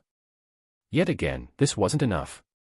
On top of this, numerous Empyrean guards became streaks of light as they went on to change into a regal golden robe that attached itself to the grotesque figure, an enormous sword and shield appearing on its huge hands as palpated with the power of the law of fate. In front of the eyes of the draconic fire behemoth, a grotesque creature made from multiple transformations layered with a ridiculous number of skills made its appearance.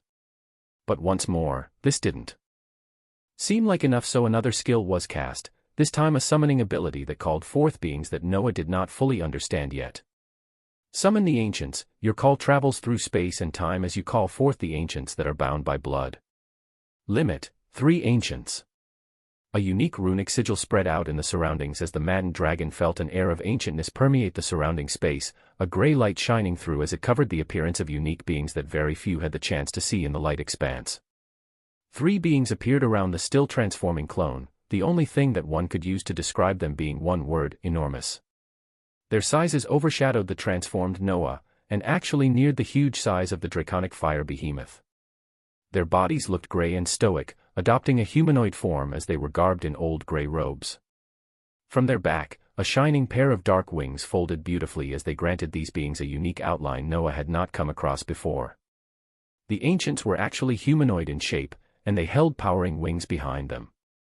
Their eyes were fully white as they eerily turned towards Noah the moment they were summoned, these white eyes scanning the figure of the clone up and down as they actually paid it no heed, their gazes actually turning in a completely unexpected direction of the cavernous underground space, peering through the cast, blood world, and the layers of earth as they were directed towards the direction of the sanctum. Noah's real body that was moving with the righteous fire exploration team became shocked as his gaze turned, and he felt the eyes of the 3 ancients standing beside his clone below the volcanic mountain were staring straight at him. They scanned Noah's real body up and down with gazes that traveled far, Noah hearing some form of static voices in his mind as he could make nothing of it. After a few seconds, their gazes left his real body and began turning their blank faces away from the direction of the sanctum as Athena looked at the surprised Noah. "Everything okay, junior brother?" "Ah, yes. I spaced out there for a second. Let's catch up with the others." Noah's real body continued his movements with the righteous fire exploration team as his heart shook, the beings called ancients still being something he did not fully understand. In the underground space, the enraged dragon finally adopted a careful expression at the appearance of these 3 unique beings that were letting out an air of desolation, their eerie blank faces and white eyes now turning to look towards it. As the draconic fire behemoth finally took the enemy in front of it like a possible threat, the Archlich Arazon finished casting his necromantic spells as he summoned 2 abyssal death knights, 2 abyssal jiangshi, and 2 abyssal revenants. An energy of death spread in the surroundings as shockingly, an entire army had appeared around the ancient blood clone in less than a minute, the levels of power of each of the beings summoned standing powerfully at the soul-forging realm, with some of them even letting out unique desolate auras that made one do a double take. The enraged draconic fire behemoth looked at all of this as its gaze ignored every single one of the newly summoned beings and locked on Noah again. "Ugly little worm. You come to my abode, try to steal from me, then you insult me, and now after summoning these creatures, you still think you are leaving from here alive." The voice of the enraged dragon rang out as Noah looked towards it apathetically, only his rapidly beating heart showing the excitement he felt as he pointed the golden sword he held forward, initiating the start of a wild battle as the forces he summoned began to move forward. Roher. The roar of the dragon was the only response as storms of flames began to permeate through the air, the monstrous behemoth finally moving to attack. Chapter 386, Grandiosity. A world-shaking battle was taking place below a nondescript volcanic mountain that nobody was privy to. A world of blood had expanded all around to hide anything that was happening within, while in the underground space of this mountain where the fight was taking place, a red moon hung at the highest point. At this moment, the draconic fire behemoth roared out as the very air trembled, its eyes shining as flames coagulated in front of it. "Immolation pillars." A barely discernible whisper was heard. But this whisper was the command of something terrible as tens of blazing fiery pillars of flames appeared without reservation around the dragon, each one heading towards the clone and the summoned forces. SHAA. SHAA. They streaked towards them menacingly as Noah put the golden shield on his left hand out, withstanding the fiery attacks as they exploded in a shower of sparks and flames. The summoned abyssal undead that felt no pain were struck head-on, numerous parts of their bodies being set aflame as they still continued forward valiantly, the abyssal revenant shining the dark coffin it was carrying towards the dragon as it opened to release a viscous cloud of poison and death. The abyssal jiangshi carried the deathly pillars in their hands as they weaved their large bodies forward and through the pillars like spears, chains being seen attached to these pillars that they could pull back whenever they wished. The eerie ancients that were summoned were the most spectacular, their white eyes shining as the pillars of flame snaking towards them simply dissipated as they neared. Thereafter, their gazes locked on the enormous beast as their dark wings flapped, their figures disappearing into particles of light as they appeared near the behemoth, clenching their fists as gray air wrapped around them and let out a strike towards the dragon. Ding! The sound of metal deformity rang out as shockingly, only a few dents appeared on the body of the draconic fire behemoth. The even more shocking thing, though, was that the indented portions of the dragon's skin actually began to decay as an eerie energy began to spread from their point of contact. A wave of power released from the draconic fire behemoth as it actually felt pain, using its high achievements in the law of fire to wrap around the weird energy trying to enter his body as his wrathful head glanced at the many beings ganging up on him. Do you think you are the only one that can summon things to aid you, ugly worm? A voice filled with wrath resounded as the body of the draconic fire behemoth pulsed with power, another set of words being heard all around as the fire energy around them went berserk. Dragon summoning. Rejuvenating flames. Elemental soul reinforcement, domain of fire. Wah. Wah. Wah. The very space trembled as it squeezed in upon itself, the draconic fire behemoth using its expansive mana to cast many skills. All around it, the incorporeal forms of deadly dragons around half his size began to appear en masse, their reddened eyes locking on the many summoned beings around Noah as they began moving right away.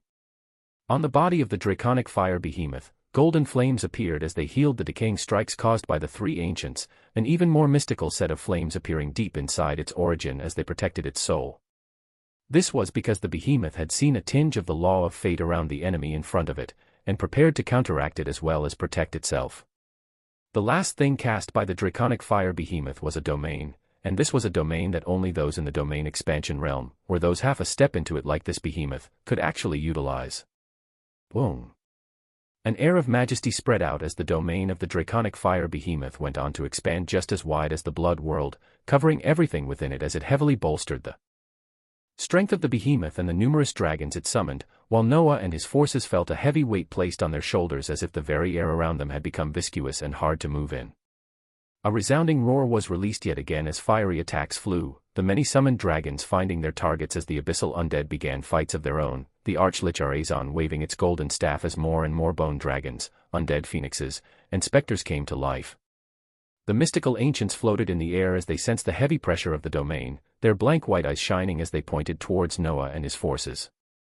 A blank set of sounds appeared in Noah's mind once more as he noticed a change on his body, the three ancients initiating a skill that caused for a shimmering gray shield to appear on his body and the bodies of the numerous summons, the oppression they felt from the domain of fire, gradually lessening as they actually began to feel their strength be bolstered.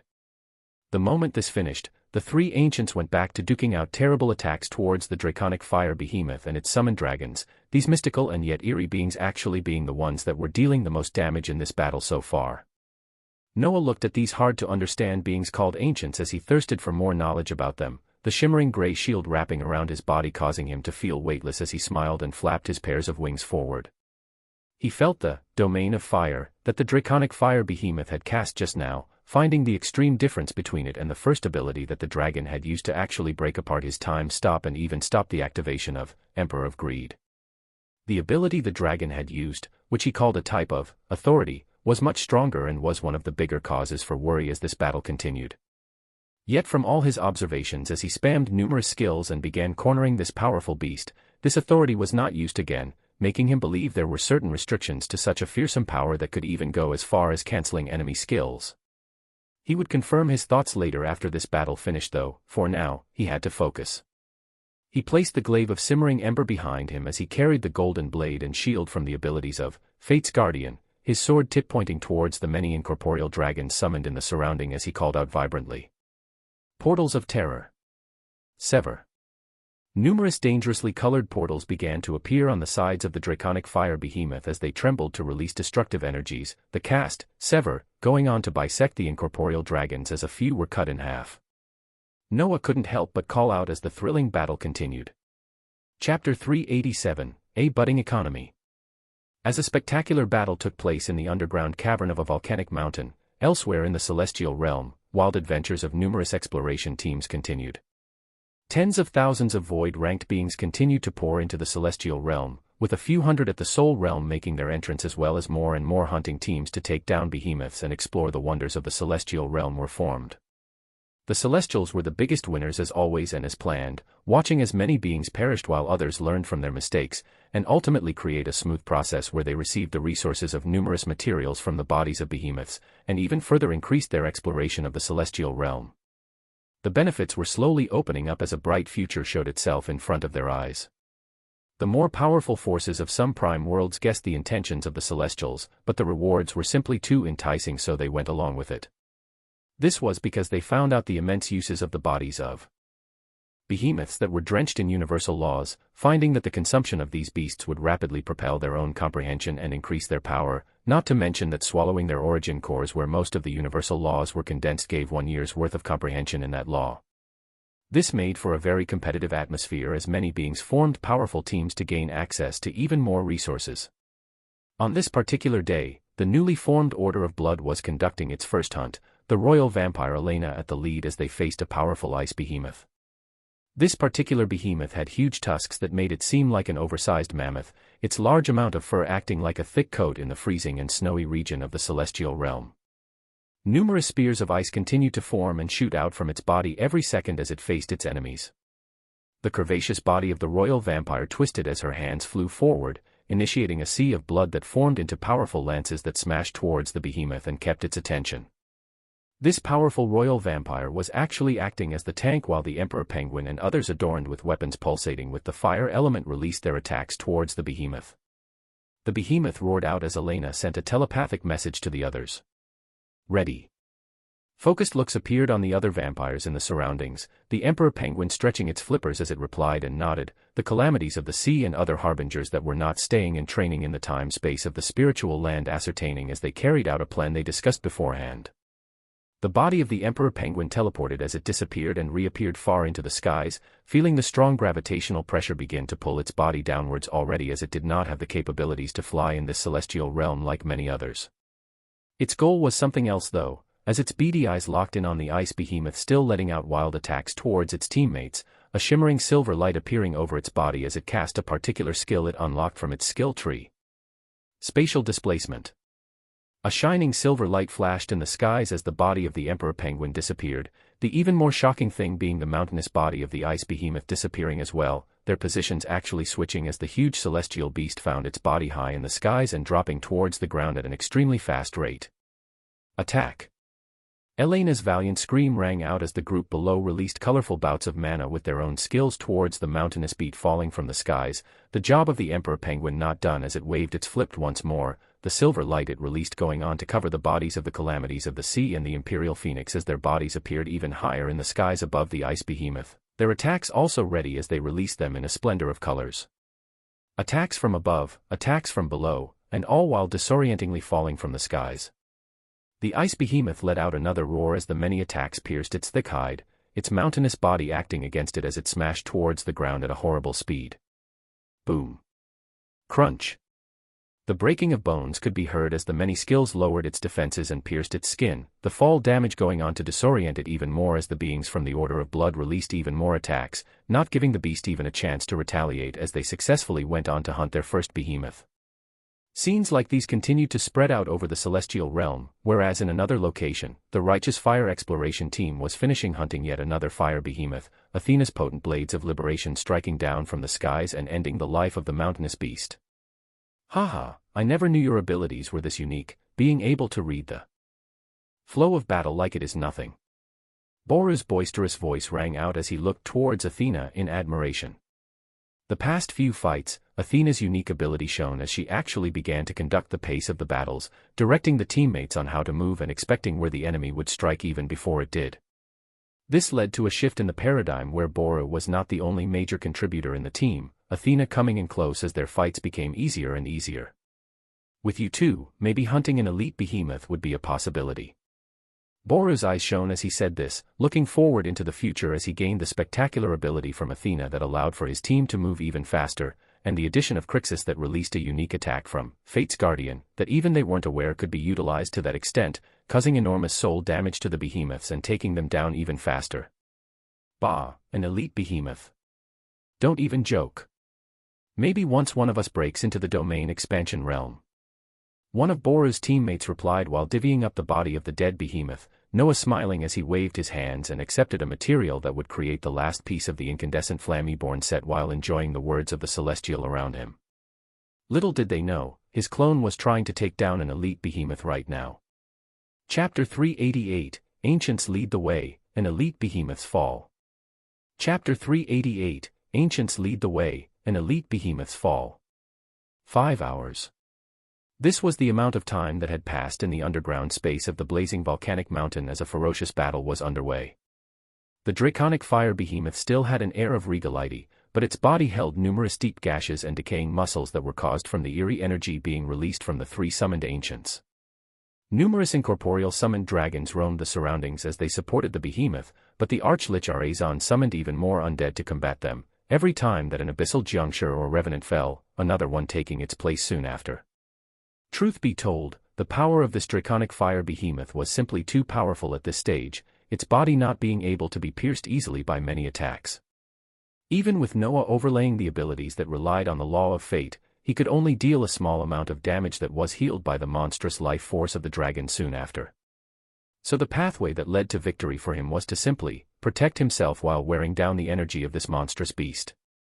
The body of the ancient blood clone continued to stay far in the distance, the transformed combination of Lesser Cthulhu and Ancient Blood Scion, releasing powerful attacks as portals of terror and horrible strikes of ether erupted here and there.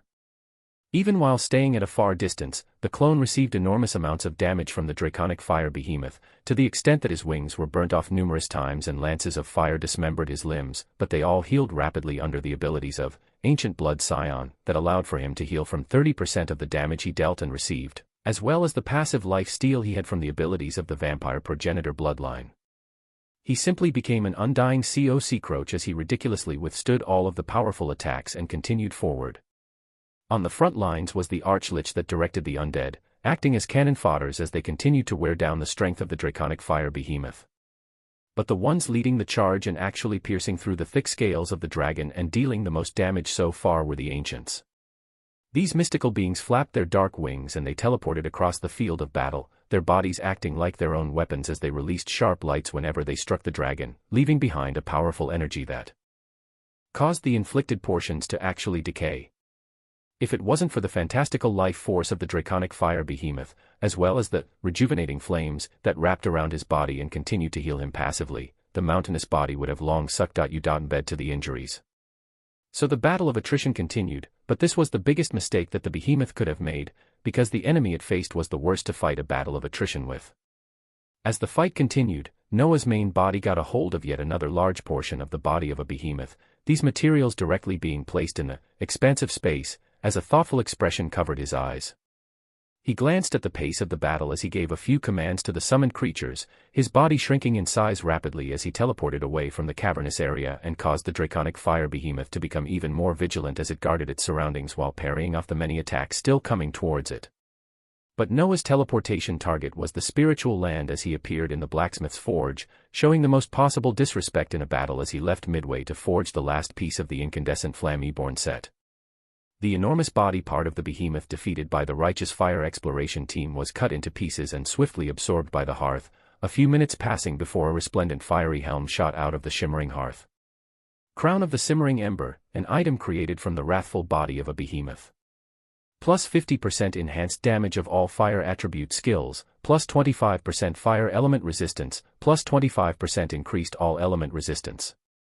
The last piece of the incandescent flame set appeared before him, the clone equipping it right away as it went on to wrap around the head of the grotesque transformation he still had. A wide smile was now covered beneath the helmet as the excitement from getting to try the huge boosts given from the incandescent Flammyborn set filled his heart. Even though the enemy this time was of the fire element and they held tremendously powerful defense against attacks from that element, the boosts given by wearing the complete set were simply too monstrous.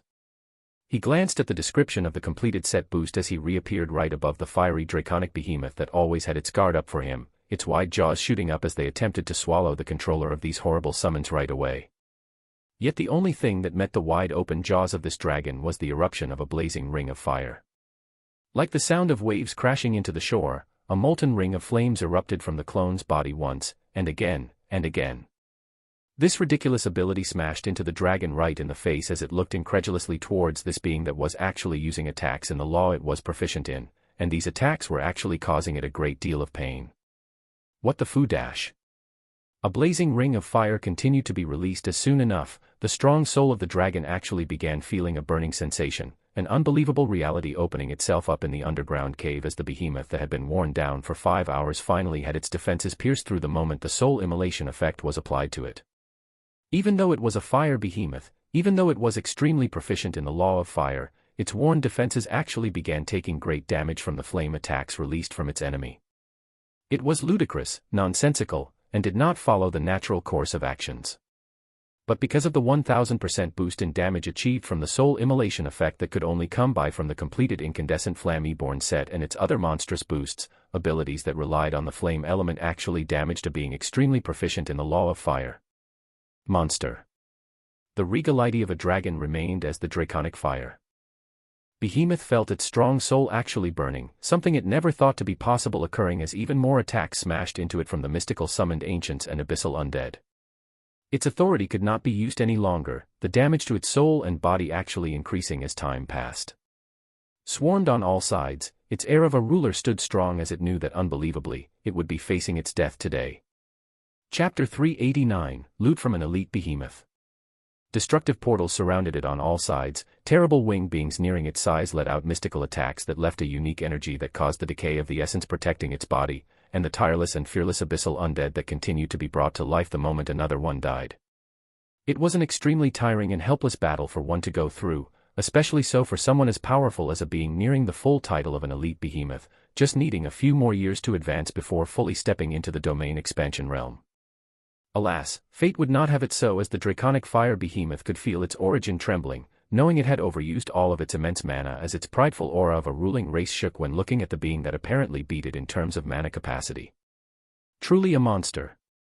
The dragon shook its head in exhaustion as a brilliant light began to burn from it, the fearsome being actually choosing to burn its own soul and face death by its own accord. Noah observed this change as he sent numerous commands to his summoned forces, his own body that continued to release immense heat waves from the effect of completed incandescent Flamme-born set nearing the burning body of the draconic fire behemoth. The bright heat the beast released seemed like hot blasts of wind towards the clone protected by the shimmering item set, its body fearlessly coming close to the draconic fire behemoth as yet another ability of the 7 deadly sins was cast. This time, it was coming from the sin of gluttony. It was the ability that allowed his to absorb entities and working in conjunction with another skill, it also allowed him to look at the entity's entire life history and abilities, allowing him to choose 2 skills in addition to the ones he normally received as loot. The first skill was, Devouring, the latter was, Large Stomach. A dark cloud released from the clone as it went on to cover the enormous head of the blazing behemoth, the dark cloud expanding rapidly as it went on to cover the entirety of the humongous body as a large amount of essence began to senselessly leak out from the clone and into the ability. What he was doing now was casting the Devouring ability on a live being, and it was an elite behemoth at that. It wasn't a hunt of dead meat that could swiftly be taken, but a being that had their body blazing in flames as it tried to nobly take its own life. The gluttonous quality of the skills fully wrapped around the body of the drained and heavily injured beast, its unique energies going on to stop the self-destruction as the dark cloud that had wrapped around the large celestial beast began to reduce in size gradually. From the more than 50 meters, it became 30, then 10, 5, until finally, the darkness surrounding the draconic fire behemoth disappeared completely, taking along with it a monstrous beast that was already getting dissected and analyzing in the large stomach. From the position where the huge beast used to be, a brilliant golden light shone as a few skill books, cores, and a shining round item also floated in the skies as the clone waved his hand and quickly placed them in the expansive space. The enormous body of this beast, its materials, everything that it had, all of it was devoured as Noah favored the knowledge of this particular beast more than anything else at this moment.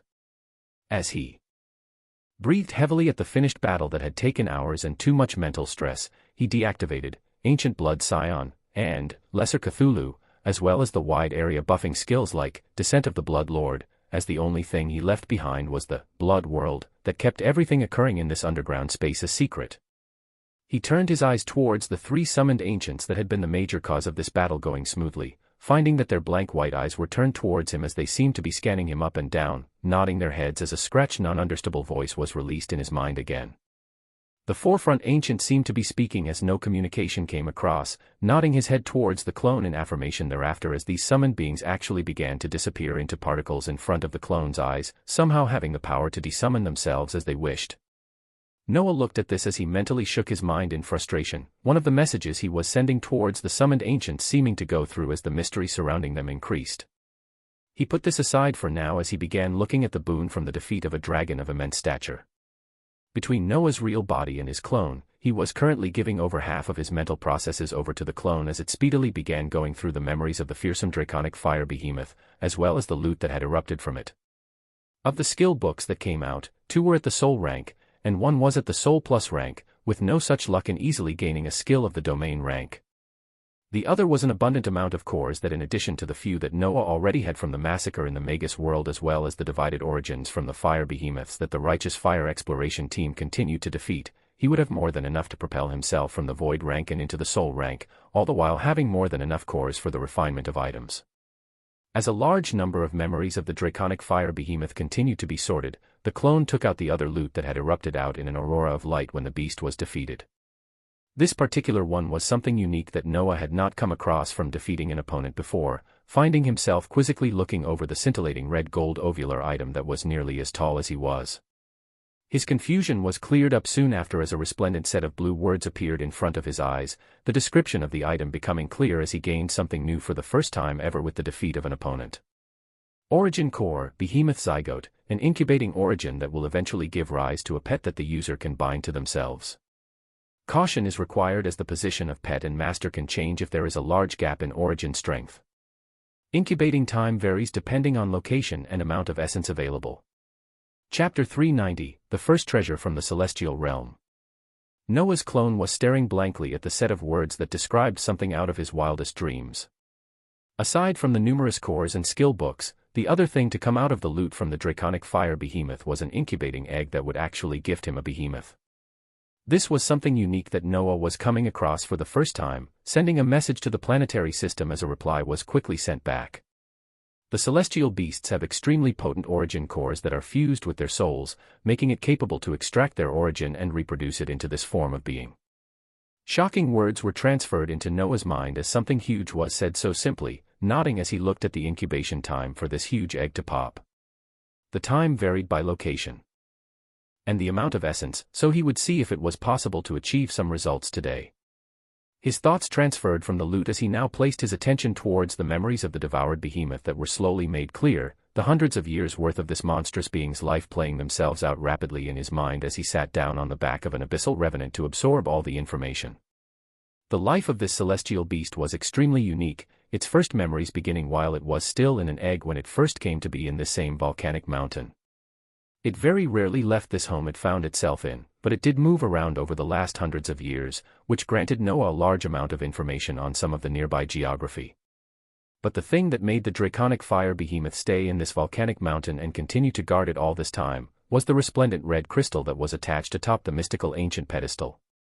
The eyes of the clone opened briefly as he looked at this pedestal not too far away from him that he could grab as the victor of the last battle, but he held himself back as he carefully perused through the memories to learn everything he could first. Shockingly, the treasure in front of Noah's eyes was actually some type of inheritance, something that very few beings would manage to come across in the celestial realm, but these inheritances were some of the most valuable treasures. It was this particular inheritance that the draconic fire behemoth found himself with since it was born that allowed it to reach the heights it had in the law of fire. When the memories came to this point in time, Noah finally got the bits of information that explained the unique, Flame Lord's authority, that the dragon had managed to use to cancel out his time stop and the already cast, Emperor of Greed. This ability that was called an authority, actually stemmed from achieving high comprehension in a particular universal law. The inheritance in this volcanic mountain had been an extremely powerful one from the law of fire, the staunch behemoth choosing to practice it for hundreds of years as it advanced rapidly and got the strength that it had until today. To obtain this authority, the draconic fire behemoth had to actually advance and comprehend close to half of the law of fire. This was something crazy to think about, as from the knowledge that Noah had gathered, very few beings in the light expanse were proficient enough to actually have comprehended even half of any laws. The only ones he could think of were the Celestials themselves, their power being boosted as they obtained a set of techniques in the celestial realm that taught them to be extremely proficient in the law of fate, with Noah still being unsure at the level they had reached after hundreds of years. But he did not doubt that there were many in this powerful organization that held some form of authority. Yet, this inheritance in this volcanic mountain and the stern hard work of the smitten dragon that practiced it for years allowed this behemoth to actually come close to attaining an authority in the law of fire, which brought about the spectacular ability it used against Noah. He could feel his heart beating faster as his gaze locked onto the glistening crystal atop the ancient pedestal, rising up from his position as he slowly pushed the newly flowing memories aside and neared this wondrous piece of treasure himself. The ancient pedestal let off a mystical air of blistering flames as it was still standing calmly at the corner of the cavern, the crystal on top of it becoming larger and larger in Noah's eyes as he neared. His eyes felt a searing pain as he came closer upon it, tears almost falling out as he came within a meter of it, and then an inch of it as he reached out and laid his hands upon it. A brilliant red light shot out as extreme calm returned in the surroundings, Noah opening his eyes as the planetary system worked to decipher the treasure in front of him, a radiant description appearing in front of Noah's eyes soon after. And LT, inheritance of the disciple of fire. Includes techniques that allow one to inscribe the essence of fire into their bodies, as well as offensive and defensive techniques only those cultivating the inheritance can use. NGT. A set of beautiful words flowed in front of Noah's eyes as his excitement shot off to extreme levels. In his hands, his first treasure from this mystical celestial realm was giving off a powerful light as he placed more of his essence into it, keen to know exactly what awaited him from this. And LT, inheritance of the disciple of fire. NGT. Chapter 391, an inheritance. And LT, inheritance of the disciple of fire. NGT, left behind to those fate intended. This inheritance grants the unique cultivation ability, disciple of fire, as well as the absolute skill. And LT, herald of flames. NGT, that are meant to create the most powerful incarnation of flames.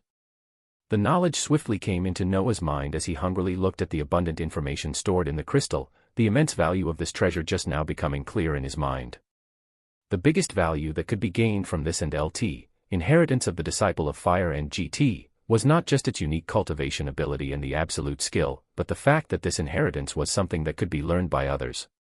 Similar to the treasure that the Celestials came across that they spread out to their disciples, Noah could bring his people into this area for them to gain this inheritance themselves, or see if he could learn how to make inheritance crystals similar to what the Celestials were doing.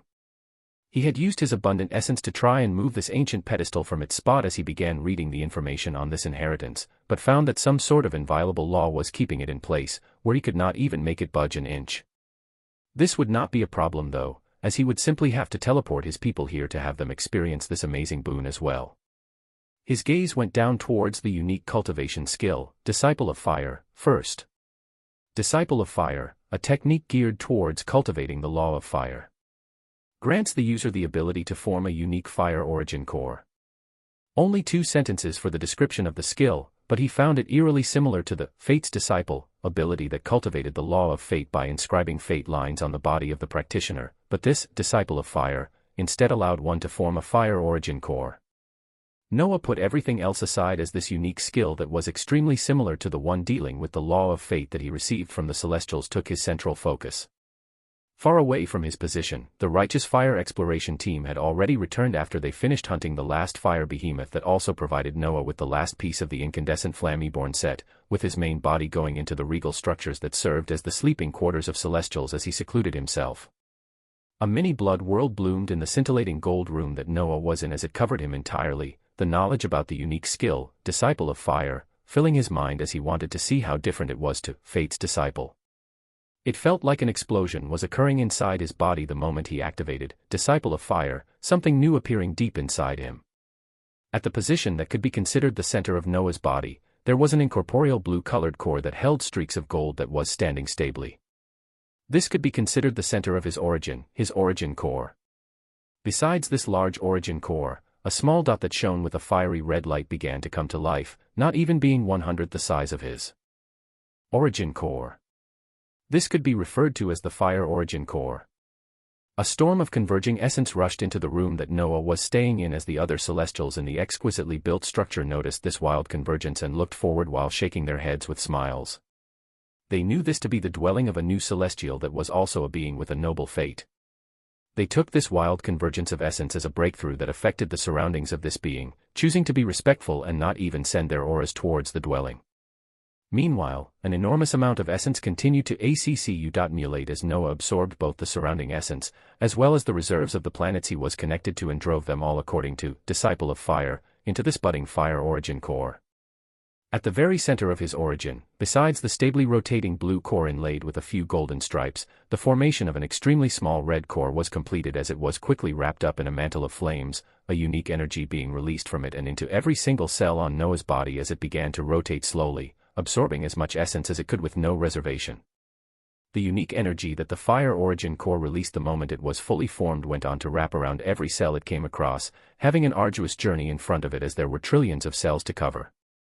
The process was slow, but Noah sent his awareness into his own body as he observed this unique energy being released from the fire origin core begin to slowly strengthen the affected cells, each of them gaining a hint of the universal laws, this one being the law of fire. It felt like his body was undergoing euphoria as his cells drank this unique energy being released from the fire origin core with wild enthusiasm, Noah sensing his body gain yet another law, this one going on to boost him in a different way than even the fate lines that he continued to condense with, Fate's disciple. Disciple of Fire had nothing like fate lines, but it did create another origin core inside him that had begun to slowly rotate as it accepted the input of a large amount of essence and then released a unique energy that was passively going on to strengthen Noah's body, the crazy effects only being able to be discovered with time. The aura of fire began to slowly burn within him, his awareness closely monitoring this process as he asked himself, would this be similar to the cultivation of the law of fate where he could not condense a large number of fate lines continuously, or would this be something different? Essence was continuing to be absorbed by the small fire origin core that began slowly growing larger as seconds passed, showing no signs of stopping as it went on to release even more of its unique energy to bathe Noah's body. So he wondered as this mystical scene played out inside of him, was there actually a limit? Chapter 392, Fire Origin Core. Chapter 392, Fire Origin Core, and LT, and GT. The small flame origin core continued to spin as it absorbed mana and released a unique energy that continued to release an intense energy drenched in the law of fire, this essence continuing to delve throughout Noah's body as he began to feel a constant feeling of increased strength. His clone that was simply an extension of his limbs also had this energy wrap around him, the body of the clone actually having a more intense reaction in the underground cavern of the volcanic mountain as it brought Noah to the confirmation that he would be able to progress even faster in the environment filled with extreme temperatures and flames. He continued to test whether there would be a limit to how much essence he could feed the flame origin core as it continued to strengthen his body using the law of fire, his gaze turning to his stat panel as he noticed the addition of another law. Noah Osmont, titles, Infernal Lord, 41%. Fate lines, 23,486. Origin cores, Fire, 1. Laws, Water, 11%, Space, 8%, Fate-.23%, Fire, 2%. In the Condeist stat panel, Noah observed the addition of a section that listed origin cores, with the only one currently being listed being the Fire origin core that was placed at Stage 1.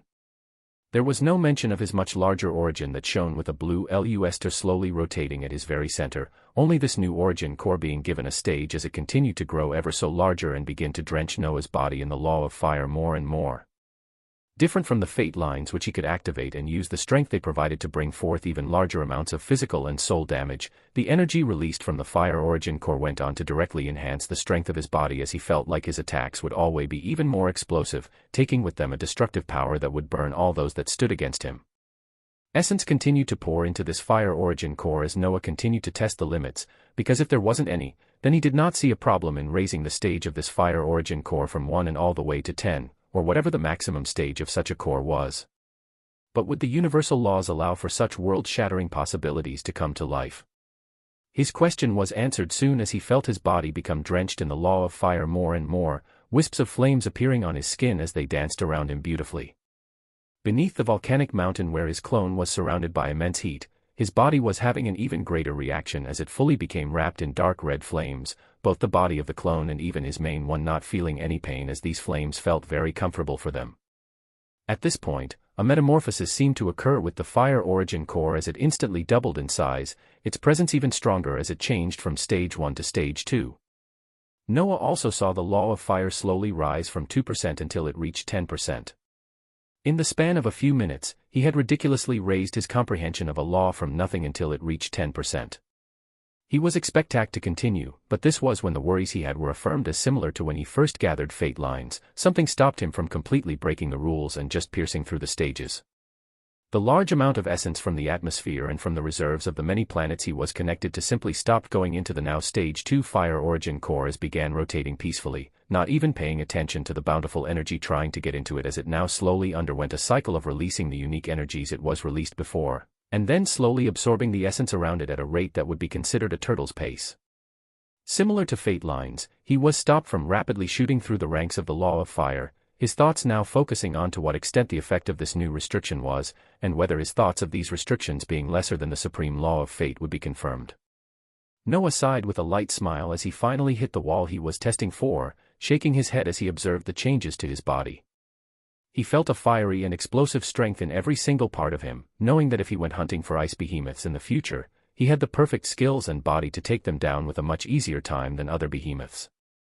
When he thought about the skills that came with the inheritance, his gaze landed on the shining absolute skill called and LT, Herald of Flames and GT, reading its descriptions as he tried to understand exactly what abilities it held. And LT, Herald of Flames and GT, a technique coming from the inheritance of the disciple of fire that strives for the aspect of extreme in the law of fire. Abilities include Incarnation of Fire, Rejuvenating Flames, Elemental Soul Reinforcement, and Armageddon. Incarnation of Fire, you continuously release flames from your body, dealing fire damage to all enemies in the proximity as any fire element skills are enhanced. The released flames can be manipulated to form varying shapes depending on the comprehension of the user. The stage of the Fire Origin Core will determine the enhanced damage. Current enhancement, plus 200%. Rejuvenating Flames, flames of rebirth and healing wrap around your body, granting you increased health and mana regeneration. The stage of the Fire Origin Core will determine the enhanced regeneration. Current regeneration, plus 200%. Elemental Soul Reinforcement, a unique shield of flames rich in the elemental law of fire wraps around the soul of the user, granting increased protection from any sources of soul damage. The stage of the Fire Origin Core will determine the enhanced reinforcement. Current reinforcement, plus 200%. Armageddon, the area within 5 miles of the user becomes a consecrated flame ground that calls forth meteors from the skies, destroying all enemies standing on this consecrated flame ground. The stage of the Fire Origin Core will determine the damage. Current damage, plus 200%. A beautiful set of words appeared in front of eyes, the descriptions of multiple new abilities that fell under a different system than the ones he usually came across opening itself up in front of him.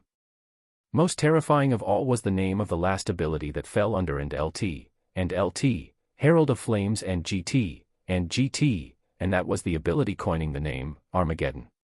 Chapter 393, Mysteries and Questions. Noah continued to read through the percentages granted to the and LT, Herald of Flames and GT, absolute abilities as he realized that it was all affected by the stage of the Fire Origin Core, watching as the shimmering red core slowly rotated at his very center while his body continued to pulse with power. He thought back to all the recent events as he breathed out, choosing to continue moving forward as he got used to these new skills while also tending to the bountiful treasures he just received. This brought into focus the inheritance of the Disciple of Fire that he could share with his people, the treasure being an inheritance that had a unique skill which allowed one to condense a Fire Origin Core, and an absolute skill that had crazy abilities contained within.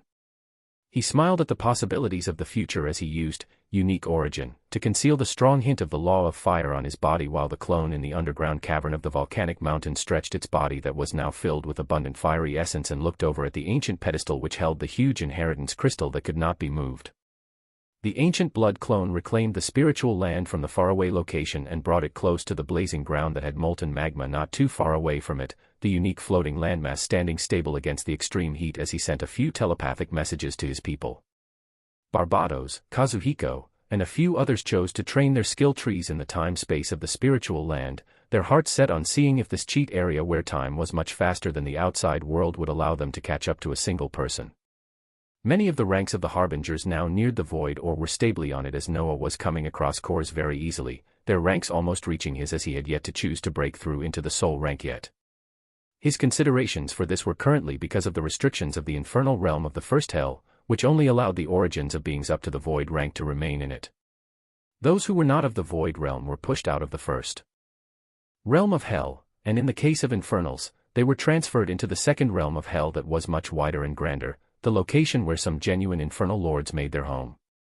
Many thoughts crossed Noah's mind as he wondered whether they would be a change on the restrictions of the first hell because of the infernal lord title that he held, many of the thoughts leaning towards this possibility as his cast ability that he pushed into the soul rank, Archlich Arazon, could be cast in the first realm of hell and actually remain there. To him, this could simply mean because it was a skill cast by a being at the void rank, it did not violate the laws of the first realm of hell even though its power reached the soul rank. This was similar to the strength that Athena showed, which made it possible for her to take down an infernal aberration that had its power touching the next rank and was about to ascend to the second realm of hell. Many of these possibilities continued to flow in Noah's mind as he chose to wait before rushing into the soul rank for now, the only thing he would be getting being his other attributes hitting that milestone, which was not that big of a deal for him who was now beginning to enjoy the boosts of universal laws.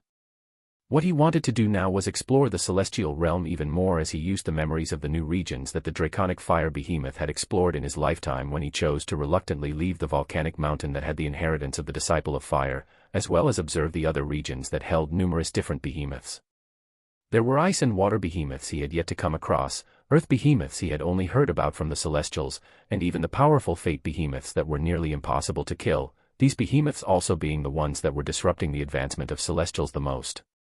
To combat these elite behemoths that were proficient in the law of fate, Noah's mind was already on the behemoths that stood opposite them with the law of chaos as his mind continued expanding to multiple places.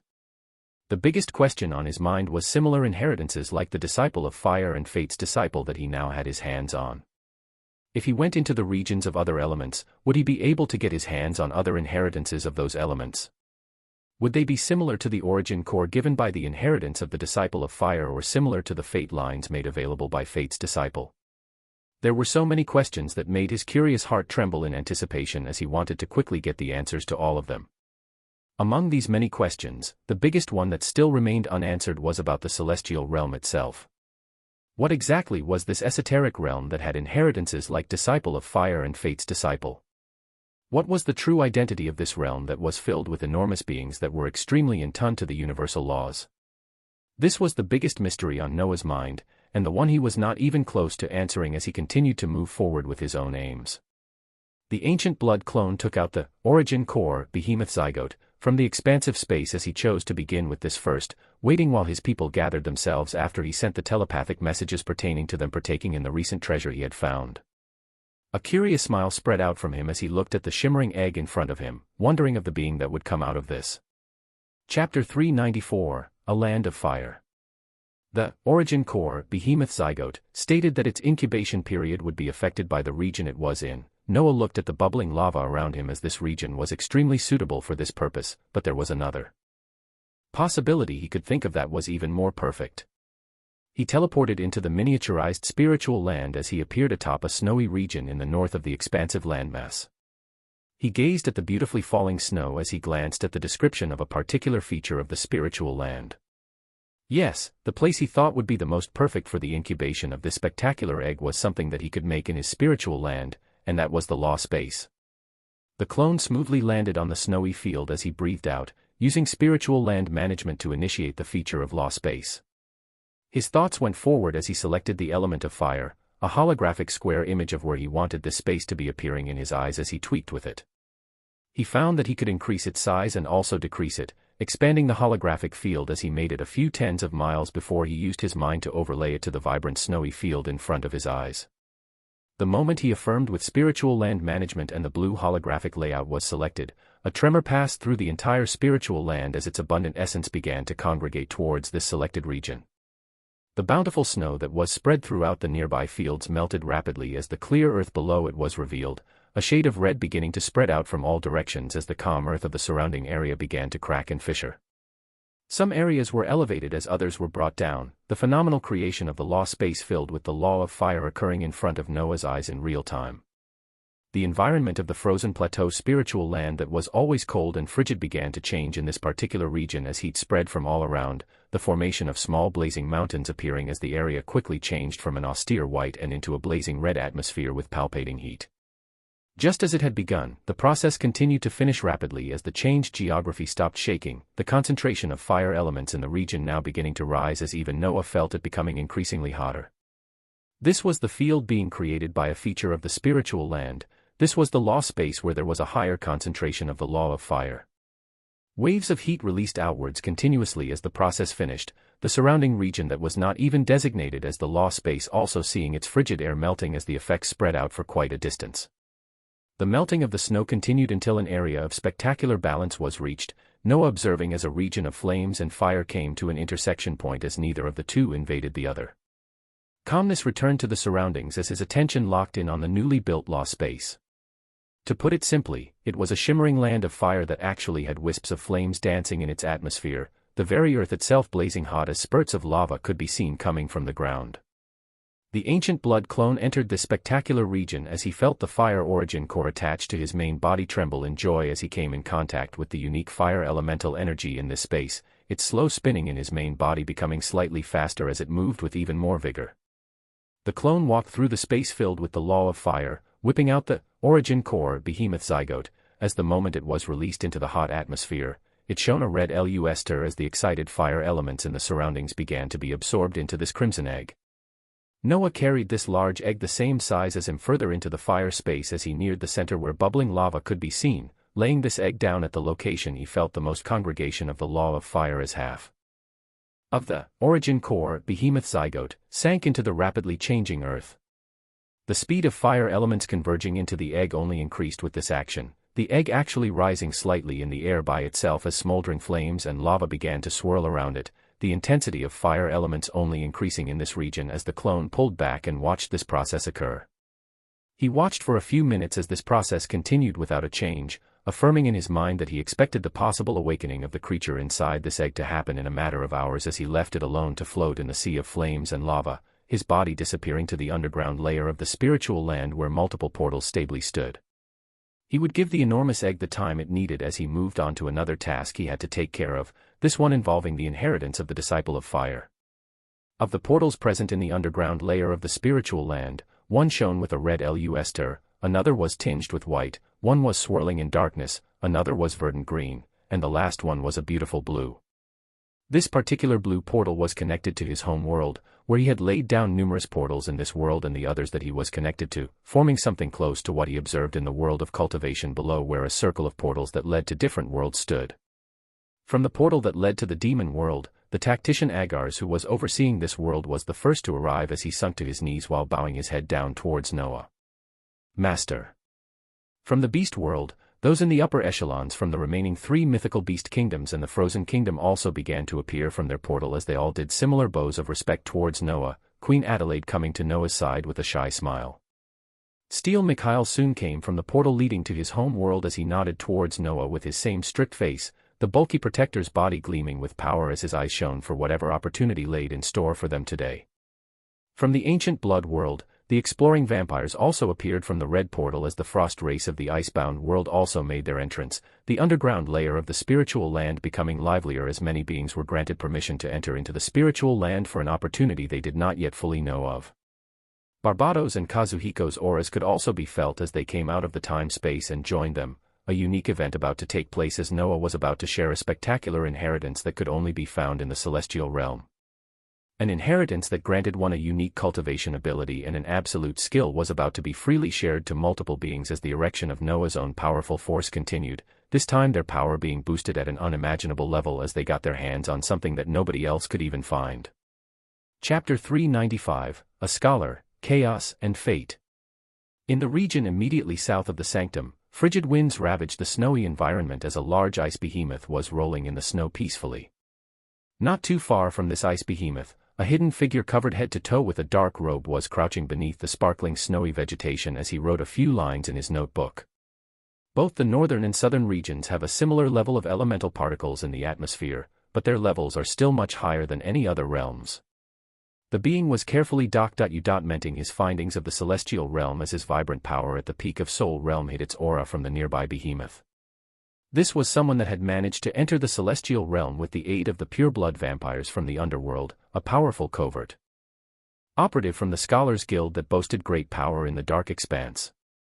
The supposed celestial beasts are even more unique, their bodies holding an abnormal amount of universal laws.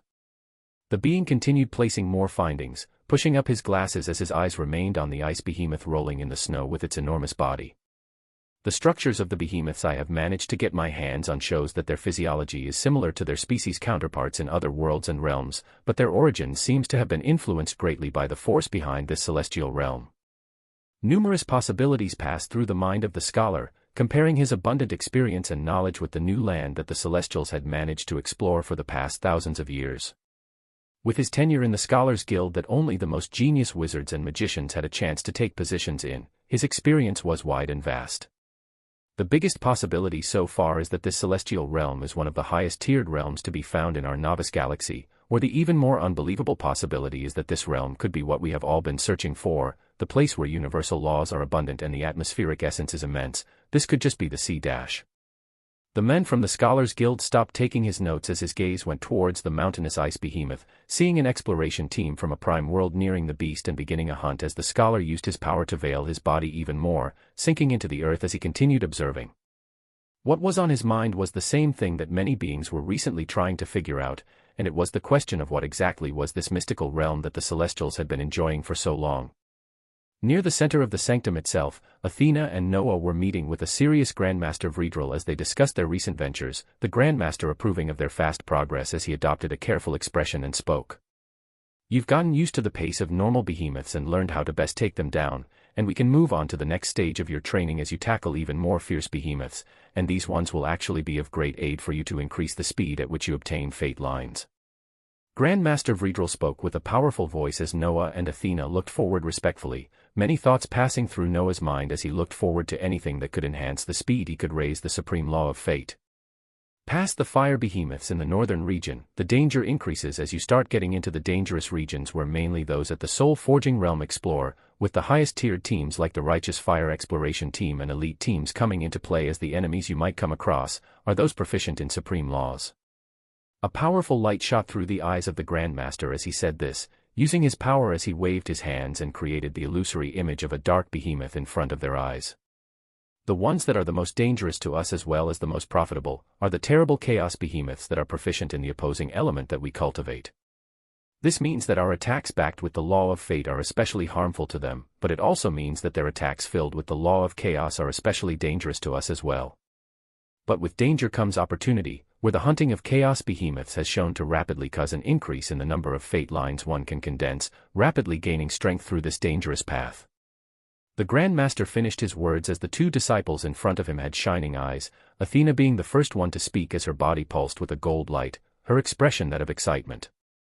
"We are willing to brave the dangers, Master." Noah's eyes also showed an enthusiastic expression as he nodded towards the Grandmaster, their next steps to increase their already rapid rise in power being set in stone as they prepared to delve further into the mysterious celestial realm, and this time it was to search for elite behemoths that were proficient in a supreme law.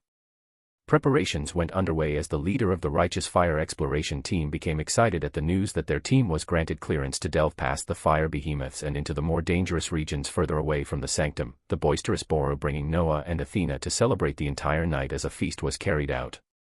To them, another milestone was coming up as they would get the chance to brave dangers and increase their strength, but Noah's mind was filled with other possibilities as he had entirely different thoughts when he thought about the chaos behemoths and their proficiency in the law of chaos. His mind continued to wonder what items and materials would come out of them, what treasures or inheritances he could find if he delved into this region, and exactly where his power would be as he amassed more fate lines while increasing the stage of the fire origin core slowly growing inside him. As others looked at one or two possibilities in front of their eyes, Noah was seeing a bright future filled with endless opportunities that were all just waiting for him. Chapter 396, Schemes, Sharing Treasures. In specific locations around the sanctum that were now designated as marketplaces, a bustling atmosphere spread out as shouts could be heard from all around. Claw of an earth behemoth for sale, will only trade for soul cores or materials from a fire behemoth. An aurora fruit for sale. The one and only aurora fruit. The map layout of the nearby eastern region is available, looking for ice behemoth materials to trade. Powerful voices spread out as beings from all over congregated and looked for things they could buy if they did not want to risk their lives fighting terrifying behemoths, many of the materials being on sale currently only being half of the ones that the sellers brought back from their adventures, with half of it already being pocketed by the Celestials. In the past few days, the Celestials had begun seeing the effect of their decision as they collected materials at a pace multiple times greater than before. These materials coming from every single being moving in the celestial realm, only acting as another source of rapidly increasing the strength of their disciples as many prime Warsh.I.P.S were moving from the celestial realm and heading towards the celestial stars to distribute these wondrous materials to these planets. They were achieving their purpose of continuing to influence the lives of many of the powerful figures in the light expanse, as well as enjoy the benefits of the celestial realm at an even faster rate than before. But as always, decisions had their own positives and negatives.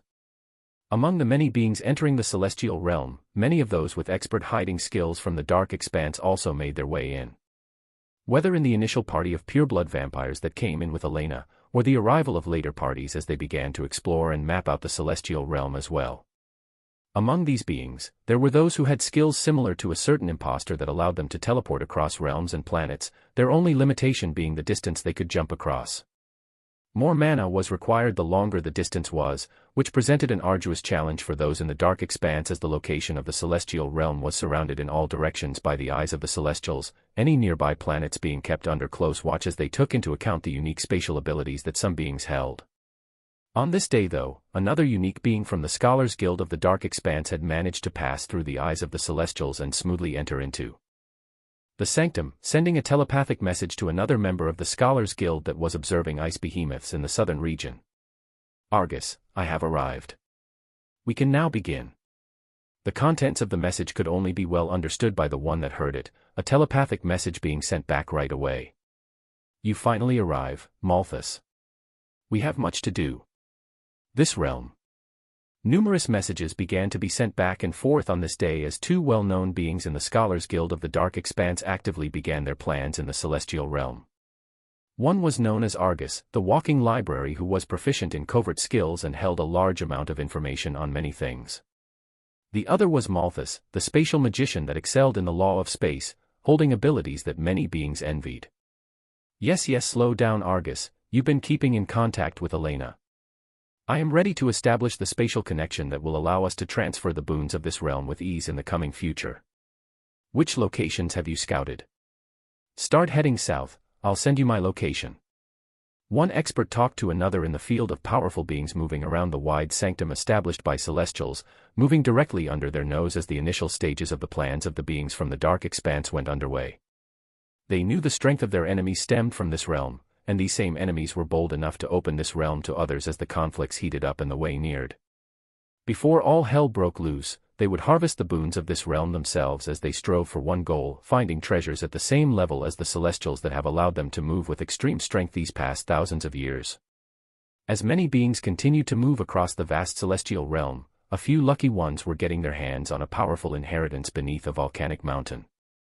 The forces of numerous worlds connected to Noah were freely getting their hands on a powerful set of techniques that would give them a huge edge over cultivating a universal law, something that many of them had not even done before and would be the first time for them to try.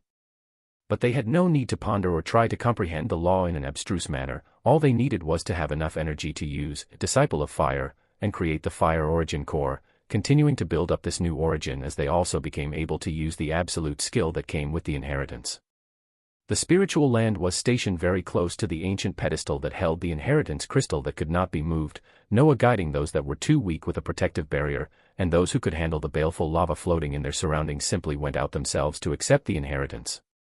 But when this initial process was complete, the many individuals found themselves directed towards a certain location in the frozen plateau spiritual land that went against the original nature they knew of, observing a wide area that was filled with extreme heat that only got more intense as one went further in. Those that were more powerful followed Noah's directions as they went further into the field concentrated with the law of fire, being told to initiate Disciple of Fire for the first time in this mystical area. The power leveling of numerous beings was underway as at the center of this law space, a huge egg was resting rapidly while absorbing the abundant elemental particles of the law of fire in the surroundings, immense heat being given off of it as it looked ready to pop at any moment. Chapter 397, A Pet Behemoth. Some of the harbingers of sin were the first few to enjoy the inheritance of the disciple of fire, their bodies already producing a seedling that they needed to nourish before it could become a fire origin core. Unlike Noah, they did not have unlimited reserves of mana to play with, so they actually had an arduous task just to accumulate enough mana to establish the fire origin core in the first place. Noah expected them to take a few days before becoming successful even in this beautiful region that was now filled with the dense elemental particles of the fire element. His gaze transferred towards the pulsating, origin core, behemoth zygote, that was showing an even more vibrant reaction after a few hours, his clone teleporting near the very center of the fire law space as he observed the changes with anticipation. His main body was communicating with Elena as she faithfully released the details of the movements of the Dark Expanse and their covert operations in the celestial realm, Noah keeping himself up to date on the occurrences that moved the future forward as he noted the arrival of two powerful unique combatants from the Dark Expanse in the celestial realm. My progenitor, could I be so bold as to request for you to create items for us using the materials of the behemoths we take down? A smile came on Noah's mind as he heard this telepathic message from Elena, sending a reply right after. That is something I already plan to do. Also, I'll need you guys to find a chance to come into the northern region of the celestial realm to personally accept a unique inheritance I've gotten my hands on. His main body continued communicating with his people who did not get the chance to partake in the inheritance of the Disciple of Fire yet, as well as begin the process of preparing to move out with the Righteous Fire exploration team as they went against Chaos Behemoths. His clone remained in the fiery law space as he observed the origin core behemoth zygote to be pulsating, its size having already grown double to his own as it began releasing wondrous waves of scalding fire elements as cracks began to spread all around it, a red light beginning to shine out. A unique regal essence began to permeate outwards as the cracks audibly spread across the egg, this regal essence stating the arrival of a powerful being as the fire elements in the surroundings danced wildly. The clear and crisp roar of a young dragon rang out as magnificently, an eruption of red light blew apart the cage it was held in as the widespread wings of a small draconic fire behemoth became apparent when the light began dying down. The highly abundant fire elements rushed towards this dragon speedily as Noah observed with wonder as the size of this beast expanded until it reached 10 meters, its widespread wings shining brilliantly as its young draconic features came to observe the only being near it. The moment the gaze of the young dragon landed on Noah, its eyes shone with a subservient light as an extremely defined runic circle erupted from it and bound itself to Noah, traveling through the ancient blood clone and his origin feeling a small connection that was considered the attachment of a pet as this dragon formed a bond with him successfully with the aid of the unique means of the planetary system. The eyes of the young dragon remained on Noah as it looked at him with a mixture of care and confusion, its innate mental strength and power soon coming to play as numerous bursts of information were released from the connection it felt with this being in front of it, the young dragon coming to an understanding as it moved across the blazing atmosphere filled with fire elements and neared Noah. Its size now towered at 10 meters, being less than 1/5 the size of a normal behemoth right after its birth. The young draconic fire behemoth brought its regal head near Noah's clone as it cutely nudged and rubbed its head towards him, the clone having a wide smile spread across his face as he patted the subservient dragon in front of him.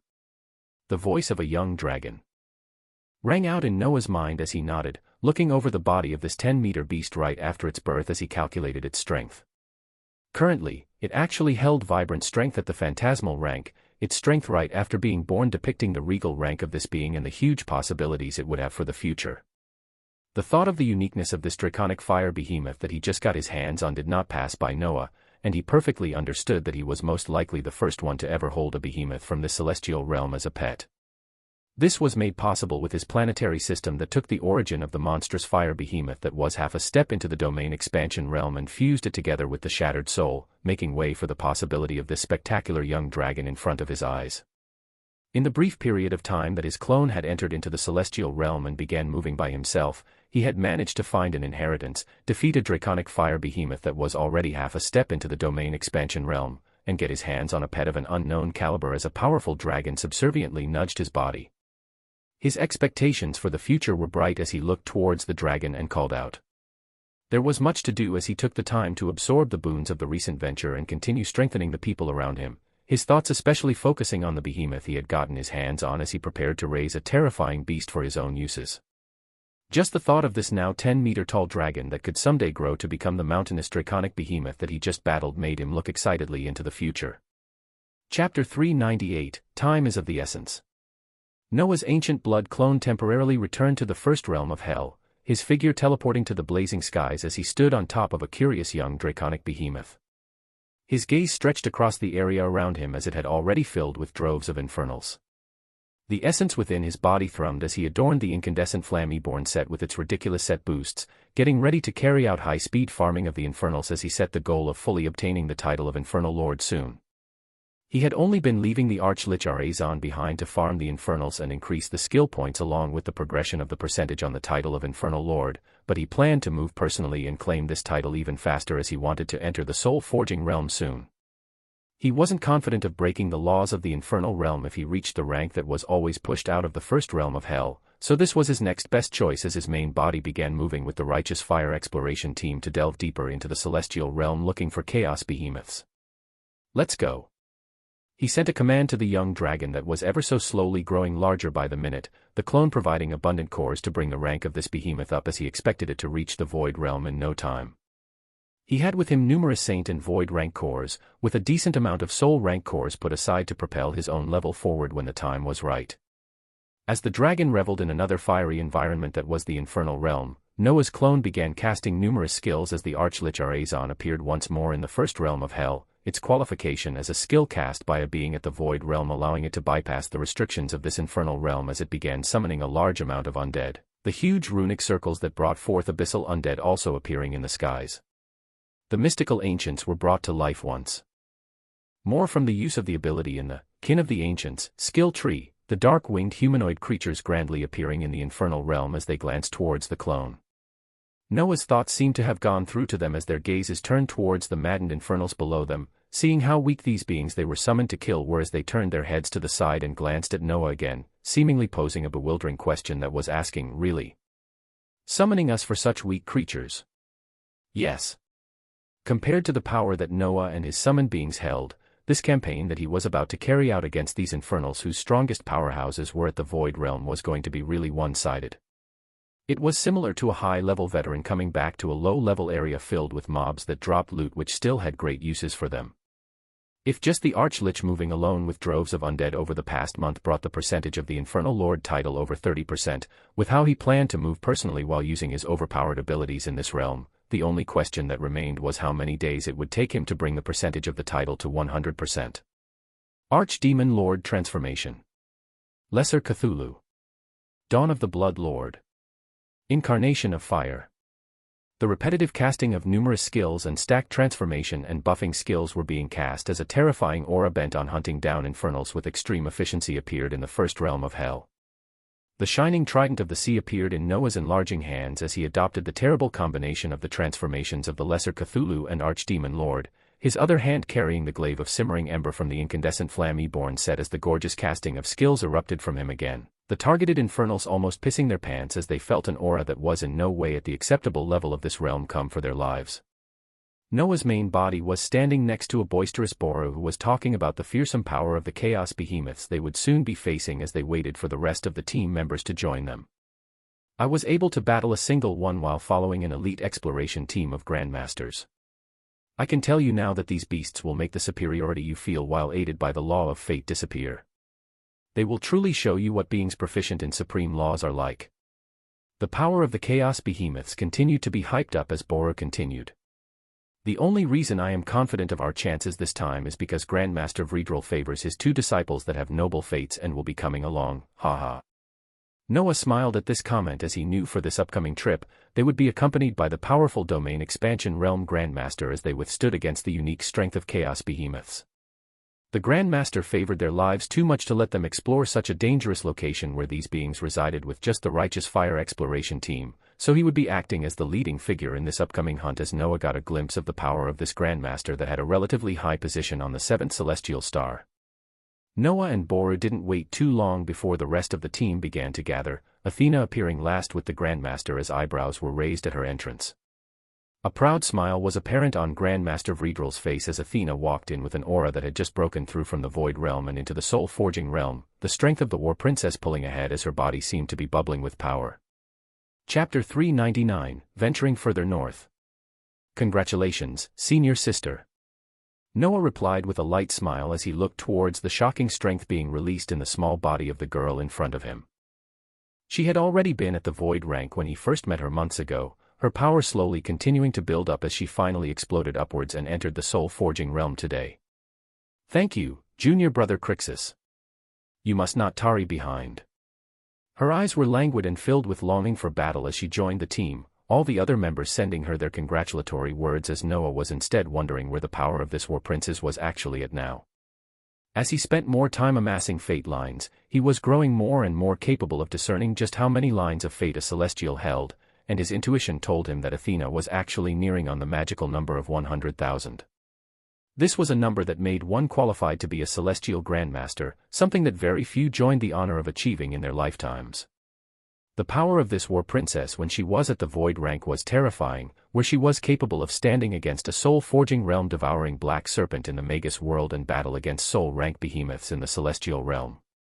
A smile spread across Noah's lips as he wondered the power this woman could now wield as she entered the soul-forging realm herself. Let's go. Grandmaster Vredrel spoke out jovially as they went towards a particular area where numerous primal wars.I.P.S. were located, an expansive space that only Celestials were permitted into. As for this exploration trip, they would be using a prime warship to traverse the vast distances of the celestial realm and into the region where chaos behemoths could be found. From the sanctum that could be considered an enormous metropolis filled with an ever-expanding population of new beings, a particular group of Celestials entered a grand prime warship as the energy of a domain realm expert wrapped around it and lifted it to the skies. The nearby forces of numerous prime world now populating the sanctum glanced towards the location where this vessel lifted smoothly and began shooting off to the northern region, this not being the first time they've observed something like this happening as they looked enviously at the means of the Celestials.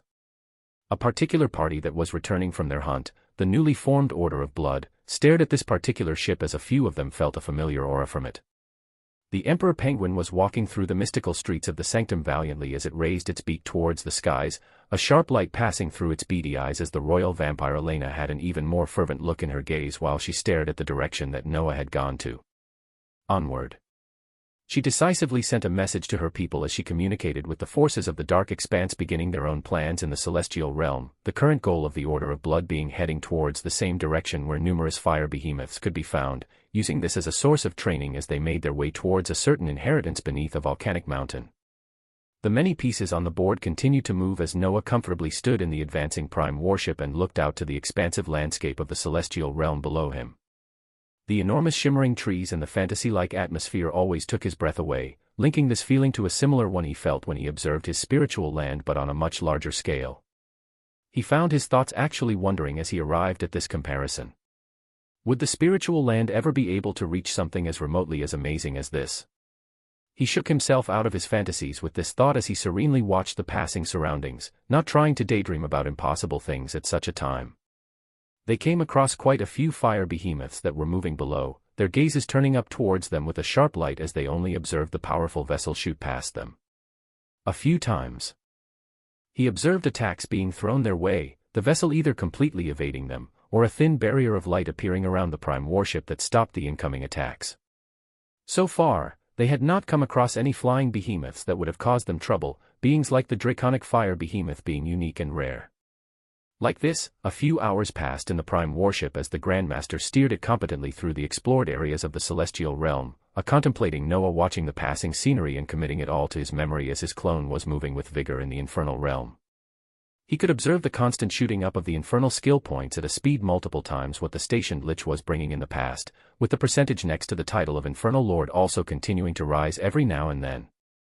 After another few hours, the prime warship that they were on started to slow down and lower towards the tall ancient trees in the ground, Noah noticing that the atmospheric essence had been getting even thicker as he looked towards the location they were arriving at. Not too far from them, the slowing vessel was landing next to a large tower-like structure, this exquisite architecture being a place where powerful celestials were stationed far into the celestial realm, the junction where one could draw a line from normal behemoths and elite behemoths based on which direction they took.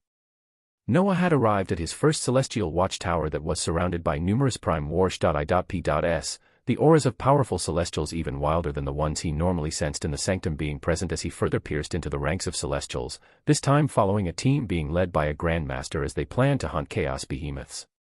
Chapter 400, Line Between the Weak and the Powerful. This is a watchtower where some elite teams are stationed, monitoring the movements of those that are actually threats to our forces, elite behemoths. The Grandmaster was explaining slowly as they got off the Prime warship, their gazes only looking towards the celestial watchtower as they actually went past it to the region that its threats were abundant at. The watchtower was built in an extremely unique manner, looking like a huge golden sky CR.P.ER that pierced through the skies as its size passed the huge ancient trees around it. The area in its immediate surroundings looked more like a base as numerous Prime warships were stationed, a few Celestials being seen moving in and out carefully.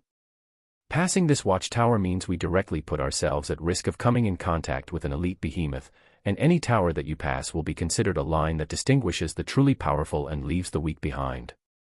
The expansive Prime warship they traversed the long distances in would normally be stationed at these towers, the Celestials moving to explore and hunt behemoths themselves as the powerful vessels weren't built for battling behemoths. One would only achieve watching a Prime warship get destroyed if they tried to pilot one to match an elite celestial beast. Stay close to me and pay close attention. I'll walk you through your first hunt and show you exactly what to keep in mind when facing behemoths that are proficient in supreme laws. The members of the Righteous Fire Exploration team nodded as even the boisterous Bora filled along with a serious expression, their hearts looking forward to seeing the strength of this wizened Grandmaster as he clashed with an elite behemoth. Noah's senses expanded around his surroundings as they passed through the guarded area of the watchtower, venturing further into the mystical forest of the celestial realm that seemed to have a foreboding silence. One would normally hear the sounds of animals moving around, a cacophony of sounds surrounding them as they walked through such a large forest. But all that met them was silence as even the small critters knew not to make noises in this region where powerful beings roamed. Noah thought about the words of the Grandmaster, thinking of the invisible line that they were now passing which would put them into the field of truly powerful creatures of the celestial realm as he prepared himself. As Noah's main body moved across the deeper regions in the celestial realm, his clone continued to carry out a destructive campaign in the first realm of hell that was reducing the numbers of infernals at a rapid pace. His strength that was able to stand against beings half a step into the domain expansion realm was now bullying the poor droves of infernals that were defeated as if they were bugs. This was especially so because of the armor he adorned, which had a spectacular ability that he enjoyed watching unfold as he moved rapidly across the first realm of hell. The ridiculously powerful passive ability given by the complete incandescent Flamme-born set that released a wide ring of flames around him every second acted like an attack that simply swept across an entire area that he appeared in within seconds. It made for a ridiculous sight where he teleported amidst hundreds of infernals, a terrifying ring of flames rushed out from him that nearly incinerated half while all those remaining were placed under the soul immolation effect that made them take 1000% more damage from skills of the fire element. Those that survived would only remain that way for another second before they were wiped away completely, either by another ring of flames or the terrible abilities of the lesser Cthulhu as portals of terror were cast freely.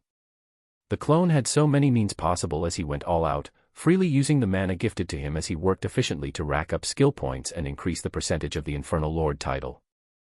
Already, in the past day that he had been moving, the Infernal Lord title had advanced over 50%. This goal was getting close to being completed as he also went along to achieve smaller goals, the small body of the draconic fire behemoth he was bringing with him as a pet continuing to be fed cores as its rank already reached transcendent over this last day. It was undergoing power leveling at a rate that nobody around Noah had the chance to, its body continuing to grow larger and larger as it began adopting the fearsome expression of a powerful behemoth Noah had fought before. Draco, let's go. His miniaturized form teleported to the back of the dragon as he called it under the impromptu name he had given it in the past day, this fearsome behemoth going on to be called Draco as it roared resonantly while Noah began to use a variety of skills above it. From the series of abilities in LT, Absolute Sin and GT, to the skill tree of the Kin of the Ancients, and the abilities of the Vampire Progenitor, he played around with as many skills as possible as colorful rays of destruction continued to rain down towards the infernals in the first realm of hell. While this was occurring is a similar realm that held entirely different levels of infernals, a being with horns that formed into the shape of a crown was floating with his back towards the blazing ground of another realm of hell, his aura causing the numerous void and soul-forging realm infernals below him to quake in fear. He was lazily floating in the burning skies of the second realm of hell when another being just like him teleported to his side, her face that of cruel excitement as she spoke out. It seems like the upcoming little lord is working even faster in the first realm. It should not be long before he joins us. What do you think, Ricker? The newly arriving infernal lord asked the other lord floating in the blazing skies, the being called Ricker that replied with a lazy smile without even turning to look towards her direction. Azula, You always were a tad bit too excited for these things. Let them take their time.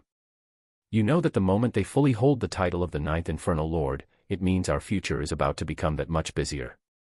The cruel expression on Azula's face gained an amorous expression as her hands eerily ran through her body, her head raised high with an expression of joy as she replied. Why yes, I wonder who the little baby lord will be, ah. The attention of numerous powerful infernal lords sensed a particular event nearing as they welcomed the future, the being in question not knowing about any of this as he enjoyed the feeling of power while coursing through the first realm of hell. Chapter 401, Chaos Behemoth. In a scene of a fantastical adventure, Noah and the party of celestials he followed went deeper into the foreboding ancient trees that were scintillating with essence, the atmospheric levels in this area being off the charts as Noah shook his head exasperatingly. When you become truly powerful in the future, venturing deeper into the celestial realm and cultivating in areas that are steeped in converging essence will become the norm. But that is only if you can handle the enemies you might come across in these deeper regions. The Grand Master spoke carefully as he led them through the shimmering foliage and trees, his gaze cautiously looking around as they went further in. They had been walking for a few hours already, being far away from the watchtower where the prime warship they traveled here with was stationed. Be ready.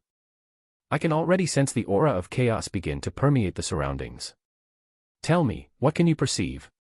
This question was directed to Athena and Noah as the Grand Master stared at them with an expression of a teacher asking his students. Noah expanded his senses out slowly as the abundant fate lines in his body thrummed, using their unique power to sense the opposing law they stood against. It felt like his eyes were expanding in multiple directions, a slight thin golden wave releasing from him at the center as it flew forward. Soon enough, it came in contact with something murky and dark, something that felt wild, its composition constantly changing as if it could not decide exactly what it wanted to be. This is chaos. Can you feel it? The element of unpredictability. An element that is dark and constantly changing as if it could never be reined in. The words of the Grand Master entered one ear and left the other as Noah continued to expand his senses outwards, observing more of this energy of chaos as very quickly he came across an area where an incredible and opposite amount of this aura of chaos was congregated. A fearsome roar shook the air around them as the Grand Master laughed. You spread your aura too far and it has found us as well. Be ready, and watch. The overwhelming feeling of power began to descend down to their position as the celestial beast that had sensed them neared, the oppressive aura it released making Noah feel suffocated. The foliage and ancient trees that were extremely tough were parted aside like nothing as a magnificent creature made its appearance in front of them. Noah's eyes shone with the reflection of this spectacular celestial beast that had the immense aura of chaos all over its body. What stood in front of him was something that was only described in stories, an enormous winged tiger that was steeped in glimmering darkness all over its body, a ferocious face with sparkling white teeth and a monstrous body that neared 60 meters. Dark-winged chaos tiger. The powerful name of this foe floated above its head as the planetary system continued to actively portray the information gathered around Noah visually, the identity of this monstrous celestial beast being made clear. Its gaze was that of extreme cruelty as its dark eyes gazed towards their group and focused on the Grand Master, the Chaos Behemoth noticing this was the major threat as it did something horrendous right away. Domain of Chaos. The clear and crisp voice of a domineering celestial beast rang out around them as from it, a storm of chaotic energies began to bloom. The body of the Grand Master seemed to get larger in Noah's eyes as this wizened old man replied with a move of his own. Domain of Fate. Clash.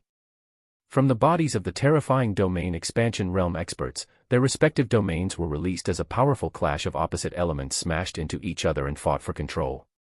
The air seemed to be crying out as it withstood this pressure from two colliding domains, Noah's eyes focusing on the body of the Grand Master and the dark-winged Chaos Tiger as his heart shook. These were genuine domain expansion realm experts. Not a being half a step or barely reaching, but genuine ones who had proper domains established. Now normally, a behemoth at the same rank would always be more powerful than their human counterpart. So this dark-winged Chaos Tiger should have been immensely more powerful than this single Grandmaster at the peak of domain expansion realm, right? Wrong.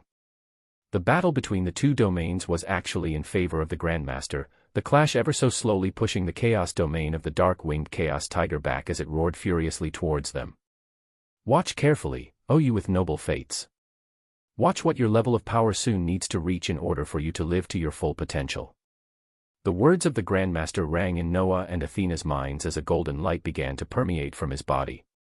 Noah watched closely as he observed the rising of numerous fate lines to the surface of the wizened old man's body, his long white beard swaying with the wind as Noah's eyes opened in shock at the aurora of golden fate lines emitting from him. 100,000, 200,000, 400,000.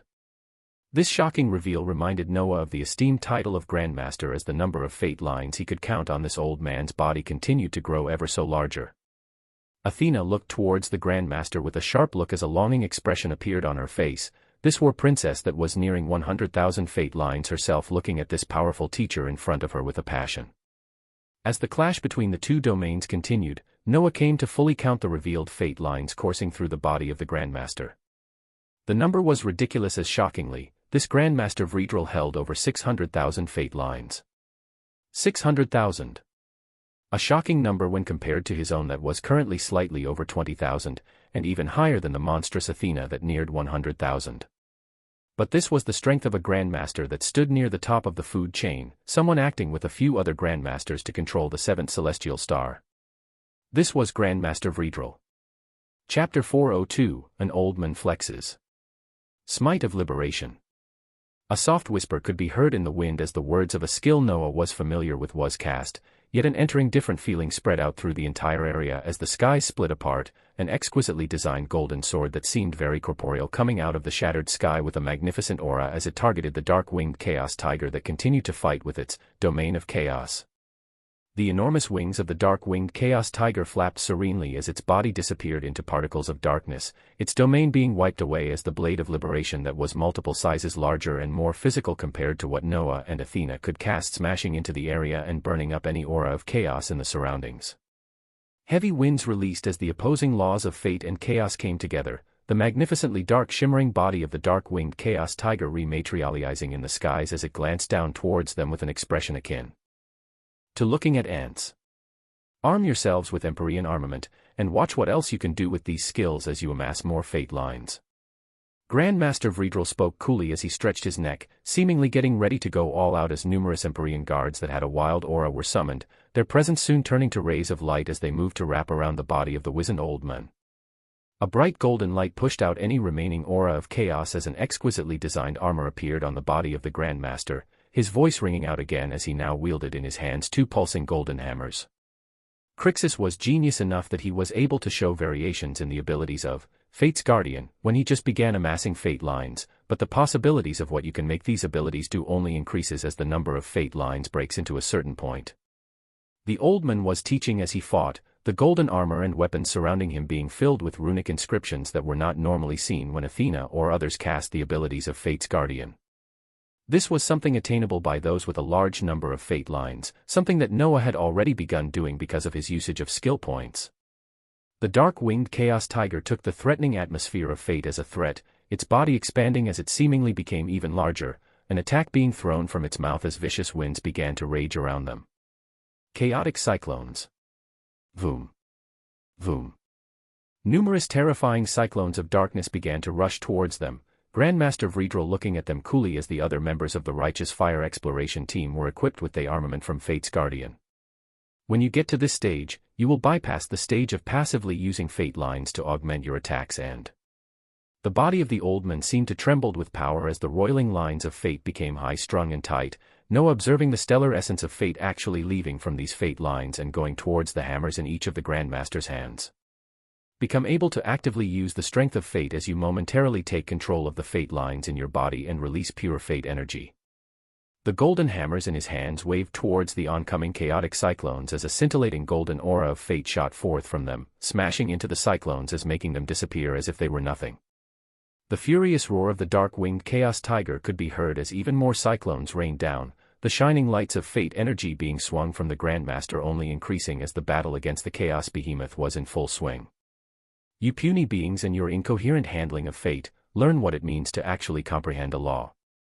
Ignition of chaos, disordered rays. The magnificent voice of the dark-winged chaos tiger rang in their ears as the sky above them changed colors and darkened, numerous dark rays of light blotting out the skies as they began rushing towards them dangerously. The domain of fate that wrapped around them from the Grandmaster pulsed strongly, the old man himself breathing out as his body bulged up suddenly, the hammers in his hands enlarging as he spoke out seriously. Defend. The members of the Righteous Fire Exploration Team followed these words right away as their own bodies lit up with defensive skills, Noah hoisting up the golden shield on his left hand as he covered a majority of his body and prepared for the dark rays of light shooting down. The earth shook as the horrendous attacks landed, the sneaky dark-winged Chaos Tiger not giving them a chance to react as his body disappeared in the skies and reappeared to their left side, right next to Boru, who was defending from a dark ray of light. Boru. The members of the team quickly turned their heads as they saw the mountainous claw of the dark-winged Chaos Tiger smashing down, knowing that even the strong Boru would not be able to withstand this crafty attack as they tried to speedily move towards him. But they had no need to, as at this moment of life and death for Boru, calm words permeated the surrounding as the golden aura of fate bloomed toward the oncoming dark claw. "You're leaving yourself wide open, beastie." The words of Grandmaster Vredrel were accompanied by a rushing golden spear rod of enormous size, its tip passing a few inches in front of Boru's shocked face as it pierced the oncoming claw and stopped it in its tracks, dark blood flowing out as at this moment, tens of similarly enormous spears rained down on the attacking dark-winged Chaos Tiger as unknowingly, this powerful Grandmaster Vredrel had cast judgment, without anyone's knowledge. Roar. Chapter 403, 100%. A fearsome impact of spears shining with the essence of fate smashed into the body of the dark-winged Chaos Tiger as the sharp eyes of an old monster followed the trajectory of the beast that had been hit with his attacks. The rest of the Righteous Fire Exploration Team reacted as their bodies lit up with colorful colors, their own versions of blades of liberation and sharp spears from judgment, erupting out as they layered their attacks on top of the Grandmasters. The fearsome roar of the dark-winged Chaos Tiger erupted out as its body rotated rapidly in the air, a storm of chaos elements erupting out that tainted the incoming attacks layered with the law of fate and rapidly dispersed them. Near its neck and at the center of its claw, huge gashes lay open as dark blood freely poured out, dark energies wriggling around the wounds but the essence of fate still lingering behind and preventing any healing from taking place. The domain of fate that the Grandmaster at the domain expansion realm could use expanded even more rapidly as the aura of chaos around the dark-winged Chaos Tiger took a hit, the glimmering golden colors filling their environment as the eyes of the celestial beast exploded outwards with even more chaotic elements. As a battle continued in the far region of the celestial realm against a chaos behemoth, a campaign of slaughter was soon coming to an end in the infernal realm as Noah's ancient blood clone moved with even more vigor. In the last few hours, the percentage in front of the title of Infernal Lord had steadily passed 90%, the number of skill points he currently had also passed 1,800. It was a ridiculous set of numbers to imagine as he moved even faster after that, the percentage only increasing at a faster rate as he found newer ways to torment the Infernals. Haha Draco, burn them all. The young dragon he was riding on top of that had now reached the Void Realm after continuing to be fed the cores in Noah's expansive space was over 30 meters, its size becoming ever so terrifying as it skipped levels senselessly. Noah had even given it one of the few soul rank cores he was saving to help it achieve an even faster breakthrough into the Void rank. Draco heard the command as a determined expression covered its fearsome face, its chest bulging out as it breathed in and gathered essence, its elevation in the skies coming lower as it sped forth like a bullet train and then opened its wide jaws, releasing an extremely intense flame. Leaving behind sonic booms, Draco flitted across the skies while raining down blazing flames that smashed into the Infernals with both speed and horrendous destruction, the flight path of the dragon leaving behind a straight line of hellish flames devouring everything within it as Noah laughed gleefully at the firepower of this pet. The figure of his clone teleported from Draco's head as he appeared in the middle of panicking Infernals a few miles away, his gaze on a skill under the kin of ancients that he had loved using recently. Blood Rage, 5 out of 5, a destructive storm of blood begins to rotate with you at the center, raging with the capabilities of disintegrating all enemies caught within. Affected area, 300 meters. Without a second delay and before the surrounding Infernals could even react, the words escaped his lips rapidly. Blood Rage. Large amounts of blood erupted from him as they began to rotate and expand around him, the speed of its rotations and expansions only increasing every millisecond as they soon covered an area of 100 meters, and then fully covered 300 meters in a dense atmosphere of a bloody storm that began shredding every single Infernal in this 300-meter area. Draco stopped in the skies with its powerful wings outstretched, watching this destructive storm of blood shred muscles and bones into nothingness as he felt the aura of his master disappear from that location and appear elsewhere again while casting the same skill, and an explosion of blood erupting out once more as this repeated. Far across the infernal realm, the summoned Archlich Arazon was still moving with a legion of undead and the powerful abyssal undead, while the mystical summoned ancients were in another location letting out their deadly attacks that popped the heads of the infernals like watermelons. This coordinated attack of the summons and Noah himself had made something that should have happened much later come to fruition sooner, the percentage of the title of Infernal Lord inching ever so closer to completion. Draco felt the aura of his master appear above his head once more as he felt the strong hands palpating with energies of ether land on his scales, hearing the words that made it tremble with a feeling of unfairness. "Let's burn them again. Master, my mana is still recovering." Draco turned his head down shamefully as he flew through the skies, only spurts of flames leaving his mouth as he had been using dragon's breath numerous times the past few hours, his energy reserves nearly depleted. This young dragon was born with innate knowledge, and knew what was common sense and what was not. Seeing his master senselessly use mana like it was nothing these past days had made it realize the first lesson in its short life. My master is too much of a monster that even the enormous reserves of a draconic behemoth cannot compare. The first lesson that Draco learned was that no matter how much it grew, it would most likely never reach the level of having similar mana reserves as his master. Noah's ancient blood clone was about to console the feelings of the dragon that was feeling down when he felt a minute change that completely overhauled and filled his entire senses. His gaze quickly turned towards the stat panel as he looked at the percentage next to the title. Noah Osmont, titles, Infernal Lord, 100%. Fate lines, 26,613. Origin cores, Fire, 2. Laws, Water, 11%, Space, 8%, Fate-.26%, Fire, 12%. Unwittingly, in the last few seconds, the percentage in front of the Infernal Lord title had reached 100%. Chapter 404, Infernal Lord. At certain points in time, a historic event occurs that later goes on to affect many things on a grand scale. Sometimes there is an audience when such an event happens, other times it occurs in an unknown corner where nobody is actually there to tell the tale. But the major thing remained the same, and it was that these historic events would go on to forever change the way things were, where those involved can never bring anything back the way it once was. In the unknown corner of the first infernal realm, columns of dark red lights shot forth in all directions, their targets being a singular being floating in the air. In the blazing skies, one could observe the large body of a draconic fire behemoth being pushed aside by these red columns of lights as they released an inviolable energy that was directed towards a single figure. In the distance, the eerie bodies of three ancients looked at this scene with shining lights, their gazes being one that were shockingly able to understand what was happening.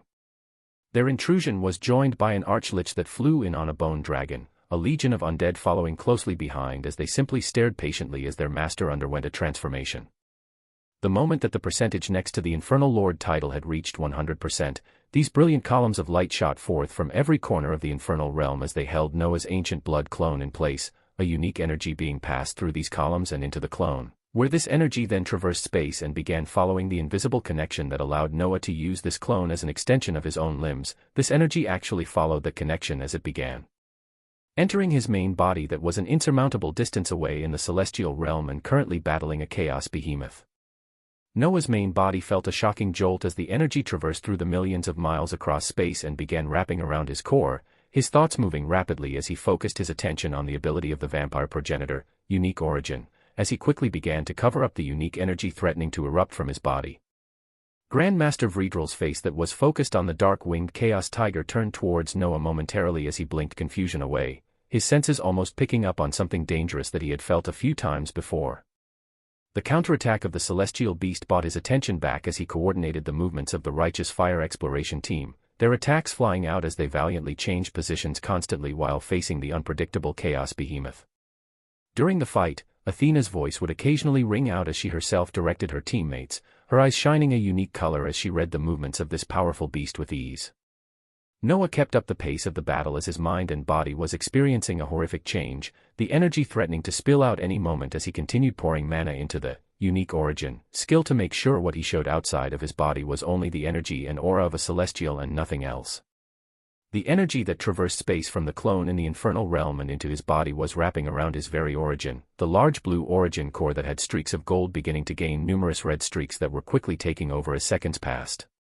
On top of this unique energy changing his core, a portion of it went to his mind as a large inflow of memories unique only to those gaining the title of Infernal Lord were thrust to the deepest recesses of his memories. In the infernal realm, the red beams of light only intensified as while Noah's main body was pushing down any changes from showing through, unique origin, the extension of his limbs that was the clone experienced the full changes as all the transformation skills that were cast became cancelled, the clear pale skin showing itself brilliantly and red runic sigils began to course below them. The most prominent change was above his head, where one could see numerous rising protrusions that were slowly forming into the shape of a crown. Such a crown was only apparent on 8 other beings, and it was a crown that stood for a great significance. The inflow of energies and memories only continued as time passed, the clone continuing to undergo visible changes as Noah's main body underwent hidden ones, the continuing inpouring of power also beginning to shoot his rank up as the shackles of the void realm began to be broken away without even the use of absorbing a large number of cores. The more seconds that passed, the more profound memories that entered into Noah's mind as his expression was that of shock at first, then becoming stern, and ultimately becoming cold. This was best portrayed by the ancient blood clone as the more that the memories continued to pour in, the colder its expression became as a shocking secret was revealed to Noah. The novice galaxy. The light expanse, the dark expanse, and the latalis expanse dwelling within it. The infernals, the celestials, and the terrors that moved within it. Memories that were uniquely set aside for the special beings known as infernal lords continued to pour into Noah's mind as the cold expression of the ancient blood clone continued to grow colder, his mouth letting out a single word that seemed to depict his tumultuous mental state right at this moment with this influx of new information. F.U.C.K. At this moment in time as the process of the coronation of a new infernal lord began, the truly powerful beings across the novice galaxy came to attention as they looked across the vicissitudes of space and towards a certain location. From the light expanse to the dark expanse, and even the much wider latalis expanse, numerous auras awoke for this brief period in time as they felt the tides of change approaching. Chapter 405, Signs of a New Era. Across the multiple celestial stars, those that were considered at the topmost positions were the ones that received the signal first, their power being the one that amassed the numerous benefits that all those below them brought in. Whenever a directive or a mission was released by the celestials that went on to influence a small portion of the light expanse, the rise in understanding of fate and fate lines would go towards those that were responsible for initiating such an event. For the missions passed down to destroy worlds or to save them, for the recent changes to allow the inhabitants living in the light expanse to enter the celestial realm, all of these events had their own cause and effect, the influence of fate they produced being taken in the most by those that actually initiated all of these things. So the heads of the numerous celestial stars felt the significant and rapid rise of the chaos element first, their abilities under and LT, Herald of Fate and GT, extremely proficient in detecting wide-ranging changes, especially those that dealt with laws. But aside from these powerful grandmasters standing atop these celestial stars, there were also a few beings that stood above them, 3 to be precise. They would be considered the ones termed the founders of the celestial organization, the beings that made it possible for the celestials to be where they are today. One was chained in a golden cage beneath a certain star, another was in an unknown location, and the last one was relaxing in a paradisiacal atmosphere deep in the celestial realm.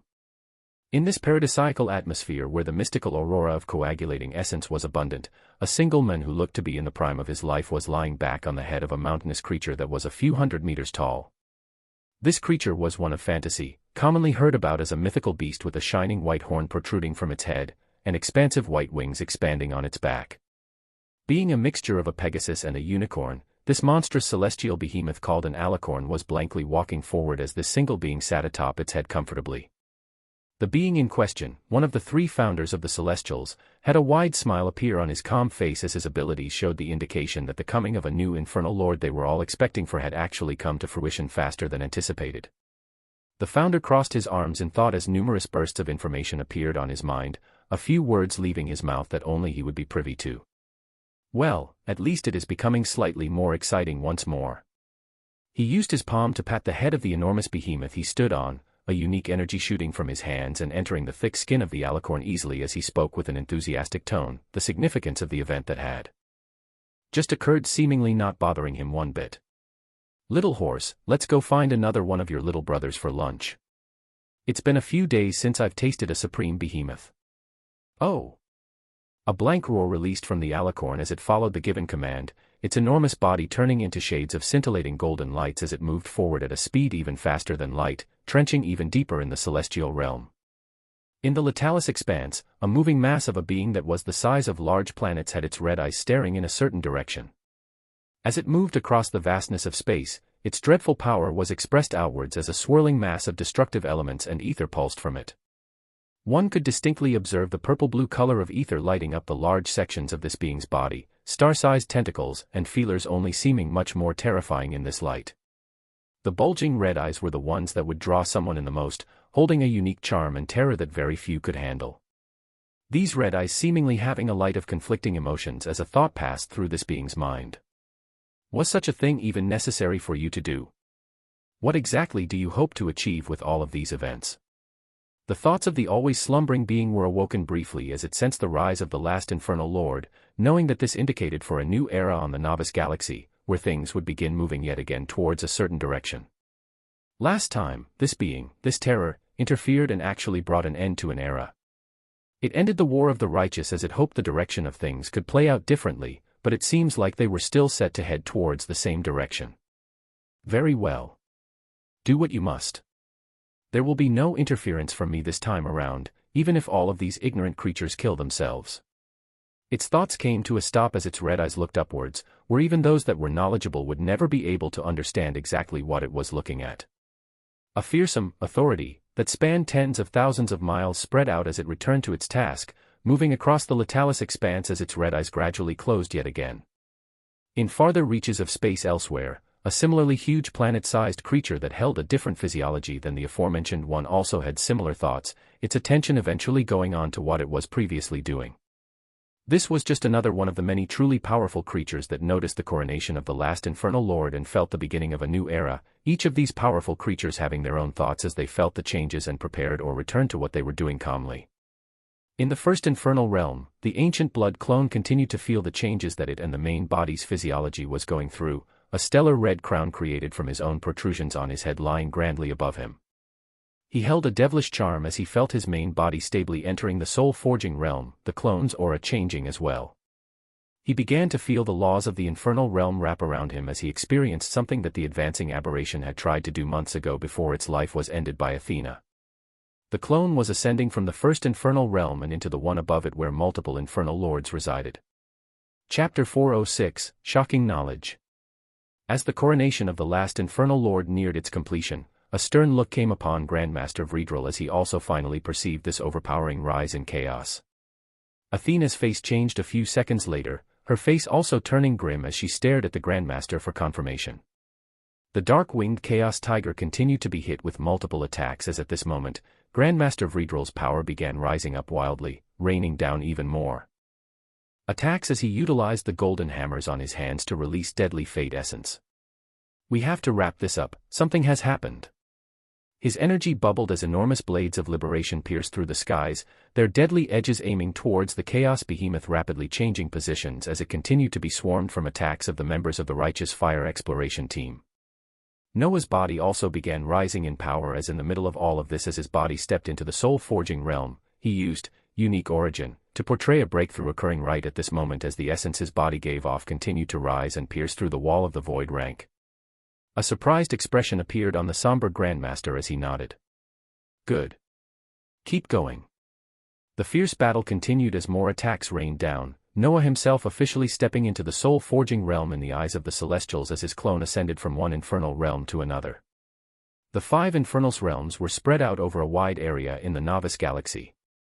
The lowest-tiered one, the first infernal realm, had its gate in the light expanse.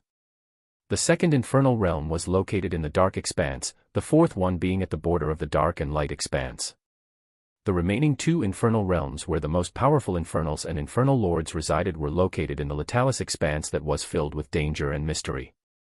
Noah's clone ascended into the second infernal realm that was located in the dark expanse, his body opening its eyes and spreading its senses as he found himself in familiar skies that seemed to hold a tinge of difference. The surrounding atmosphere was much more dense than the first realm, and he could observe huge structures in the distance that looked like devilish towering cities. The number of infernals was not as many as in the droves of weak ones in the first hell, but he could sense the aura of many void and soul rank infernals in the nearby surroundings. Before he even got his bearings, he sensed the rapid appearance of an aura of two powerful beings rushing towards his position, the power he sensed from them being something he had never actually come across before. It was a level of power not at the soul or domain expansion realm, but the realm above that. These two infernal lords that were on the second infernal realm and considered to be two of the weaker infernal lords were standing stably at the peak of the world rank. From the void to soul, from soul to domain, and finally from the domain and into the world rank. A rank where the beings at this stage singularly had the power to destroy worlds. These were the first two beings at this level that Noah had met, and they were the infernal lords ranked 7th and 8th. Their arrival was announced grandly as their bodies pulsed with a power that Noah now found familiar, this power being the unique essence of infernals that he had only been absorbing, but had now also become a part of him. The bodies of the infernal lords release a unique atmosphere as he could barely perceive an oppressive field of power and chaos that was always surrounding them, making any beings that neared feel a sense of suffocation. My oh my, the new lord is actually not fully an infernal, and is especially weak.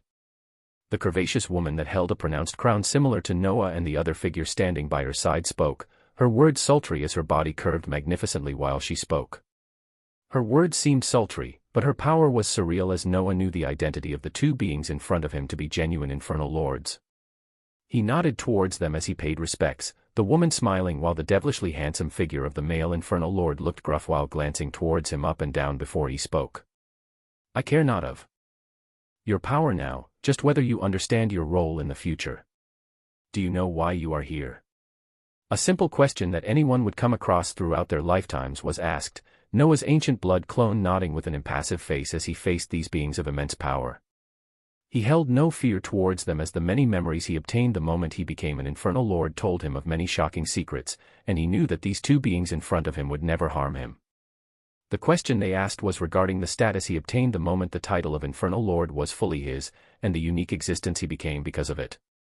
Yes, I know my role extremely well, and I will be moving to rapidly enhance the level of my realm so that I can be ready to carry out what is expected of me.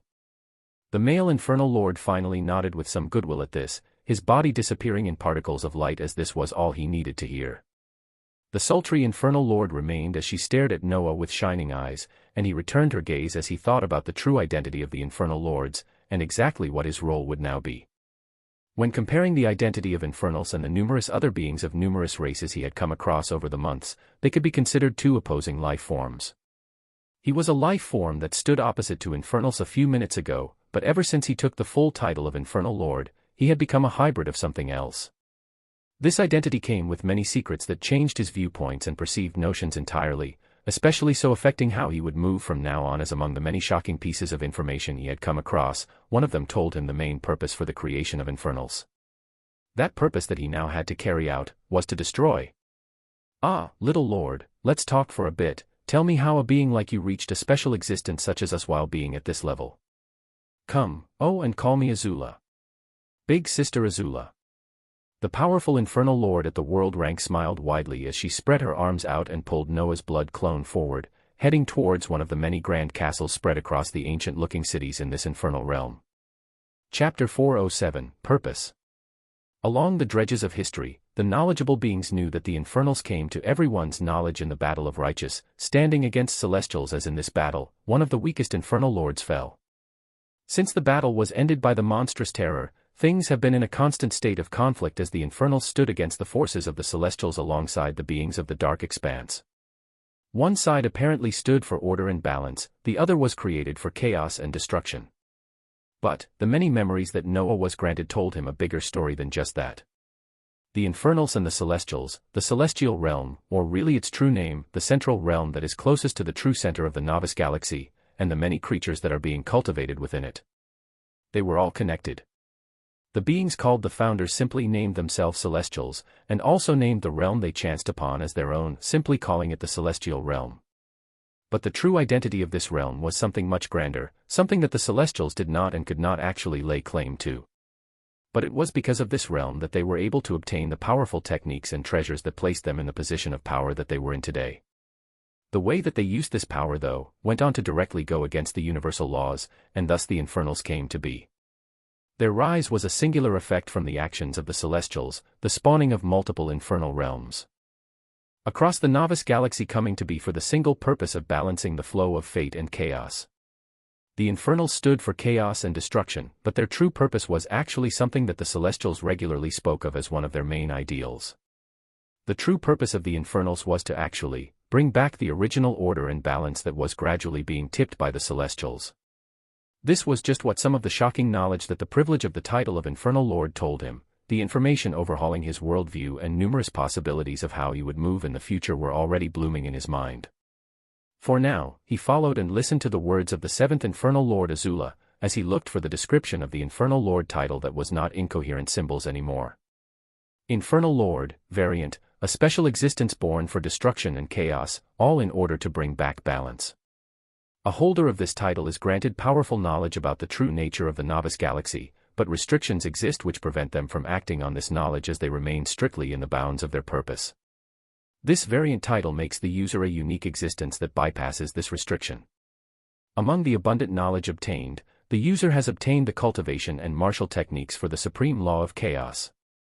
A long description of immense proportions laid out in front of his eyes as much of the things he knew were affirmed, all of the information flowing through his mind also going towards the planetary systems as they themselves had adopted a somber atmosphere. The title of Infernal Lord brought with it knowledge and a special entity into existence, but it also brought Noah the gift of something that only Celestials have had the pleasure of enjoying these past thousands of years. It also gave him something that was unique to the celestial realm, an inheritance of the disciple of chaos. This inheritance would have been something that he had to search for and brave horrendous dangers from the region where powerful chaos behemoths moved, but the Infernal Lord title granted this inheritance as a byproduct. One must know that this was an inheritance at the level of a supreme law, and was most likely at the same level as the inheritance that the celestial founders had come across in the celestial realm, the same level of techniques that they had used to strengthen themselves for the last thousands of years. Yet now, Noah had obtained a similar level of techniques, and his sword that was aimed towards them had become even sharper as he received a clearer directive as an Infernal Lord. But, he also gained a better understanding of the powers of beings that he was playing with. He knew that the weakest Infernal Lords in the second Infernal realm were at the world rank, the mid-ranked Infernal Lord at the realm above that, and the strongest Infernal Lord that took the first seat was a whopping 2 realms higher than the world rank. This was just the side of the Infernals that he was now on, and the terrifying thought to realize was that even with such a force, in the battle more than 1,000 years ago, an Infernal Lord had still fallen as they faced their enemies, the Celestials. This showed the horrendous power that the Celestials carried, especially so for the founders that stood at the peak of this organization. This made Noah realize no matter how fast he thought he was advancing, no matter how quickly he shot through the ranks, he was still utterly and completely outmatched by these powerful beings that had been alive and cultivating for thousands of years. He did not even come close to matching the strength of a single celestial grandmaster that had more than 600,000 fate lines, his own lines of fate just amounting to 26,000. This was not to even mention the creature, the being that stood at the top of the Celestials and the millions of fate lines that they held. This realization made Noah shift his mentality on his rate of progress, throwing out any sort of pride or sense of accomplishment he had for getting so far in the span of a few months. Yes, nobody had risen as fast as he had in power. Nobody had amassed the achievements he obtained, his latest one of obtaining the title of Infernal Lord being even more unique. But, in the grand scale of things as he looked at the many shocking memories this title brought, he was extremely weak. So he continued perusing through the numerous shocking CLU.S. of information as he planned for a plan of advancement in the future that would leave the speed he had been advancing so far in the dust. He would occasionally think himself powerful or overpowered as he strolled around and even began threatening entities on the level of planets. He thought this was some great accomplishment, but there existed experts like these 2 Infernal Lords at the world rank that had the capabilities to destroy planets. No. He was not powerful. He was not overpowered. Not yet, not by a long shot. His eyes shone with a dangerous luster as he threw aside his old foolish thoughts and looked at things on a grander scale. Why feel a sense of achievement for being connected to a few worlds? Why feel happy for barely mastering 0.26% of the law of fate and amassing just 26,000 fate lines? What was stopping him from moving actively to connect himself to tens, hundreds of more worlds? What was stopping him from using his unique planetary system and finding new ways to rapidly increase his mastering of laws? What was stopping him from truly becoming overpowered? It felt like a dam had broken loose in his heart as intense ambition and goals sprouted forth, the shocking new knowledge he obtained going on to cause something even he did not fully know the effects of. Chapter 408, Disciple of Chaos. My oh my, you're barely paying any attention to me. The powerful infernal lord in front of him spoke out in a pouting manner as Noah was shaken out of his thoughts and looked towards her apologetically. I apologize, big sister Azula. What were you saying? I asked you for your story, your journey up till now. I have to also assign you your own infernal legion, but that's for later. Come, enlighten me while we enjoy some food. The infernal lord Azula motioned for Noah to follow her into one of the huge castles Noah could see in the ancient-looking cities below him, behaved infernals moving around respectfully as they neared. His head was filled with a variety of thoughts as he moved to entertain this powerful infernal lord first, choosing to move slightly later as he collected his thoughts and finalized his plans. In the celestial realm, the battle between the dark-winged Chaos Tiger was coming to an end as a furious Grandmaster Vredrel threw out consecutive blades of liberation and judgment down on the beast, the timely warnings from Athena about its movements and the other deadly attacks from the now soul-rank Noah and other members of the Righteous Fire Exploration team causing even more damage on this chaos beast. It let out its last defiant roar as the domain of fate that Grandmaster Vredrel released overpowered it, a singular last blade of liberation coming down to take its life. Silence reigned in the region as only the brilliant aura of fate lingered in the air, Noah sensing numerous lines of fate descending onto the bodies of all the Celestials around him as he observed the quickest way that Celestials increased their fate lines. The face of Grandmaster Vredrel was still somber as he floated in the air, his body disappearing into particles of light as he left behind a message. Something urgent has occurred. Dissect and divide up the behemoth before carefully returning to the watchtower, there shouldn't be any other elite behemoths nearby. Boru, explain the intricacies of the materials of a chaos behemoth and fate lines to the junior disciples. He left behind a tired Righteous Fire Exploration team that nodded with tight expressions as he left, Boru taking charge as he began to explain a concept that Noah actually knew about deeply now because of a recent title. This time it dealt with the two supreme laws of fate and chaos. Chaos is diametrically opposed to fate, so whenever one overpowers the other, a rise in the respective beings involved increases. Boru spoke while moving quickly, the other party members helping as they began to use their abilities to divide the monstrous beast into multiple portions. When we defeat chaos beasts, our fate lines increase rapidly. This also applies even more so when we purify the immense essence of chaos entrenched in their bodies thereafter, this being one of the more efficient ways we amass more fate lines. Noah listened closely as he contributed to the project, the mountainous beast soon being cut apart as everyone took their portion, their gazes turning towards the same direction that the Grandmaster disappeared in as they made their way back. They also knew that something serious had happened. Boru continued explaining about the usage of the materials of chaos behemoths as Noah used this information and compared it to what he now knew, a few possibilities forming as he thought about the cultivation technique he had obtained after becoming an infernal lord. The first one was a similar one to Fate's Disciple and Disciple of Fire. Disciple of Chaos, a technique geared towards cultivating the supreme law of chaos. Grants the user the ability to cultivate chaos particles and form a chaos field. Succinct words showed themselves in his eyes as the team of Celestials slowly made their way back, his attention placed on the different aspects of this unique skill that set it apart from the first two law-type cultivation techniques he obtained.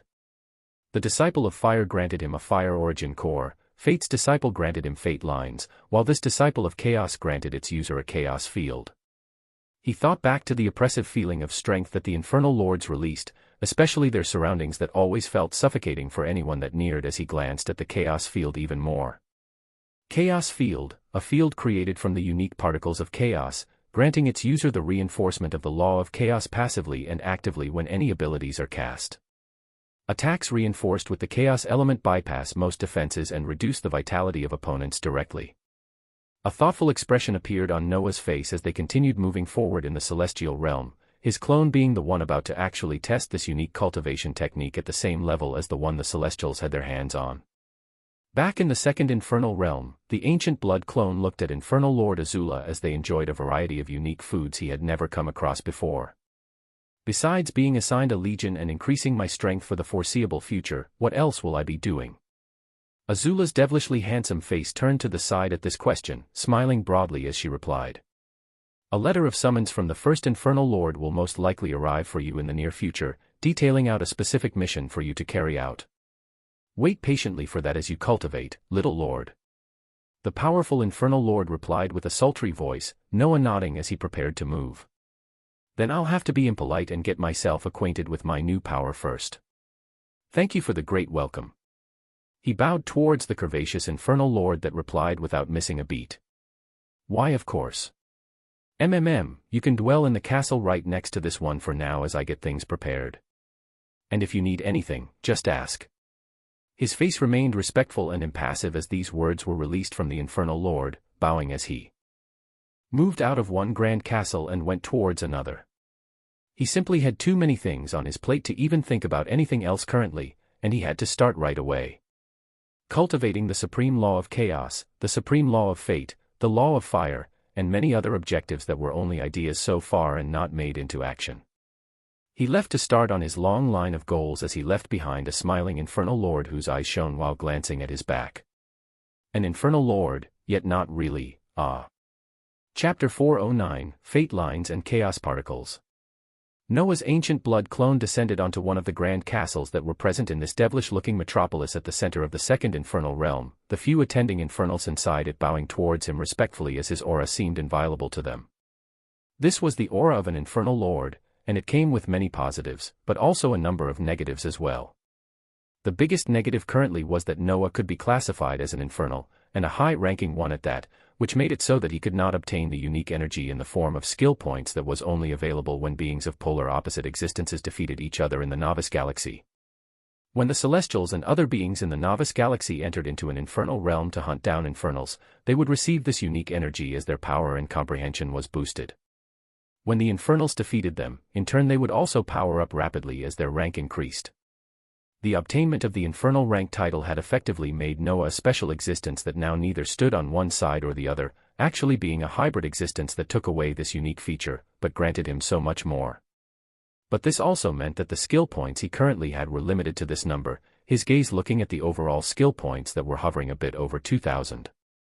His gaze was impassive as these thoughts came, simply letting him know that he had to use the skill points well and not waste them by permanently using them in maxing proficiencies of skills. But he held no worries as he knew in the far future, there was something which would still provide him with something along the same lines of skill points. He wrapped up his thoughts as he came into a grand hall in the castle, the attending infernals closing the doors as he finally had time for himself. He thought back to the first infernal realm where Draco remained alone, Noah sending the young dragon a telepathic message to continue hunting the constantly spawning infernals to raise its power. He would be able to leave the infernal realm from a portal that was already established by Noah when the Harbingers were hunting infernals themselves a few weeks back. His other summoning skills were cancelled as the only thing left in the first infernal realm was currently a draconic behemoth that was reaping the rewards of skill points. With these things set aside, the ancient blood clone began on the first pressing issue, using the technique he received as an infernal lord to cultivate the law of chaos. He sat down at the center of the grand hall as he closed his eyes, spreading out his senses to cover his entire body and the surroundings as he activated Disciple of Chaos. This time, he made sure not even an ounce of chaos would show on his main body that was still moving in the celestial realm as Unique Origin was placed on overdrive. A dark ripple of energy released from his as he cast this ability for the first time, this ripple of energy coming back in a circular fashion around him as it slowly began to vibrate. This continued vibration seemed to be this circle, this chaos field, rapidly expanding and contracting as little by little, small dark particles began to appear within this field. These were the chaos particles that the Disciple of Chaos could form in a chaos field, the manifestation of chaos essence that would go on to reinforce them and their abilities. Little by little, the reserves of essence that the clone was connected to were let loose freely as these small chaos particles began to appear en masse all over the chaos field. The very surroundings trembled as the infernals around the castle began to feel the convergence of the powerful aura of the law of chaos, respectful looks coming on to their faces as they went about their tasks. Around the clone, it seemed like floodgates of dark energy were congregating as Noah felt a new source of strength continue to grow within him, his gaze going observing a new section on his stat panel that showed the constantly rising number of chaos particles. Noah Osmont, Titles, Infernal Lord, Variant. Fate Lines, 26,653. Chaos Particles, 420. Laws, Water, 11, Space, 8%, Fate-.26%, Fire, 11%, Chaos-.0000042%. The number of chaos particles was constantly shooting up as it changed from a few hundreds quickly and went above 1,000. The convergence of essence around the area the clone was in only getting wilder as the skies above the castle began to darken. The respect the surrounding infernals felt only increased, while the seventh infernal lord Azula appeared in the skies as her gaze locked in on the castle Noah was in, a bright smile spreading from her face as the eighth infernal lord, the infernal who was known as Ricker, also appeared next to her to watch the spectacle. "He's at least got the talent to rapidly advance, don't you think?" Azula said with a bright tone as she continued to observe the convergence of essence and chaos around the castle. Ricker replied with an impassive expression as he nodded. He had to at least have some ability for him to be able to stand on the seat of the ninth infernal lord. Besides, anyone cultivating the law of chaos using the disciple of chaos, for the first time initiates a change like this. It will fade away soon enough as he falls along the same grueling cultivation journey that we all take. He'll hopefully gain some power in these next few years before the war breaks out. Ricker said this with an unimpressed expression as the two infernal lord continued to observe the phenomenon in the air, waiting to see how long this convergence of chaos essence would continue to measure the genius of this new infernal lord. Their eyes watched as their impressions gradually changed, noticing that the clouds of chaos particles were not actually reducing as time passed, but actually becoming even denser before they shot down towards the singular being cultivating within the castle. "Well, I guess it's impressive now. It's been a few minutes, and with such a large amount of chaos particles converging, he can be considered a genius that has obtained a few thousand during his first session." Azula only smiled brightly as Ricker said this, her gaze looking forward expectantly as more time passed, the surrounding cloud of chaos particles actually not reducing one bit, and were actually becoming even denser. 10 minutes. 30 minutes. 1 hour. A tremor ran through the minds of many of the infernals in the second infernal realm, many of them already noticing the stupendous phenomenon of intense convergence of chaos particles that only continued to get denser and denser. Ricker's face had turned ashen as even Azula looked forward in shock, the implication of holding the convergence of this main chaos particles that continued to descend into the castle having a huge significance. Similar to fate lines, those that were truly proficient in the law of fate would condense a few hundred or a few thousand fate lines on their first initiation of fate's disciple, whereas they would be limited to condensing a few tens of fate lines or at most 100 every day thereafter. This created a very long and arduous journey for those cultivating supreme laws, where they had to find other means like influencing the lives of millions or reaping the lives of beings proficient in the opposing law of chaos to increase their cultivation rapidly. This concept stood the same for the chaos particles of the law of fate, which was why the two infernal lords were shocked, as they could presume the number of chaos particles being condensed should have long ago passed 10,000, and it did not seem like it was stopping. Ricker couldn't help but let out an exclamation as he watching this confounding phenomenon. What the hell is this? Chapter 410, Dual Cultivation. Going back an entire hour as Noah first initiated, Disciple of Chaos, the process had been going similarly as he expected from his experiences in condensing fate lines. He saw the constant stream of chaos particles fill his expanding chaos field, their rate constantly pouring in as the number soon passed 10,000 and continued forward, showing that his supposed talent for this law of chaos even surpassed the law of fate. But it was only by this much, as he observed himself getting a few hundred more chaos particles before the atmospheric converging chaos began to stall and reduce. He was about to accept this result when he thought of Boru's words on how they increased their fate lines rapidly through defeating chaos behemoths and using their materials. Through using their body parts and purifying the enormous amounts of chaos entrenched in their bodies, one would be able to gain fate lines much faster. This thought crossed Noah's mind as he chose to become bold briefly, testing the waters, and this theory as while Disciple of Chaos was initiated, he also activated Fate's Disciple. A tremor passed through his body as the moment the skill was initiated, a few golden lines of fate began coming towards him. But the intrusion of these fate lines was as if gasoline was poured into the fire, causing the surrounding chaos particles they were passing through in the chaos field to tremble violently as they attacked the coming fate lines and wiped them away entirely.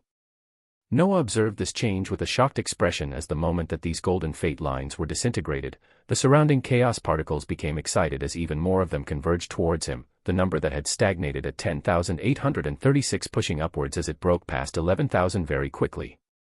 He continued to pour mana into the Fate's Disciple skill as numerous lines of fate descend down and tried to attach to his body, but the moment they came in contact with the chaos field, they were utterly destroyed even before reaching Noah's body. the reaction that Boru talked about of increasing one's fate lines by purifying chaos actually being used the other way around, where any condensing fate lines were quickly wiped away by the chaos particles surrounding Noah as he was then rewarded with even more particles. He felt like he was touching upon the precipice of something tremendous as he kept it going, the only thing he was burning being his mana as the number of fate lines remained at a constant 26,653, but his chaos particles were gradually increasing as he had, Fate's Disciple, activated. He observed for 10 more minutes as he counted more than 100 fate lines appear and try to enter his body, but they were ultimately destroyed the moment they reached the chaos field, never coming in contact with him as the normal rule where he could condense 100 fate lines was violated, even more of them coming down as they never actually became bound to him and continued to be destroyed. It was a terrific cycle where Noah was only using an immense amount of mana to keep the two techniques, Fate's Disciple and Disciple of Chaos, active while he simply watched the many present chaos particles eat up the lines of fate, their numbers continuing to shoot up as if a chemical reaction was taking place, causing the cloud of converging chaos particles to only become denser as time passed. This brought us to the current time where it was an hour later, and Noah already had the number of chaos particles up to 13,000, amassing 2,000 more chaos particles that he would have had to spend 20 days slowly condensing in just a single hour. This situation caused his eyes to shine a beautiful splendor as a shocking thought crossed his mind. If this number remained the same, if he could really condense 2,000 chaos particles in around an hour, didn't this mean he could possibly have over 1 million in just the span of a month? This idea left him speechless as it seemed too shocking to be true. If this same technique could be applied to fate lines, it meant he could possibly catch up and even pass a being like Grandmaster Vredril in the span of a month. It seems to be possible. His thoughts were affirmed as the planetary system of his home world chirped in, the confirmation making Noah expectant as he had come upon a way which made the heavy weight he felt from knowing too many truths about their current situation lift somewhat. The time span of a month is also if you were cultivating a single supreme law. If you put the law of fate into the equation as well, you would only make half the progress, but in both supreme laws. Noah nodded as many thoughts continued coursing through his mind. We've also tested amassing fate lines in the time-space of the spiritual land, where the unique ratio of time actually did not affect the condensation of fate lines, the number remaining at 100 in terms of the real time of the universe. Yes. When Noah created his ancient blood clone, one of the first things he tested in the time-space of the spiritual land was whether he could use the passage of time in the time-space to bypass the restriction of only being able to amass around 100 fate lines each day. But he had disappointedly found out that even with the enhanced ratio where days passed in the time-space, the moment 100 fate lines were condensed, an entire day had to pass in the outside world before more of them descended down. This was why even though his clone was actively in the time-space increasing the proficiency of skills and training, the number of fate lines had still grown at the same rate the past few weeks. This limitation did not get Noah down though, as he now had his hands on this unique situation that would easily allow him to amass numerous chaos particles and by extension, many fate lines for as long as he wished. Although, I can already see another limitation occurring in the future when you enter the stage of 1 million or more.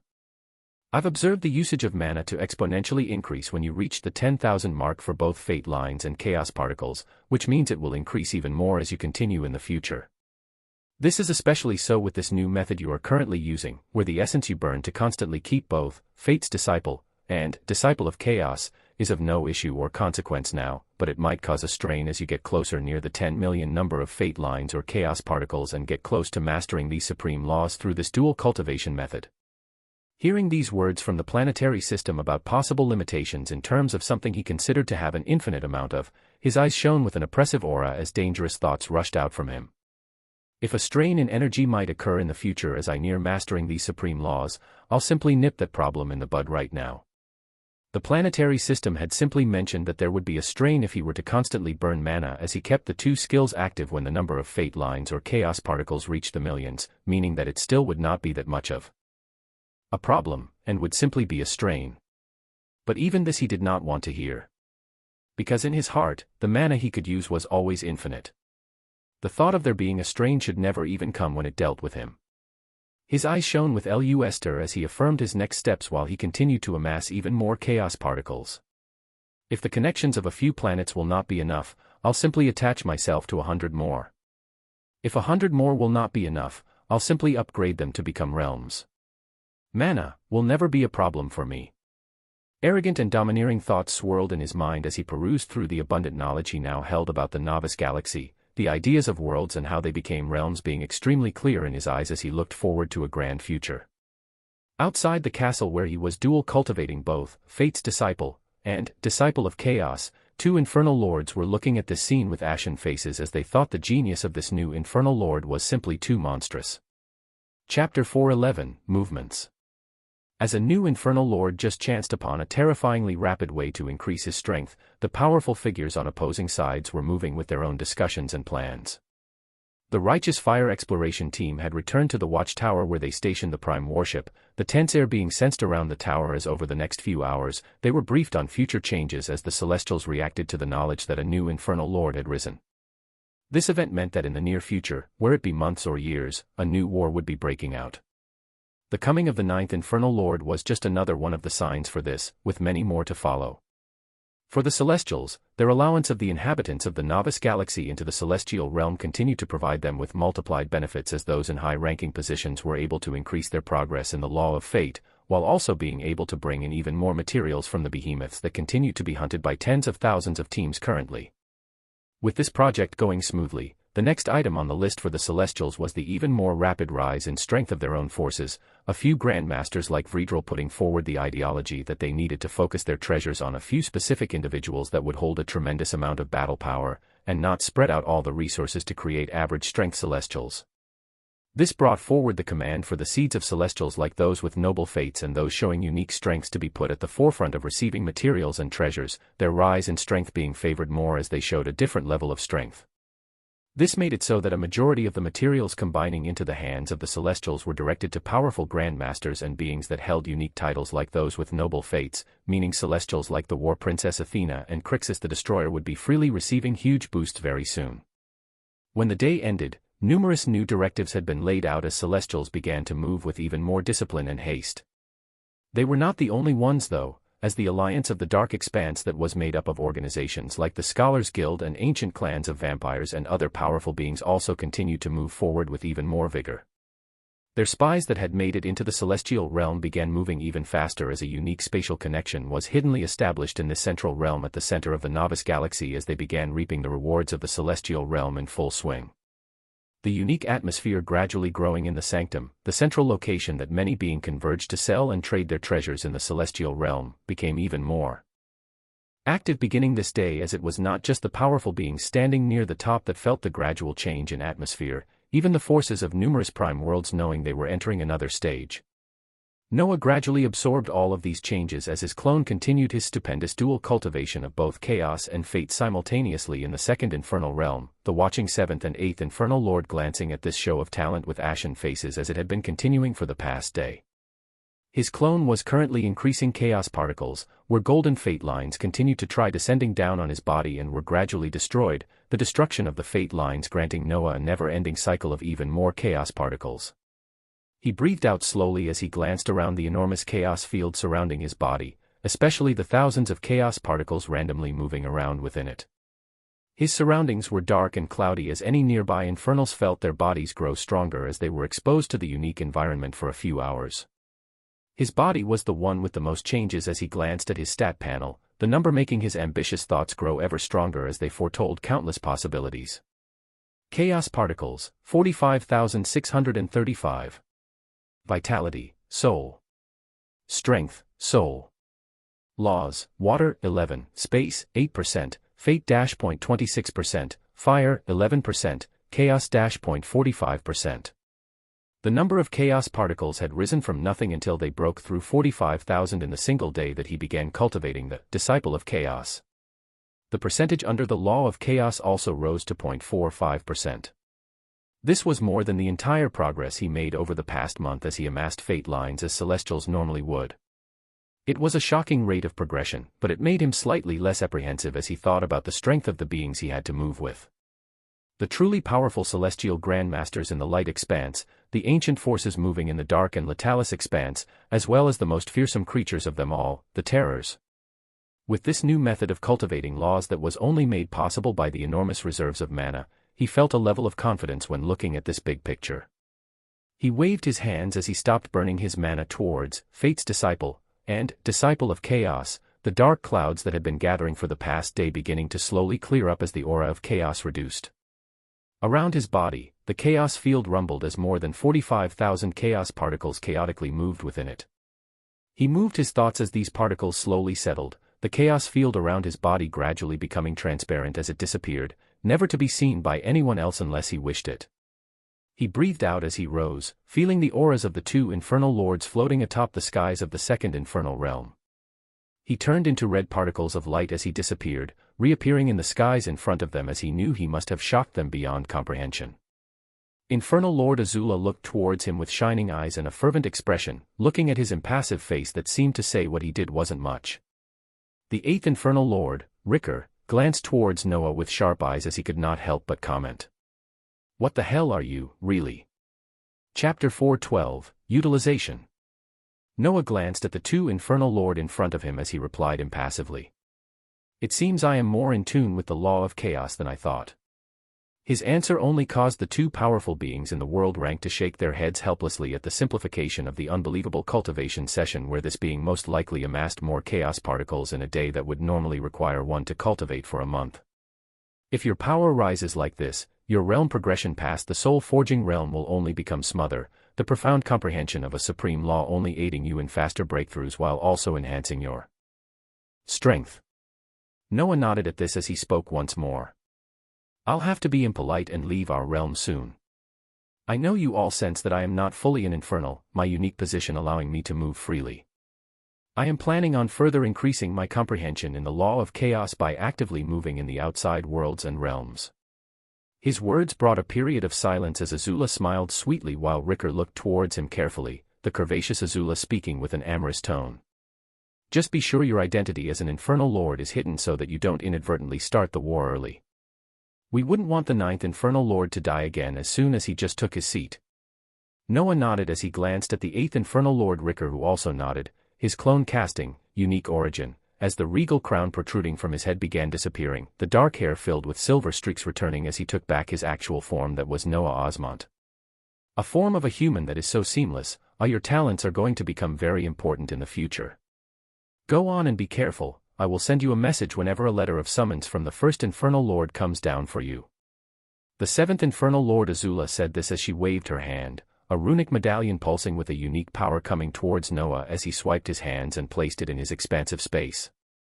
Then I'll have to trouble you, seniors. Please let me know if I can be of help in anything. Noah made a slight bow to these powerful world-rank individuals as he began disappearing in particles of light, disappearing in front of the two infernal lords and leaving behind a shocking atmosphere where they were still reeling from his wild cultivation session. This new infernal lord might be something shocking that has yet to show us all exactly what he'll be capable of. A thoughtful expression appeared on Ricker as the eyes of Azula twinkled, their bodies shooting off in separate directions thereafter as they moved to do their own tasks. The ancient blood clone reappeared beneath a certain volcanic mountain where an inheritance of the disciple of fire was contained, the miniaturized spiritual land still stably floating near the ancient pedestal peacefully. The clone sensed the overpowering coagulation of essence in the celestial realm once more as he compared it to the levels of essence in the second and first infernal realm, affirming that these two realms were not even close to the level of essence in this central realm that was nearest to the center of the novice galaxy. He moved into the spiritual land as he saw the state of the training harbingers and other individuals from the multiple stars he was connected to, many of them having learned the inheritance of the disciple of fire as their bodies vibrated with the fire element while trying to build a fire origin core. He sent a message to the Emperor Penguin as he wanted to gauge their distance from the volcanic mountain, they being the only ones that had not learned the inheritance yet as they used the journey to this mountain as one of training. The Emperor Penguin let him know that they were actually fighting a fire behemoth at this moment, with the ancient blood clone using the spiritual land to check exactly what location the Emperor Penguin was in. Matching the rough coordinates with the map he had drawn for himself as he traversed towards this volcanic mountain when he was following the treasure hunter of the spiritual land and only marked the locations of the behemoths he came across, he found their location as he disappeared once more. He appeared in the gorgeous field of greenery and ancient trees of the celestial realm that he was used to, hearing the roar of a behemoth not too far away as he sensed the auras of Elena and the Emperor Penguin, along with many other vampires. And the calamities of the sea. Be ready. Elena was shouting valiantly as she tanked the horrendous fiery attacks of the behemoth, the others dealing damage all around this beast as they weaved in and out. The Kraken was sending down red rays of light as an oversized goldfish, another calamity of the sea, released blue-gold water spear that rushed towards the behemoth. Spatial blades were being released from the flippers of the Emperor Penguin as the battle was in full swing, everybody contributing to bringing down this celestial beast at the level of soul-forging realm. The Emperor Penguin cried out expectantly as it sensed the aura of its master, a fervent look appearing on Elena as she sensed the aura of the progenitor. Noah read this state of battle as he teleported once more, appearing atop the fire behemoth that looked like a large iguana, his feet stably landing atop the beast that soon felt the intrusion of a being stepped on it and roared loudly, fiery essence bubbling on its body as it prepared to burn whoever was so foolish to stand upon it. Noah disregarded the bubbling power of the beast as he called out calmly, wanting to test the efficacy of the rare supreme law of chaos as he came to pick up his subordinates for the future plans he had.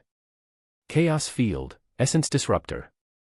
A dark field containing tens of thousands of chaos particles spread out with him at the center, the deadly chaotic field going on to wrap around the body of the fire behemoth as the wild movements it was doing came to a halt, Noah's clone actually going on to use one of the new abilities he obtained. It let out a fearsome roar as it tried to move, the numerous chaos particles going on to disrupt its essence as it felt its muscles spasming and the essence of the law of fire suppressed. The pureblood vampires and subordinates around him looked in shock at the incapacitated fire behemoth, Noah himself continuing his test as he looked over the other set of abilities that came with the inheritance of the Disciple of Chaos when he obtained the Infernal Lord title.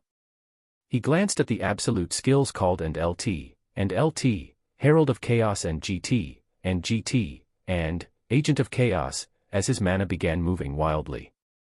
Chapter 4:13, Agent of Chaos. The description of the LT, Herald of Chaos and GT, skill was similar to the opposing skills that he obtained some time back from the Celestials, only having a few differences from LT, Herald of Fate and GT, Herald of Chaos and GT, an inheritance from the Disciple of Chaos that holds tremendous power. The mysteries of the supreme law of chaos can be slowly understood while this technique is in use, understanding what true chaos is as the user moves to not just create more chaos, but to control it. Abilities include Chaos Discernment, Chaos Traverser, Chaos Concealment, and Chaos Harvester. Chaos Discernment, the clouded and abstruse movements of chaos of different entities or beings became easier to see. The Agent of Chaos can then decide how to use this information. Strict conditions must be met for any usable information to be discerned. Chaos Traverser, as one that is proficient in the workings of the law of chaos, you have more of a leeway over the chaos around you and those you are connected to. This ability allows you to traverse towards the optimum chaos that will grant you the most power. Chaos Concealment, the user's chaos can be made hard to decipher, where others will not be able to find exactly where chaos will lead you.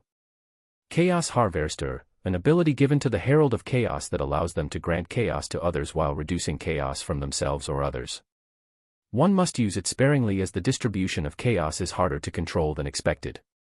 The description of the abilities were very similar to the ones from the LT, Herald of Fate and GT, where one could even argue they seemed like a simple copy and paste. But the two laws were counterparts of one another, and having equivalent abilities would only allow Noah to see both sides of the equation, being able to discern both fate and chaos. But his gaze was on the offensive and defensive skills similar to Fate's Guardian, these ones called Agent of Chaos. This was where he had obtained the skill he just used to incapacitate the movements of the huge fire behemoth, the skill called Essence Disruptor. Soul, Agent of Chaos, 0/60, the title of an agent of anything is a rare one. This skill tree gives its user the ability to confidently call themselves an agent of chaos. Abilities include Essence Disruptor, 0/5, Chaotic Mandate, 0/5, Chaos Orbs, 0/5, and Void of Impending Doom, 0/5. Essence Disruptor, 0/5, the chaos particles under your control heed your call as they go on to bind and disrupt the essence and movements of the enemies that fall upon your chaos field. Chaotic Mandate, 0/5, the user is covered with a mandate of chaos, the chaos field surrounding them transfusing with their skin to adorn them in a chaos armament.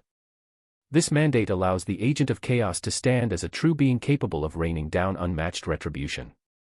Plus 100% chaos damage, plus 100% chaos resistance, plus 50% elemental damage, plus 50% defense, plus 50% attack, cast, and movement speed, plus 50% of all damage converted to chaos damage. Chaos Orbs, 0/5, destructive orbs of chaos are called upon, being released upon your enemies as an area of attack ability.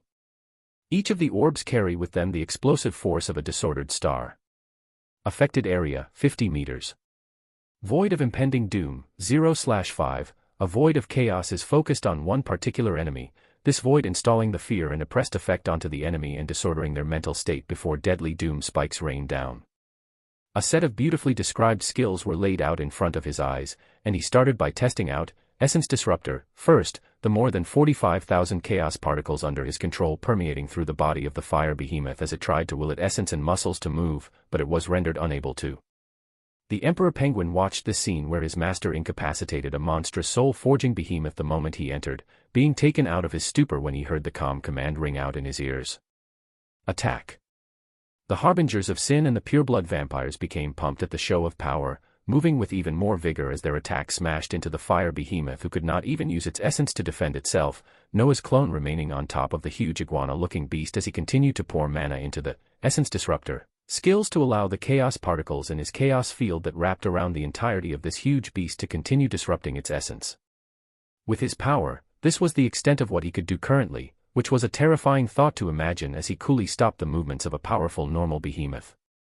He did not cast the other terrifying-sounding skills like Chaos Orbs or Void of Impending Doom, which would most likely wipe away everything on sight, choosing to let his subordinates finish off this behemoth and not steal their kill. A weakened roar of unwillingness was let out from the fire behemoth as it faced a situation where it could not even move, horrible attacks raining down that soon took its life. Its body slumped to the ground as the Order of Blood cheered, the many team members glancing towards Noah with shining eyes as they dawned a behemoth so easily with his intrusion of a few seconds. The eyes of the Emperor Penguin were shining as he and the fervent-looking Elena were the first to step forward, Noah nodding towards them as he waved his hands to the right of the behemoth, essence converging as a portal slowly began to form. The sleek penguin came to the side of the fire behemoth as it used its spatial abilities to put away the cores and skill books that dropped from it. As loot to be divided for later, waving its flippers towards the mountainous body of the beast itself thereafter as it also disappeared into the Emperor's Penguin's own spatial inventory skill. The portal finished forming as silently in the explored northern region of the celestial realm, Noah came to collect the rest of his subordinates for them to begin learning the inheritance of the Disciple of Fire, the closest plans he currently had dealing with the beasts of the spiritual land the most as he prepared for something that he considered a practice run for his future plans. The thing he considered a practice run was fulfilling the requirements of upgrading the spiritual land to the 9th tier, where he needed to get his hands on the core of a small world. Chapter 4:14, Herbs and Pills are good for breakthroughs. As Noah erased the portal which led to the spiritual realm in the location where a fire behemoth just fell, he was the last to disappear as he joined everyone else beneath the volcanic mountain where the spiritual land stood next to the ancient pedestal that held the inheritance crystal for the Disciple of Fire.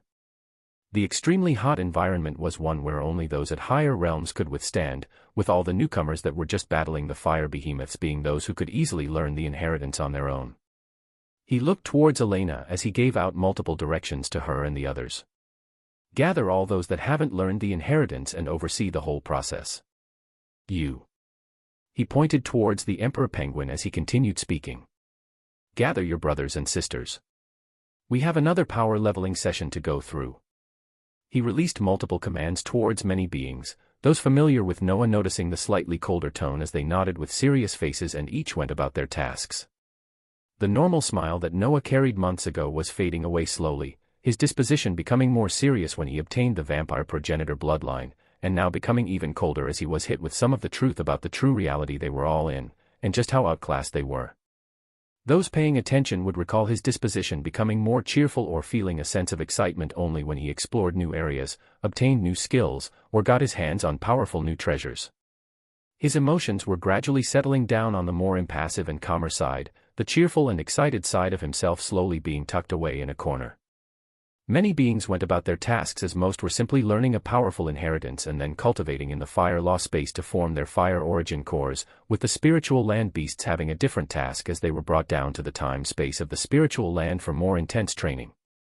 Noah's ancient blood clone looked at the many resplendent fields of medicinal herbs and fruits spread out across the time space, this region that should have been one where people trained their hardest and surpassed those in the outside world slowly turning to become a region filled with farmland. He planted as much of the spiritual land plants that had long growing and maturing times but gave out amazing herbs of medicinal fruits that held overflowing essence in the time-space, using the increased ratio to grow these plants in a short period of time. When the spiritual land was last upgraded to the 8th tier, he had planted the newly available plants that were called Athromire and King's Collard among others, where the products of these magical plants were being observed in front of him right now as he looked at farmlands overflowing with shimmering plants that dangled rainbow-colored fruits, while some were growing as scintillating herbs. A profound aroma was released from these many fantastical fields as Noah waved his hands, collecting many of the fruits and herbs as he prepared to make pills once more while using the forge of the silver flame that he received from a being that was shrouded in mysteries, but Noah already had a slight indication of a few possibilities.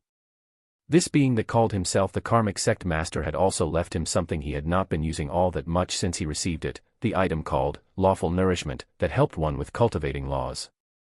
This was something that he planned to take out and use during this time as he was finally getting into the time when he was focusing on the comprehension of laws.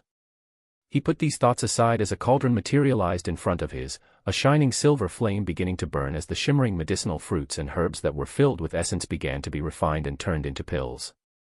He was utilizing these spiritual land plants that were heavily conducive to the rise in strength of the spiritual land beasts in order to achieve the goal he currently held of pushing the ranks of more than 10 beasts into the soul-forging realm. He had a set of soul rank cores from the many soul-ranked beings he defeated these past few weeks, but they would not be enough to push the ranks of 10 beasts from the void and into the soul rank, with these medicinal herbs and fruits acting like a buffer to continue propelling the levels of these beasts forward. The Emperor Penguin, Arctic Wolf, Flying Spider, and 7 other of the most powerful beasts in the spiritual land stood respectfully near Noah as they saw the appearance of shining pills that flew towards them, their jaws spreading wide open as they swallowed and began digesting the treasures they were receiving. On top of the pills filled with abundant essence, Noah waved his hands to bring out the soul rank cores in his expansive space, as they were also thrown towards the beasts, the process of raising the ranks of 10 beings from void to soul beginning in the time-space of the spiritual land. It was a busy time in this fantastical floating landmass as many beings were moving rapidly within it, many of them cultivating the inheritance of the disciple of fire, with others excitedly being fed herbs and pills on top of cores to push their ranks from one stage to another. During this whole process, Noah was thinking about the other condition he had to fulfill if he wanted to bring the spiritual land from the 8th and into the 9th tier. Upgrade conditions: 10+ spiritual land beasts at the soul rank, a small world core. He looked under spiritual land management, as the words, a small word core, shone with a blue luster, his thoughts moving rapidly as he thought of exactly what his actions would mean for him to obtain a world core. This momentary thought was quickly thrown out of his mind as his heart became firm, knowing he would face this problem head-on as the time neared, and he would accomplish without fail no matter what he had to do. His mind was already perusing through many memories of the beings he had devoured before as he searched for possible small worlds, whether it was those occupied and filled with life, those that did not have any civilizations or even those that were simply uninhabitable planets filled with unlivable environments. He had many possibilities, and did not necessarily have to destroy an entire world and its beings in order to achieve his goals. He watched the progress of the spiritual land beasts as their power continued to grow, biding his time as his mind-enhancing skills worked rapidly, his main body undergoing an entirely different ordeal as he had begun receiving even more treasures from the Celestials. Chapter 4:15, Treatment Reserved for Kings. In the large watchtower that stood between the border of normal behemoths and elite behemoths, Noah and Athena were in a huge training hall to themselves as they looked in front of them where numerous materials from chaos behemoths were thrown down. Grandmaster Vredril was overseeing this continuing process as numerous celestial disciple came in with golden rings and released numerous treasures ranging from the powerful chaos origin cores of elite behemoths all the way to materials filled with the chaos element. You two are actually fortunate to be living in this tumultuous time, as you will experience a rapid rise in your strength that would normally take others tens or hundreds of years to do so. The Grandmaster continued speaking as the treasures piled up. These materials filled with chaos in front of you would normally be spread out to hundreds of Grandmasters to continue propelling their ranks forward, but many of them were redirected towards you as we need beings with unique titles like yours to be the ones that stand at the forefront of the coming battles. He moved with a serious expression as he picked up one of the chaos in these materials can be purified to grant you an increased pace at amassing fate lines, which will even further increase your speed of progressing through the realms. I'm especially happy for your fast progress in being able to keep up with your senior sister, Crixus. Grandmaster Vredril beamed toward Noah as he said this, even Athena turning towards him with a light smile as he nodded to the Grandmaster. All right, you all go ahead and cultivate well. I will come to bring you both on hunts for elite behemoths during periods when you need to consolidate your power and get some practice. The Grandmaster left behind his directions as Athena walked towards the mountains of materials and cores from chaos behemoths, looking at Noah with a smile as she spoke. We truly are blessed by fate, junior brother Crixus. Who could have ever thought that something like this would have been given freely to us?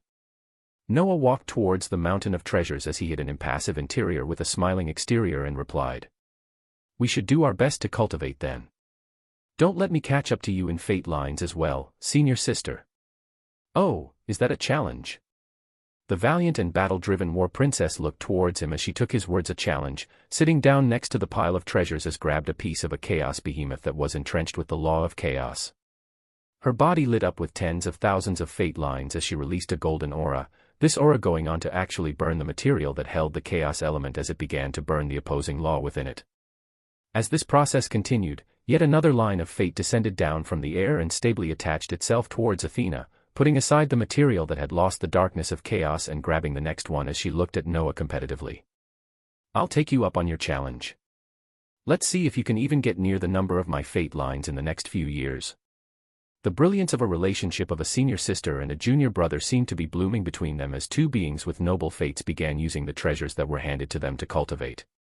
Noah listened to the words of Athena with a smile as inside his heart, he knew he could most likely reach the number of fate lines that she held in just a matter of days if he was duly cultivating both the techniques under the laws of chaos and fate.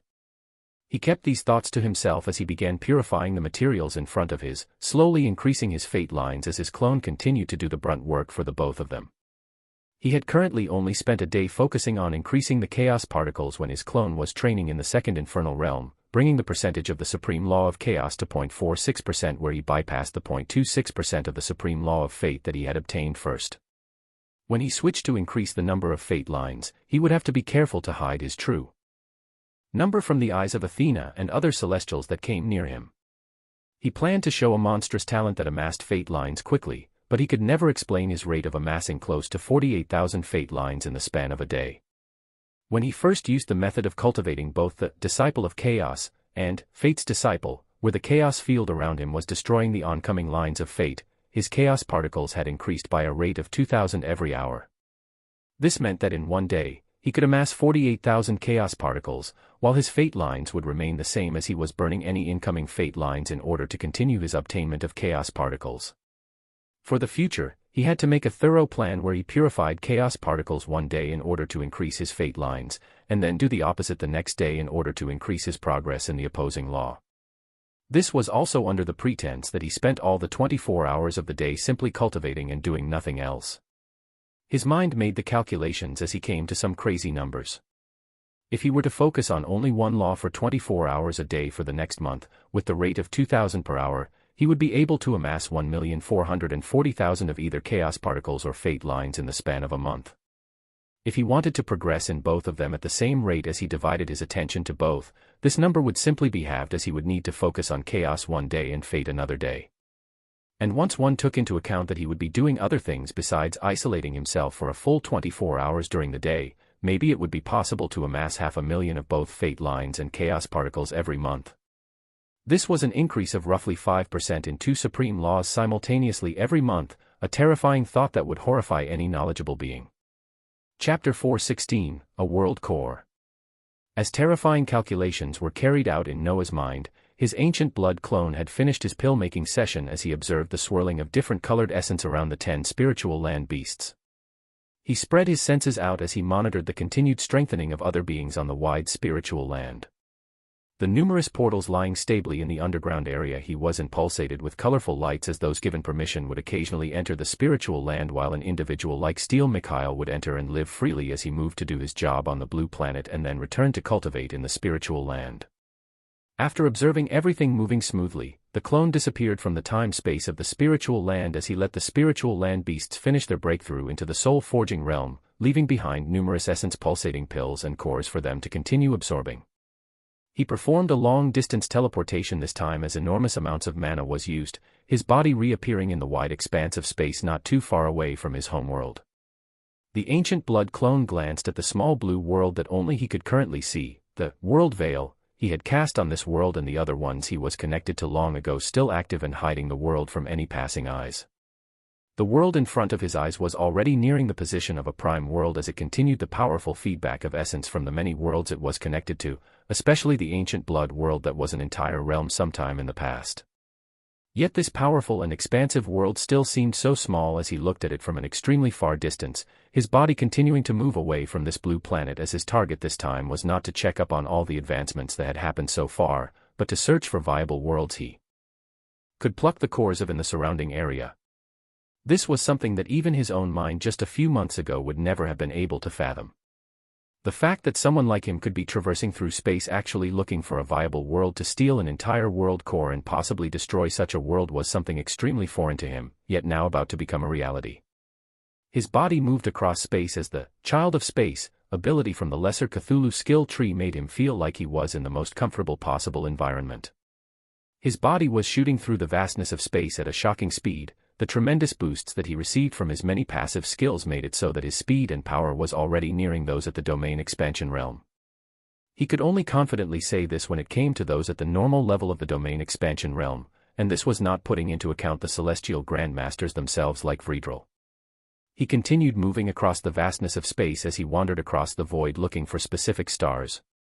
The one that he was looking for was a small world that would not have any inhabitants, potentially a world that had a harsh environment that no organisms could survive in. His heart was not fully set out to be a destroyer where he would without reservations take the core of a small world that was filled with life forms similar to his own homeworld just a few months ago, even with all the knowledge he currently held. He did not travel far before he came upon a world filled with elemental storms and chaotic energies. It was neither a large nor a middle world, being a perfectly small world that was uninhabited by any other beings. The rough storms always raging on the surface of this world and in the skies above it making it an uninhabitable star in this wide area. His eyes honed in on this world as he began shooting down towards it at a high speed. He felt a slight resistance as his level was so much higher than this world, but these protections were nearly nothing when it came to someone who wielded the immense energy coming from multiple stars. He quickly pierced through the many layers that a small world would have for protection as he entered its atmosphere, and then continued shooting down towards its earth. His body pierced through the layers of frozen earth, this world holding unique qualities of destructive storms above it and frozen earth below it. Because of his extremely fast speed, he began nearing the inner core of this world in less than a few minutes. He broke through the innermost layer where the core of the entire world laid as he glanced upon the slowly rotating ovular shape in front of him. A period of silence followed as Noah looked upon this rotating core of this unknown small world, where he heard a cold static voice thereafter. "What are you?" The small world coldly asked this question in a manner and tone of voice that Noah was used to hearing throughout these past few months. He impassively focused on the core of this small world as he took in its words and replied calmly. "I would apologize to you in advance. For this is something that I do have a choice on, and I am choosing to do it regardless of its consequences in order to further my own goals. It is even somewhat hypocritical." His voice was that of conflict as he had made sure to look for a specific world, one that didn't have any life on it, one where he would not be taking or reaping the lines of billions. But still, there was one entity that would have to be affected no matter what he did. This entity was the world itself. He glanced upon the small world core that did not reply after it heard Noah's words. Its vast senses telling it that something inexplicable would be happening here today. Noah moved without any further forethought as he threw his hands out and placed them on the powerful core of this small world as he uttered simple words. Devouring. For the first time ever, in actuality and in totality, he had cast the skill from the 7 deadly sins, from the sin of gluttony, he had cast, devouring, on an actual world.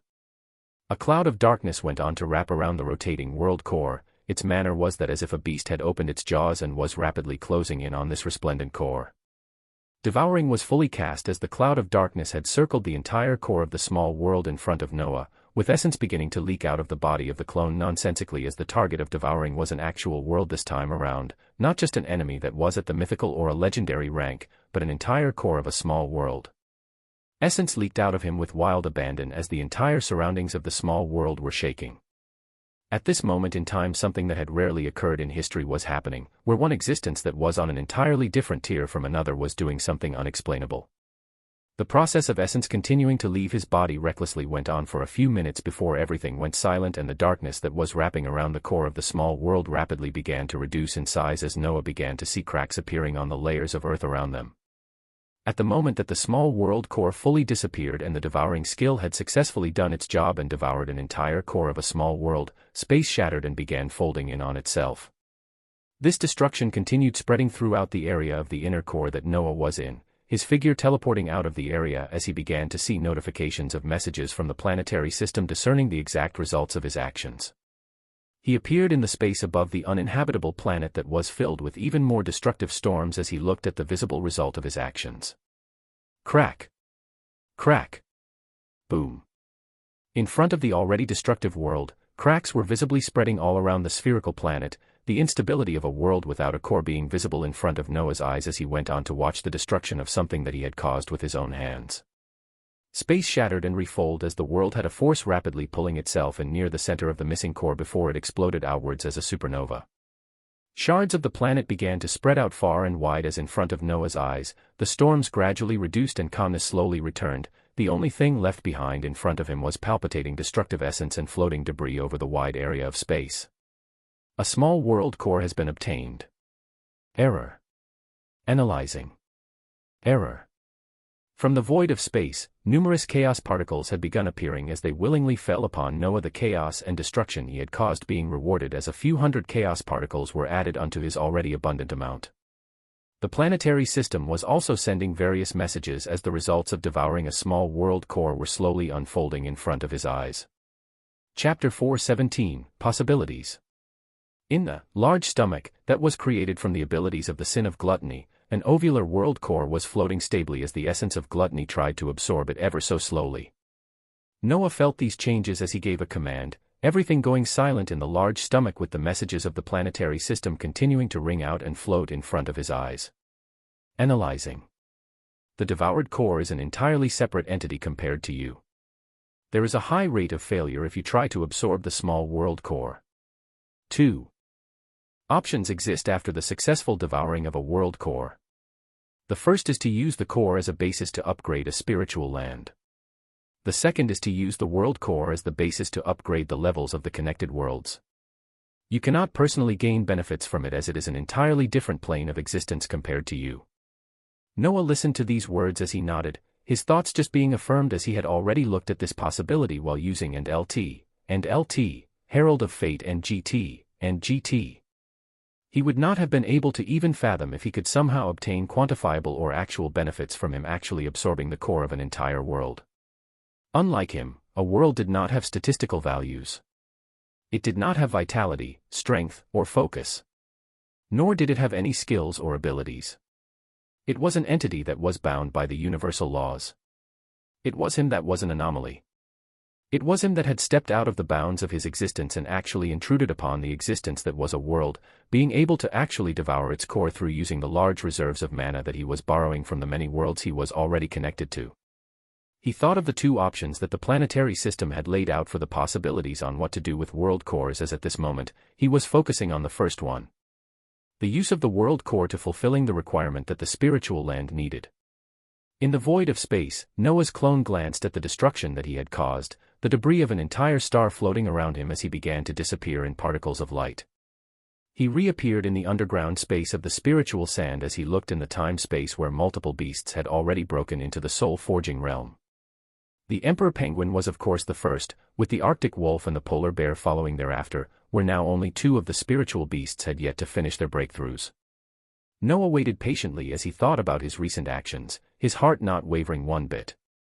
To make sure that no problems occurred for what he was about to do, he teleported out of the spiritual land and made sure that everyone was contained in it, leaving behind the ancient pedestal that held the inheritance of the disciple of fire as he used anchor to place the spiritual land on his body, where he then disappeared once again from the volcanic mountain.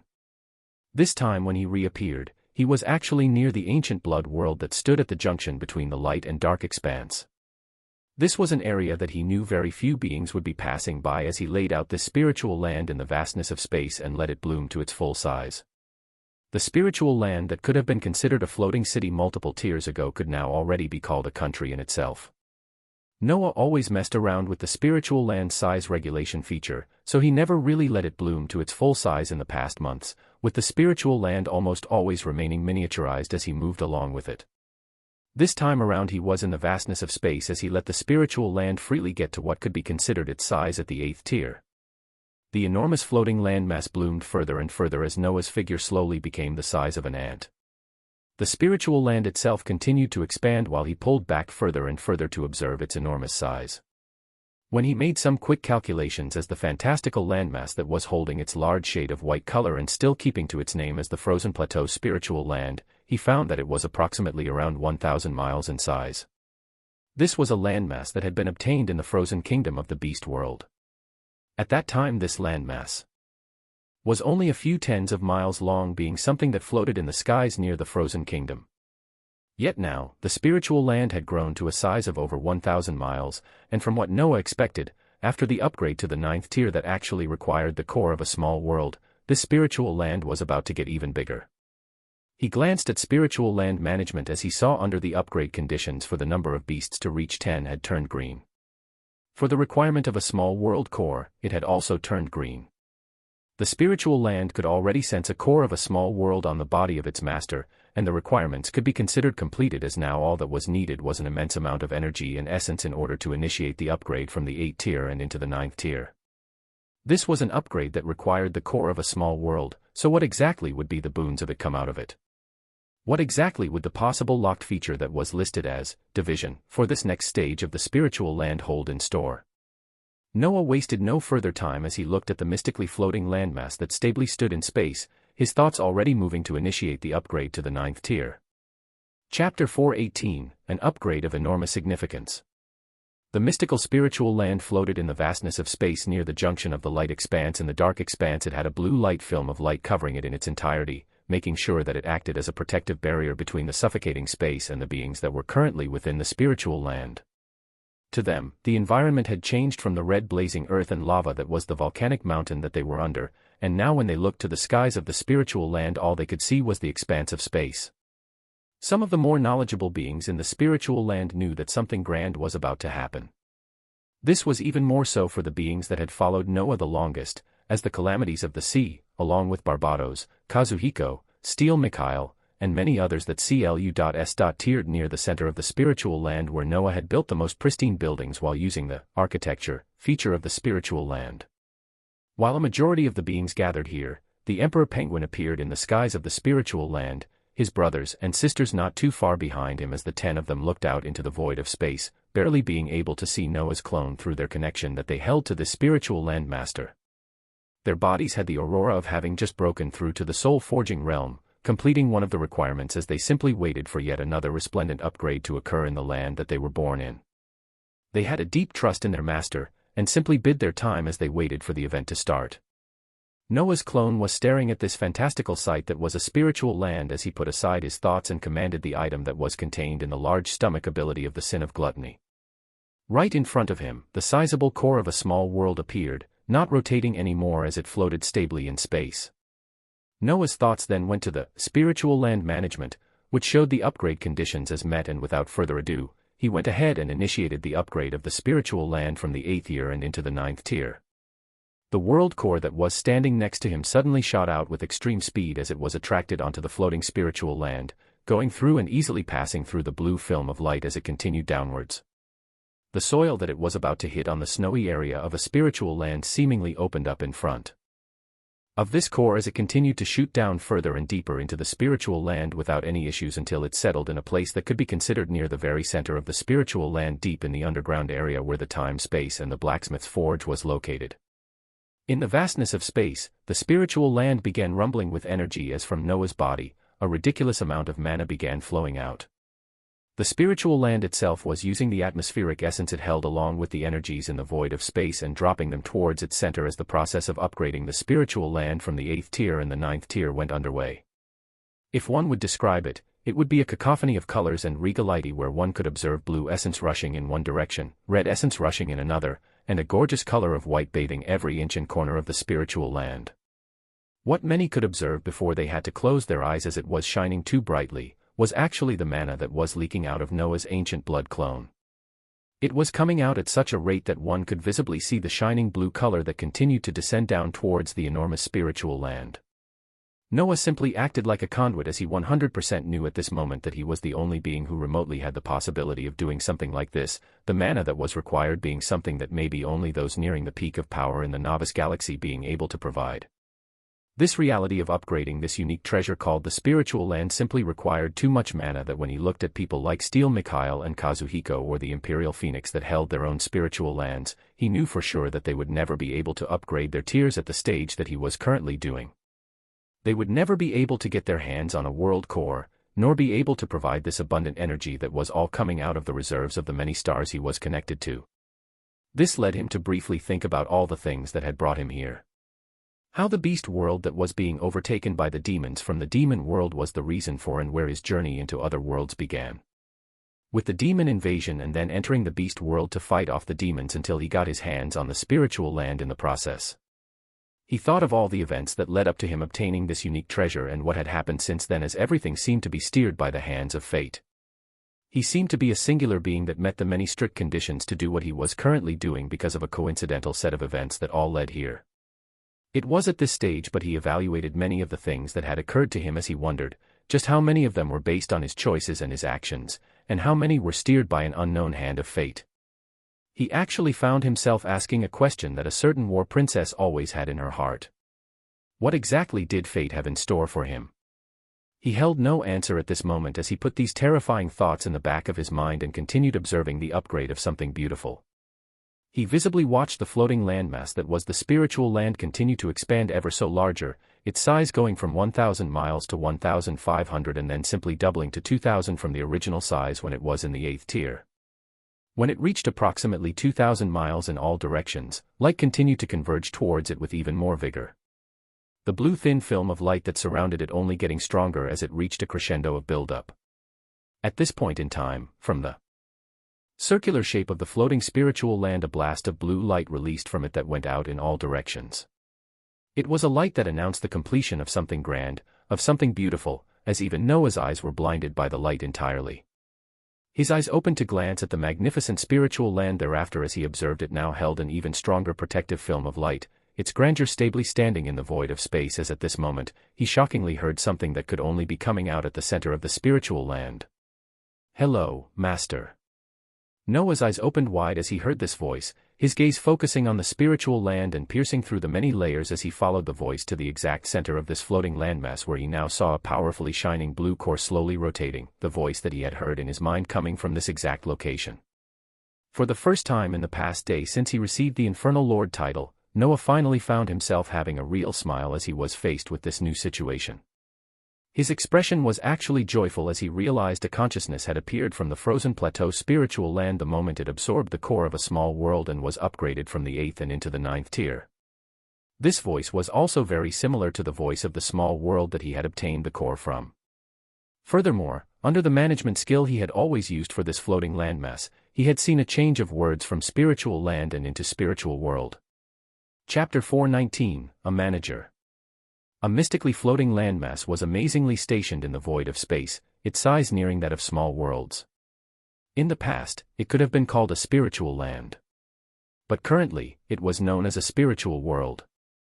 Noah's ancient blood clone glanced at this marvel as he replied to the robot-like voice in his mind. "You are the essence of the spiritual world.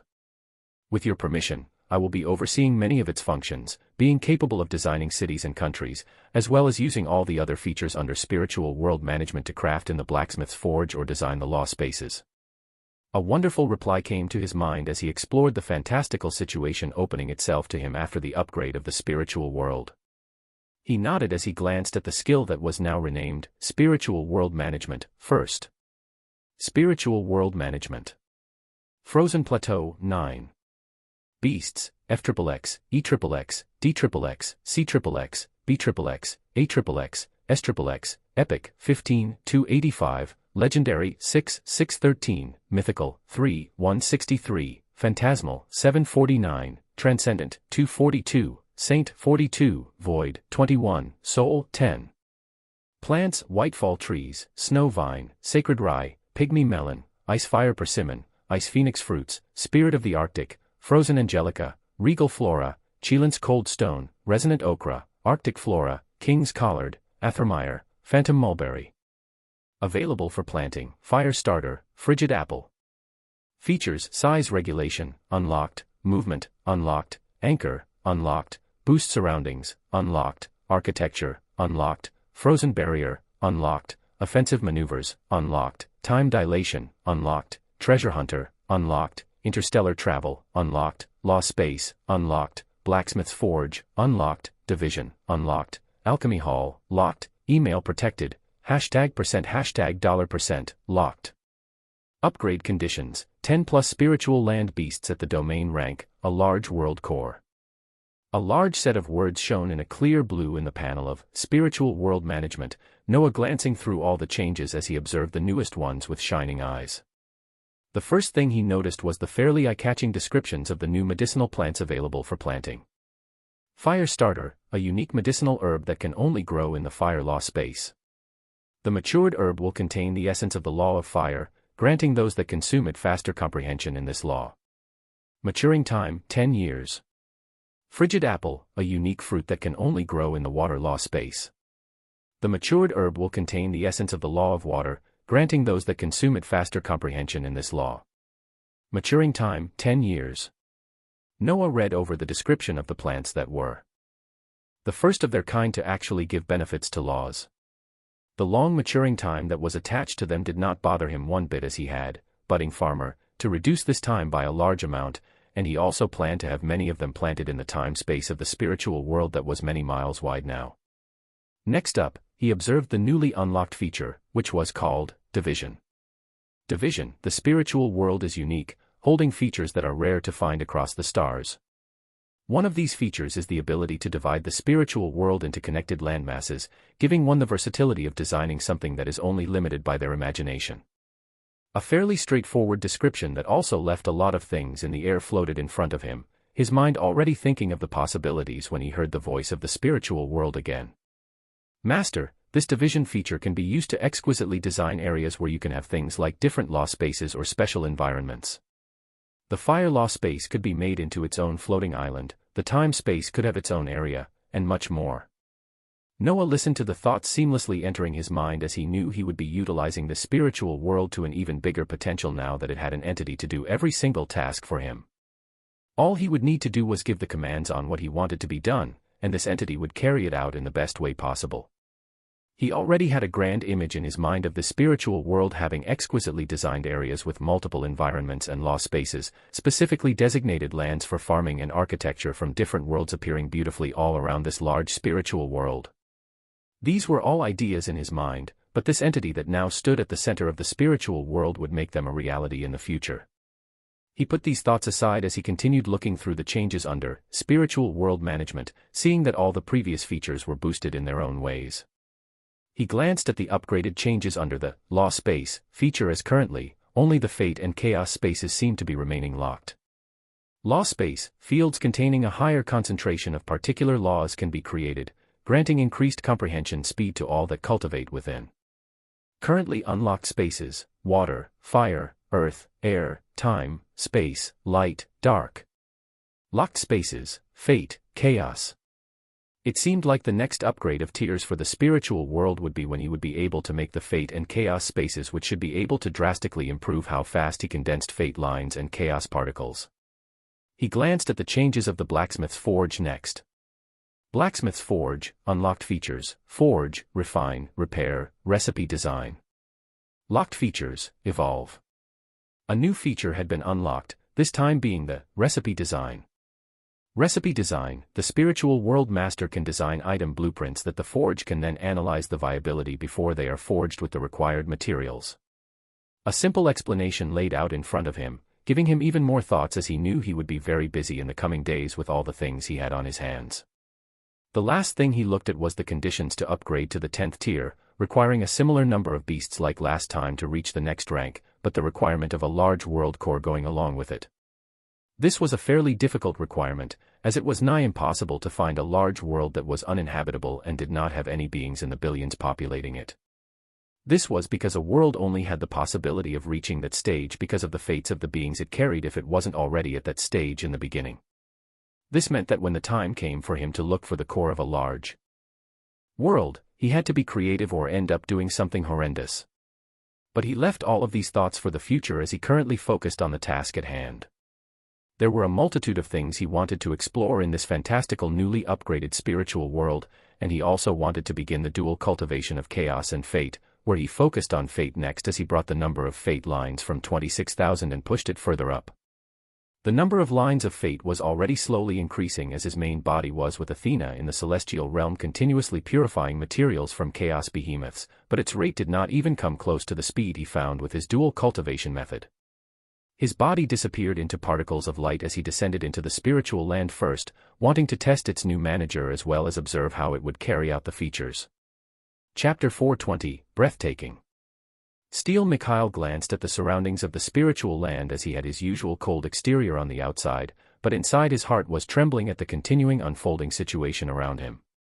This protector still referred to the landmass he was on as the spiritual land, but even he was wondering whether this was an apt name for such a fantastical place that was now floating in the void of space. He sensed the overflowing essence as his gaze and the gazes of many others looked to the skies of the spiritual land, seeing twinkling stars above them as they became entranced by it. From the position he was at, he knew that even with the limits of where he could spread his aura, he wouldn't be able to fully ascertain the size of this spiritual land that had grown immensely larger. This wasn't to mention the area overflowing with the law of fire that had allowed him to condense a fire origin core after obtaining the inheritance that Noah led them to not too long ago. Steel Mikhail thought about this being that at one stage, he had considered to be on the same level as him. Now, he seemed so extremely far away, to the point that he did not even know which manner to talk to him anymore. The powerful air he released made him seem foreign, like an entirely different person from when he first met him in the Blessed Empire. He had looked at this being before as a much stronger hunter who provided much needed help to push back against the demons, but ever since then, the things he continued to do had just continued to astound and break the common sense that all the people like him had. The things he did were so ridiculous to wrap one's mind around that if he told himself of the events just 4 months ago, he would laugh as he threw them aside as lies. There were somehow numerous portals in this being's spiritual land that connected to multiple worlds. Oh, and somehow, he had descended down or sent his forces into these worlds to lead them to submission. Aside from this fantastic floating land, he was able to enter the ranks of the most powerful beings of their galaxy and seamlessly stay in their ranks, gaining access to a realm unlike anything from their imaginations. He was also able to gain something secretive like the bloodline of the vampire progenitor, where he shared other bloodlines of vampires like nothing to him and many others, his hands being so full that he simply created a portal connecting their small blue planet to a prime world called an ancient blood world that held its own unique and amazing opportunities. There were so many things occurring around this being that if Mikhail was to tell himself this in the past, he wouldn't believe it. And now, on the latest venture, he had his spiritual land upgraded to another tier yet again as Mikhail felt an unexplainable feeling. He had the thought that the land he was standing on actually did not feel all that different from the worlds that he had the chance to travel into because of Noah. This thought actually scared him as the implications of this spiritual land being a world carried an immense weight that he could not fully fathom right now. Steel Mikhail was surrounded by the other harbingers as they watched spectacular changes appearing right in front of their eyes, those with high realms being able to spread their auras out as they began to observe large-scale changes that shocked them to their cores. They first watched as Noah appeared in the skies of the spiritual land far away from them, where they could only observe if they used long-distance skills as the land they were on had become exceedingly vast after the last upgrade. But they saw his appearance in the skies, and then felt shaking thereafter as they observed a stupendous sight of huge sections of landmasses splitting apart, some rising while others fell. They shockingly watched as a landmass of a few hundred miles rose in the north, and others of similar size breaking off from the spiritual land and rising in the south, east, and west. They were left on what could now be considered a central landmass where much of the architecture was at, their jaws agape as a coalescence of colorful essence and lights covered the 4 huge landmasses that were hundreds of miles long.